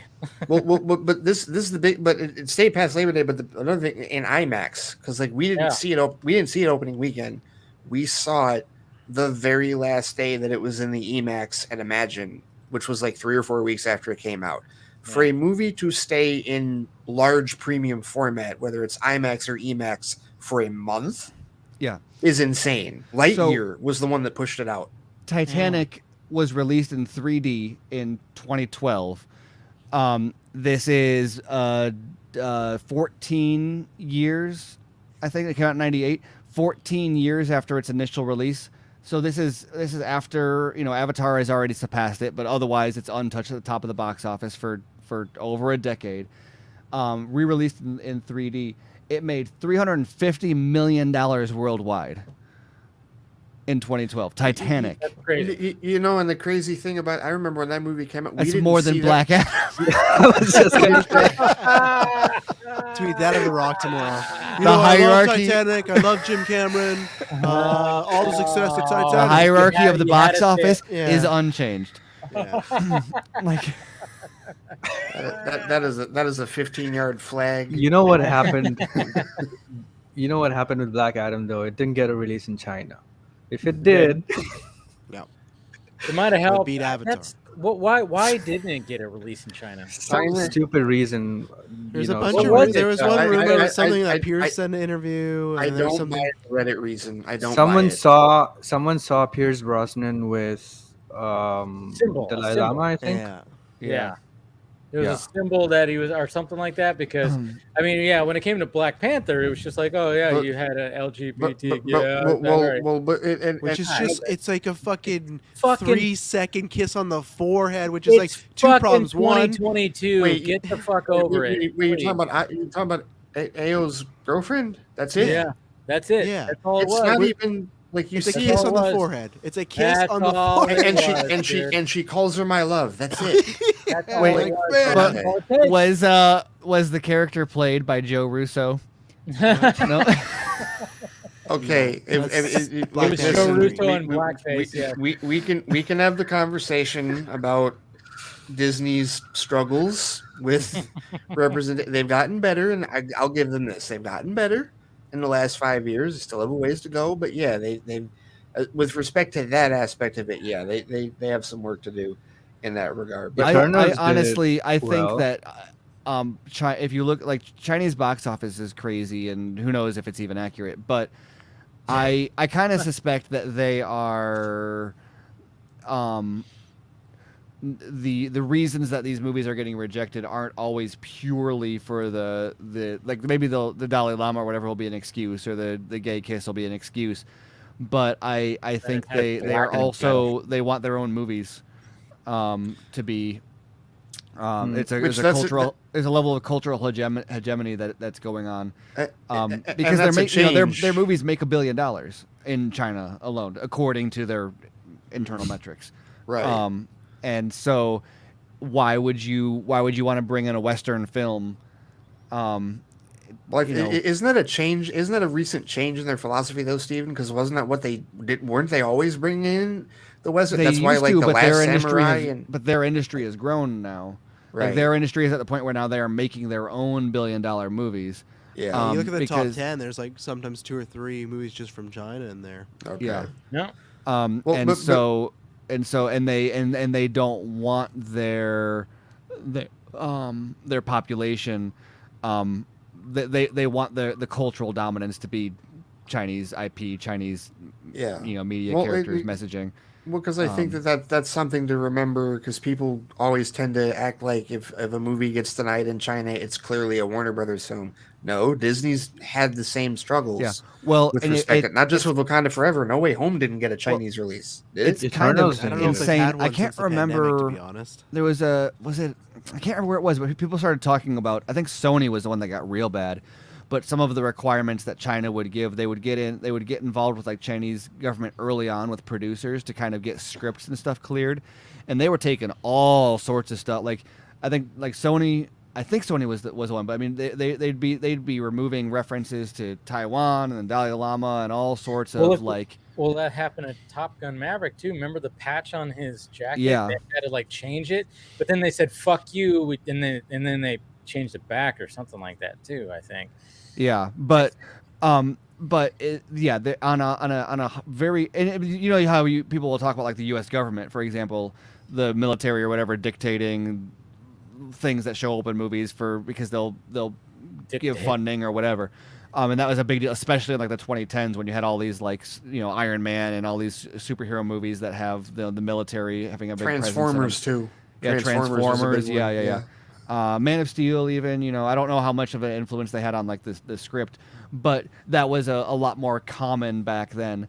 And so, any government's going to be like that. And so China, and you remember like Transformers is another good example where like they did have these huge sequences that were shot in cities in China or took place in China because they were trying to kind of tap into that.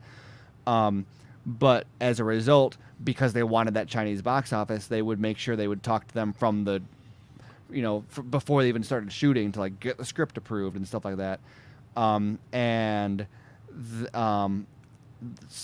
They stopped playing ball to some extent. But also I think China just started to get ridiculous with their standards because even when they were letting Western stuff in, it was filtered. It was and if it wasn't an alternate edit, it was something that they had asked to not be included or to be added from the script stage. And so if that's kind of their standard, then why not just use their own material from the beginning once they have the infrastructure needed and the talent needed to be making it? Well, then that's going to be another evolution of the box office discussion in general, and that goes hand in hand. So now going forward, we can't count on China. Like for these types, like for numbers with respect to these movies. But on top of that, the other aspect that everybody keeps glossing over, and this just came up earlier today at work. I have more than a few coworkers that do want to see Black Adam, are interested in it, but they got wives and kids and they don't have all that much money, so they're waiting for HBO Max. That's part of it. That is a big part of it, right? That's the struggle. That's the struggle that studios are having right now with the whole streaming, cash flow. Is like again, the pandemic totally just pushed that forward because obviously the pandemic caused not just struggles. Obviously there's it had economic struggles. So it's not the fact that it's like, oh, we're worried about going to the movie theater. No, it's like, hey, I can't take the family to the Harkins right now because it's going to cost like just under $100 for everything if we bring everybody and blah blah blah. So when you know the next option is, hey, let's just wait a month and a half maybe, and we can just pull it up right here, streaming service, blah blah blah. And there's always been a contingent of like, I remember, there was wait for Blockbuster people way back when, that was always crazy to me. But wait. I mean, there was. I remember I knew people who would buy advanced tickets for like 2 weeks after the movie came out, which was always weird to me because like, why are you buying advanced tickets? Because you're not going to need them at that point. But people who would from the beginning, like they would plan ahead to see it that late, and I was always like a first day people. But there's always people to avoid crowds, to avoid prices, to avoid whatever. And so now HBO Max is just. The question is, how many people does that pull back from theaters, but also how many people does that pull up? Like the wait for Blockbuster people are now actually paying more. Like they're subscribing to HBO Max now, so there's a benefit and a cost. Well, and to be and of course it's not just HBO Max because I have had one person tell me that that's also the case with Black Panther, Wakanda Forever. Like I want to see it, but I'll wait until it's on Disney Plus, something like that, right? And now if they had to wait until it hit Blockbuster in the past, would they be I'll wait for Blockbuster people, or would that be the impetus that they needed to say, okay, I'll see it in theaters? I don't know. Well, they're not. This isn't an older. Like these are people that probably don't know what Blockbuster. No, I mean like is. hypothetically, if they existed in that. Well, but it was a longer wait period though, right? Like Blockbuster and the Blockbuster days, it was like what? It was like 6 months or 3 to 6, yeah. Yeah, so that I mean, waited way longer. Nowadays, something that also changed from the past few years is that before the pandemic, if you miss a movie in a theater, you'd have to wait for like 3-4 months before you catch it on online or DVD, whatever. But now you just have to wait 1.5 months. Well, I mean, Black Adam you can already do for pay-per-view. Yeah. So before, if you used to miss a movie, all the crystal clear? those clips, that's how you know when those start showing up on Twitter, you're like, oh, okay, there it is. Yeah, all of a sudden I was seeing like, oh, hey, there's Cavill, crystal clear. I was like, oh shit. Well, and oftentimes those show up with like Japanese or Chinese subtitles. Because I guess that probably not Chinese or Korean. I think it's Korean. I think Korea specifically has like a 1 month or something like that window on a lot of digital releases. Right. I don't remember if it's Korea or not specifically, but I think it's Korea. It is. This is all why it says core sub. Oh, okay. But this is all why the no billion shit is just lazy and stupid. And I've seen it go both ways. I've seen it thrown at Marvel and I've seen it thrown at DC. And it's like, enough with this lazy scoreboard mentality bullshit. There's 1,000 reasons. There's multiple reasons why any of these movies would make $1 billion and would still be considered successful at this point. It's just a simple, territorial thing that DC versus Marvel fans have to fight about because they have one, number instead of taking into all the factors that, got that number in the first place. Like, for example, if you are comparing Wakanda Forever to Black Adam, which I don't know why you would insult Wakanda Forever like that, because that would get, that's like a movie way further in the universe. That's a sequel to to an Oscar nominated movie and highly anticipated. Oscar winning movie. It did win 3 Oscars. Yes. And it wasn't for VFX, you're right. Anyway. So you have all this and you have the high marketing campaign, like the costliest marketing campaign you would have, and you're comparing that to a new third third grade character like Black Adam, which the trailers were fine, the marketing was okay, and you're comparing the box offices as these two. I don't get it. When There are I too many hear factors. people compare it to Shazam, I'm like, it's probably gonna pass Shazam. Do you realize how Shazam didn't make that? Here's what they're doing, because this is part of the other problem that we have, is that people are not allowed to like change their minds upon receiving new data on social media. Because a year or so ago, we were speculating, a number of us were, about Black Adam possibly making $1 billion because of the power of The Rock's marketing, right? I didn't say you. I'm saying.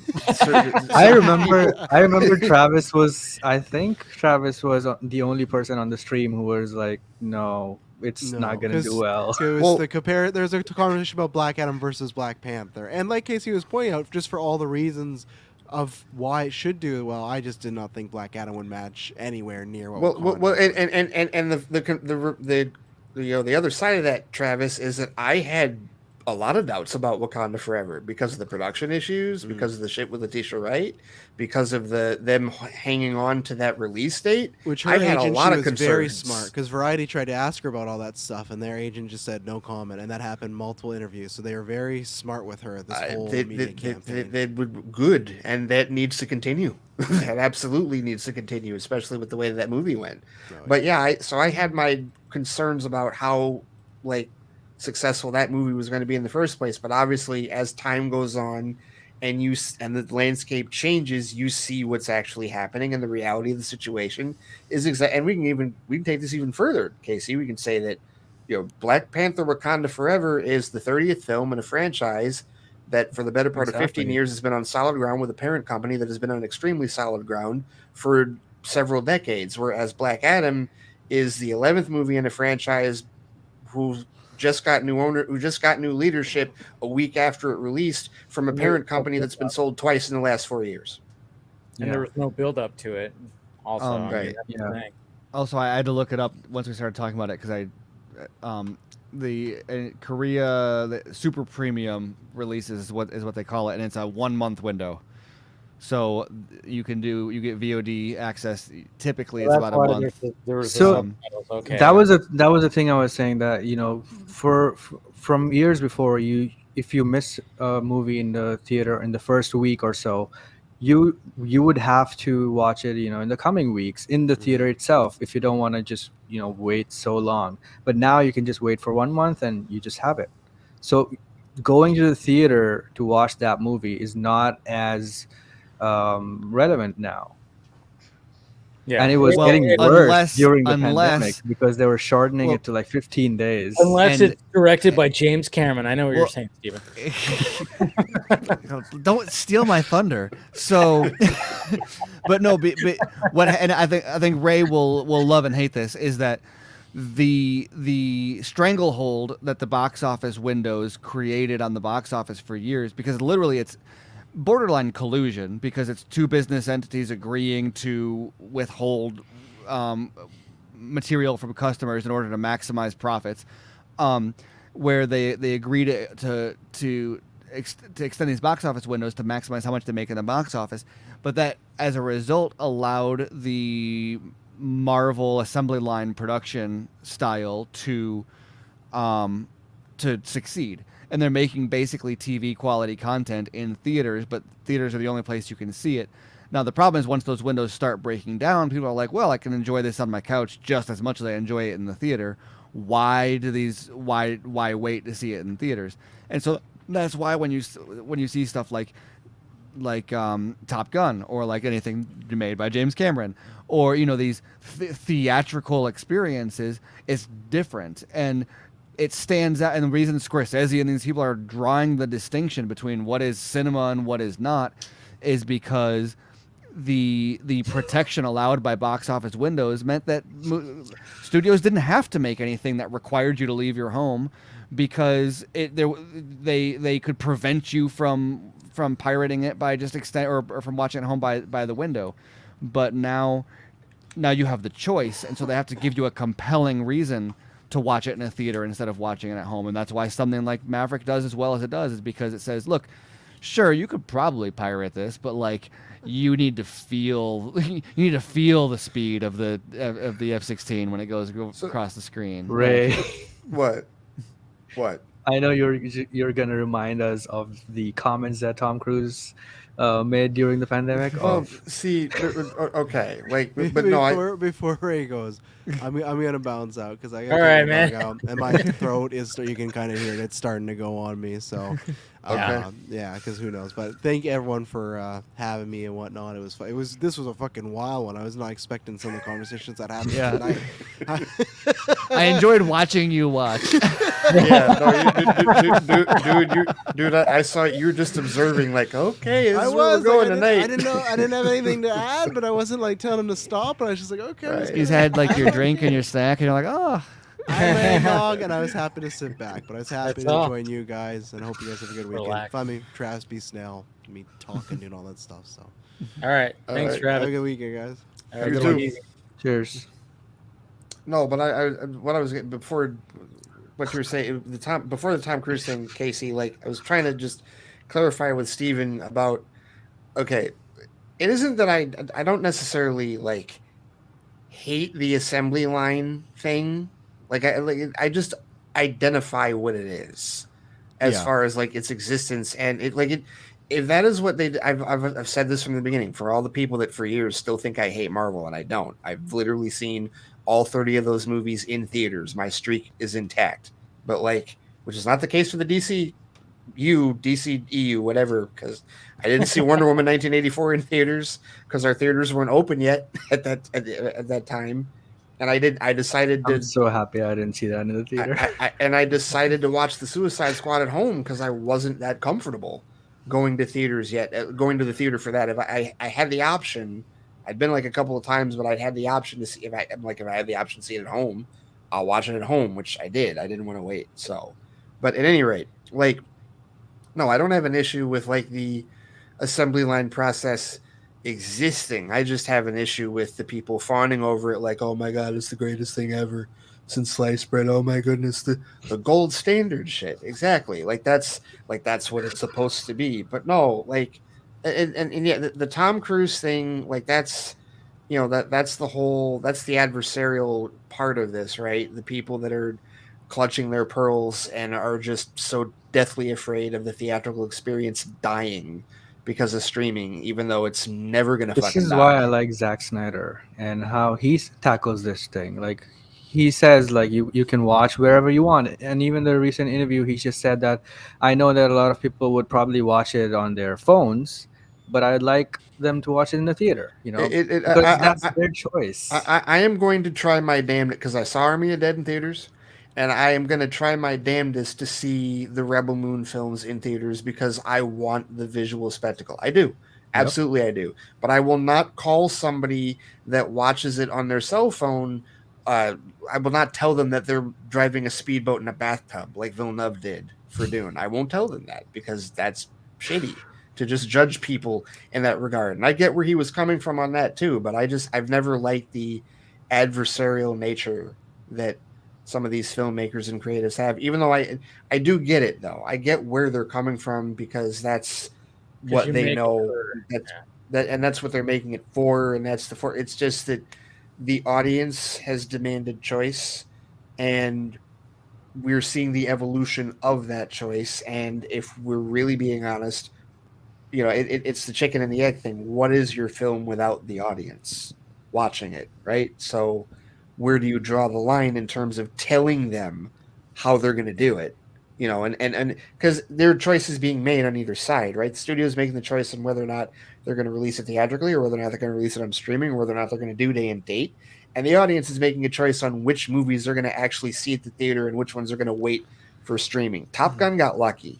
That a lot of people decided that they were going to spend their money to see that at the theater and not wait for Paramount Plus. And yeah, Tom Cruise did go all in and force his hand with Paramount and say, you will not give this a 45-day window like they'd been doing with A Quiet Place 2 and with some of their other films, because he wanted the box office longevity, and it paid off for him. It could have just as easily not. could have just as easily not paid off for him, but it worked out. Nolan could have done the same thing with Tenet. Think so? Nolan's things with Tenants, that drive-in thing still pisses me off, and I never 100% got it corroborated. But if it's true, then that really bothers me. That he was, I told you guys about that, right? About the whole thing about how, at the time when it was released, they said that if your area didn't have indoor theaters open, then your drive-in theaters couldn't show it. Because I was gonna go to the. Because I was going to go to the drive-in theater. I was going to go to the drive-in to see Tenet when it opened, but it wasn't available at the drive-in. And I heard that story because our indoor theaters still weren't open. This was like, what, August of 2020? I have no idea. I had to drive to San Diego. I wouldn't be shocked if that was a policy because that's very consistent with what it started with Lucas, as far as I know. For requiring certain standards for theaters to show Star Wars, but it continued with Disney where they require certain projector brightness and stuff. And like drive-ins are not bright projectors. No, they're not. That's true. So I can really. Dude, I saw The Grudge at a drive-in. I was like, why did we come here? I saw Solo at a drive-in, and oh no, do they have daytime showings? It was like watching. It was like watching Battle. KC, no, you can't do a daytime drive-in show. Because that would be no. But even at night, Solo was you couldn't see half of it. I mean, it was like people complaining about Game of Thrones on their TV, but worse. Like, so it has to be a bright movie and a dark night and a bright projector. And so you definitely because of the way that studios and filmmakers throw their weight around to say you can't show my movie unless you have this quality projector and this quality sound, it would not shock me at all if that would include. Another way to watch a movie too and drive-in was when it starts raining. That's always fun. Oh yeah, and Steven, that's a valid point as far as like the visual nature of Tenet not being conducive to a drive-in. But I just remember at the time, it really pissed me off because of the nature of the pandemic. Oh yeah, I'm not saying you deserve. I'm not even commenting on whether you deserve to be pissed off or not, so much as whether or not that is a policy they would have in place. Right. Because it is they throw their weight around in that way often, and I'm of two minds about that because I'm like if I had the ability to say you can't see my movie unless you see it with the technology that I want you to see it with, I would do that. But as the consumer, that's bit me in the ass before. So right. Yeah. Well. Right. Yeah. And so because of that, I kind of snarkily was like, okay, fine, fucker, I'll wait till it's on HBO Max, and I did. I didn't see it until it was on HBO Max. So, like, so I don't know. Because us YouTubers are like, we're the reverse. Like, no, watch it on the smallest screen possible. We're ugly. Yeah, we have. Right. Don't watch it. When people go like, dude, I'm watching you on my big screen 4K. I'm like, why? Why? Jeez, you see that scar on my face where I popped the zit and it just never healed right. I guess the funny thing with that is Tenet would look better on a cell phone than it would look on a drive-in screen. Oh yeah, technically. I maintain one of the best movie watching experience I've ever had is watching Tree of Life on my See, Dave, if you remember this, the Nexus Prime? Tree of Life? The Nexus? It was the Samsung. It was a Samsung Nexus. It was the first. It was an AMOLED. Yeah. It was an AMOLED. That was like technically the 4, I think. It was a Sprint exclusive, so it was a variant of the other one, but it had a 4-inch screen, a 4-inch AMOLED screen, but it was AMOLED, so that's a big deal at the time. Yeah, the Nexus a 720, a 720p AMOLED screen, 4-inch Android phone. But I had Bose headphones plugged into it in a pitch black room in front of my face, and I'm pretty sure I cried, just like in this dark room by myself staring at it. But I mean, in that setting, it was pretty immersive because it was like up in front of my face, dark room. But it's also because of that movie. But yeah, I mean that movie. It doesn't have like huge CGI. Yeah. But there are grand. It's a cinematic. Oh yeah, there are CGI stuff in that. There's that whole space and I just remember. Malik was trying to do his best Kubrick. Malik was doing a Kubrick. He was trying to be a Kubrick Yeah. with that film That in many movie's a ways. masterpiece. Yeah, that movie's fucking beautiful. But and so yeah, not many movies could do that. But I recognize that like it is possible to have an emotional experience on a small screen under the right settings. I think the sound had a lot. If I was listening to that like on the phone That's speakers, why it would have been Nolan didn't different. want you to watch it on the phone, because there were no emotions in Tenet. Yeah, I think some of these filmmakers need to just be like, no, It- don't start criticizing that, and just just be like, hey, you know what? I would love it if people saw it on that, but whatever. If they see it, this, it's fine. I do think it's ironic though that I feel like there's the streaming and theaters now kind of both have the same problem, and it's an audience problem, and it's not actually a problem. It's just it's a problem they created, but theaters had a captive audience, and as a result were not required to provide a theatrical experience in order to force people to come to the theater to see it. They just needed to have content on the screen, period, and people would come see it. When streaming started, the novelty of the available content at home meant that the content didn't have to be as good because you had a captive audience, especially in the pandemic, almost literally captive. And so it just had to exist, right? But now you could watch it, you could do streaming, you could VOD, you can go to the theaters. There's so many more. The windows are shortened, so like audiences are now free to kind of see stuff wherever they want, whenever they want. And so as a result, that's why you see both streaming and theatrical are like, whoa, wait. We can't just make a ton of shit now. We have to make like all of it really good, because people aren't watching stuff just because it exists. We need to give them a compelling reason to watch it. And part of that means making something that's designed for that format, making something that says you must see this in a theater, making something that says this is a good experience on your couch. And that used to be the way this stuff was made. The experience was a consideration as a part of. I love Bo Burnham talking about making what is it, Seventh Grade? Is that what it was called? Seventh Grade, the movie he made? Yeah. Where he shot that on film and framed it theatrically. He talks about the way shooting something theatrically is different, because he got to start on YouTube. He talks about the nature of sitting in the audience and seeing something up on the screen. You have a different relationship to it. You're almost looking up to it as an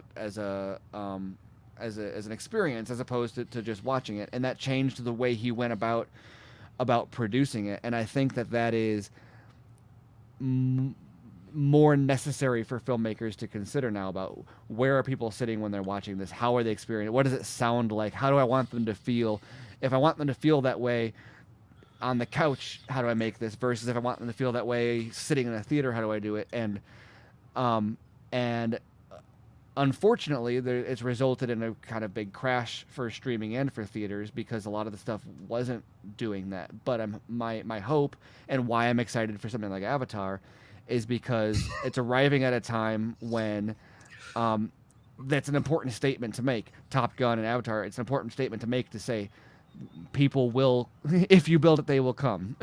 Right? Like, it's also same thing on streaming. Zach on streaming is great too. If you build an experience, they will come and see it. And the format is relevant, but like the point is, make something people want to inconvenience themselves to see. When we were being, I was going to say this, when we were literally being held hostage in our homes in 2020, there were 4 brand new.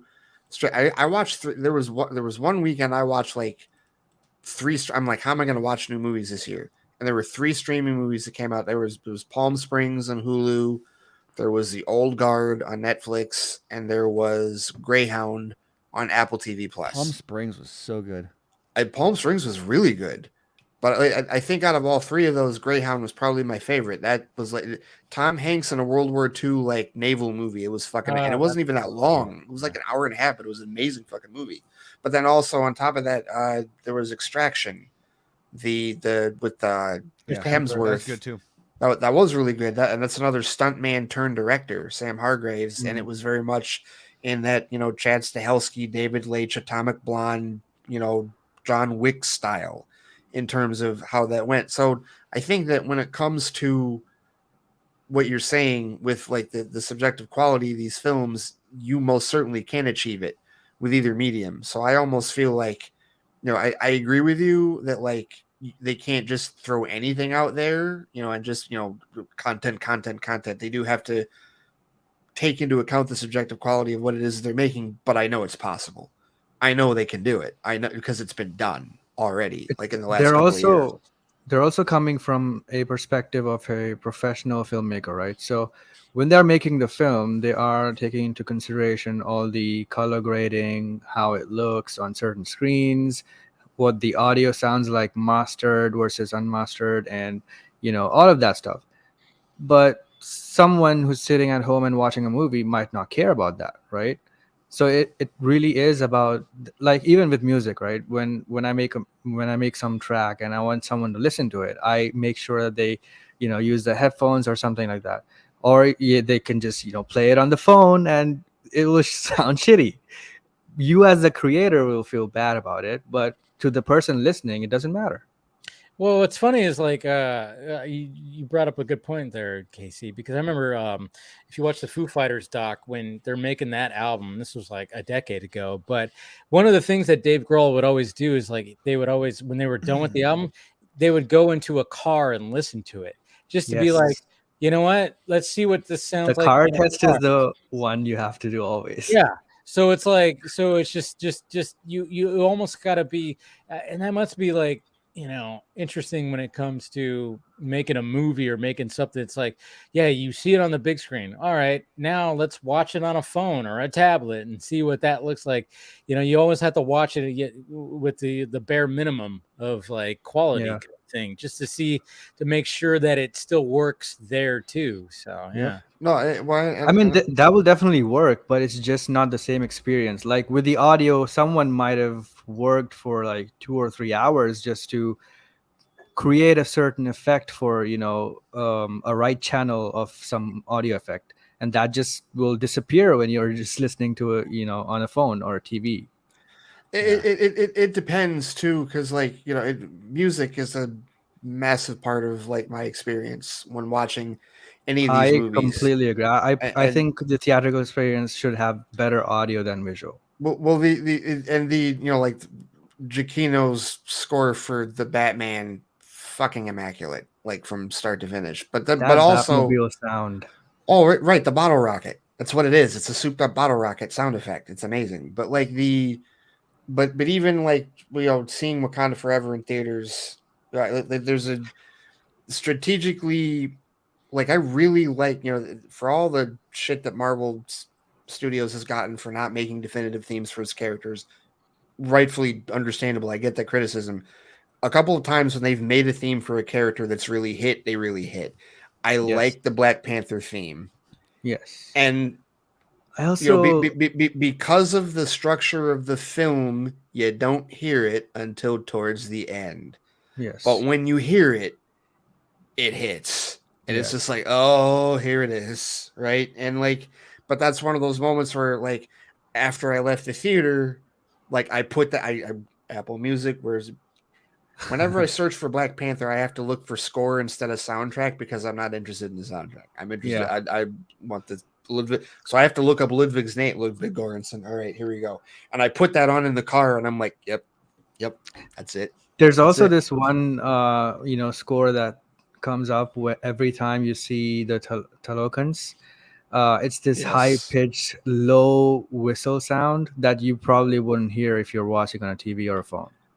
Well, because he made a theme for Namor and the Talokans, which that was an interesting choice from the MCU. I wonder if any of the Marvel comic diehards. I feel they got better with the score though, because people like Giacchino and Ludwig came in, and Giacchino has like the definitive Spider-Man theme ongoing for like multiple movies, and he also created the Doctor Strange theme, which keeps coming back every time he appears.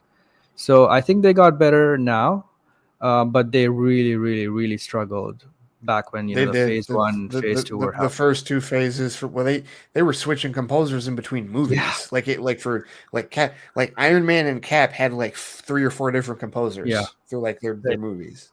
So, Crazy. yeah.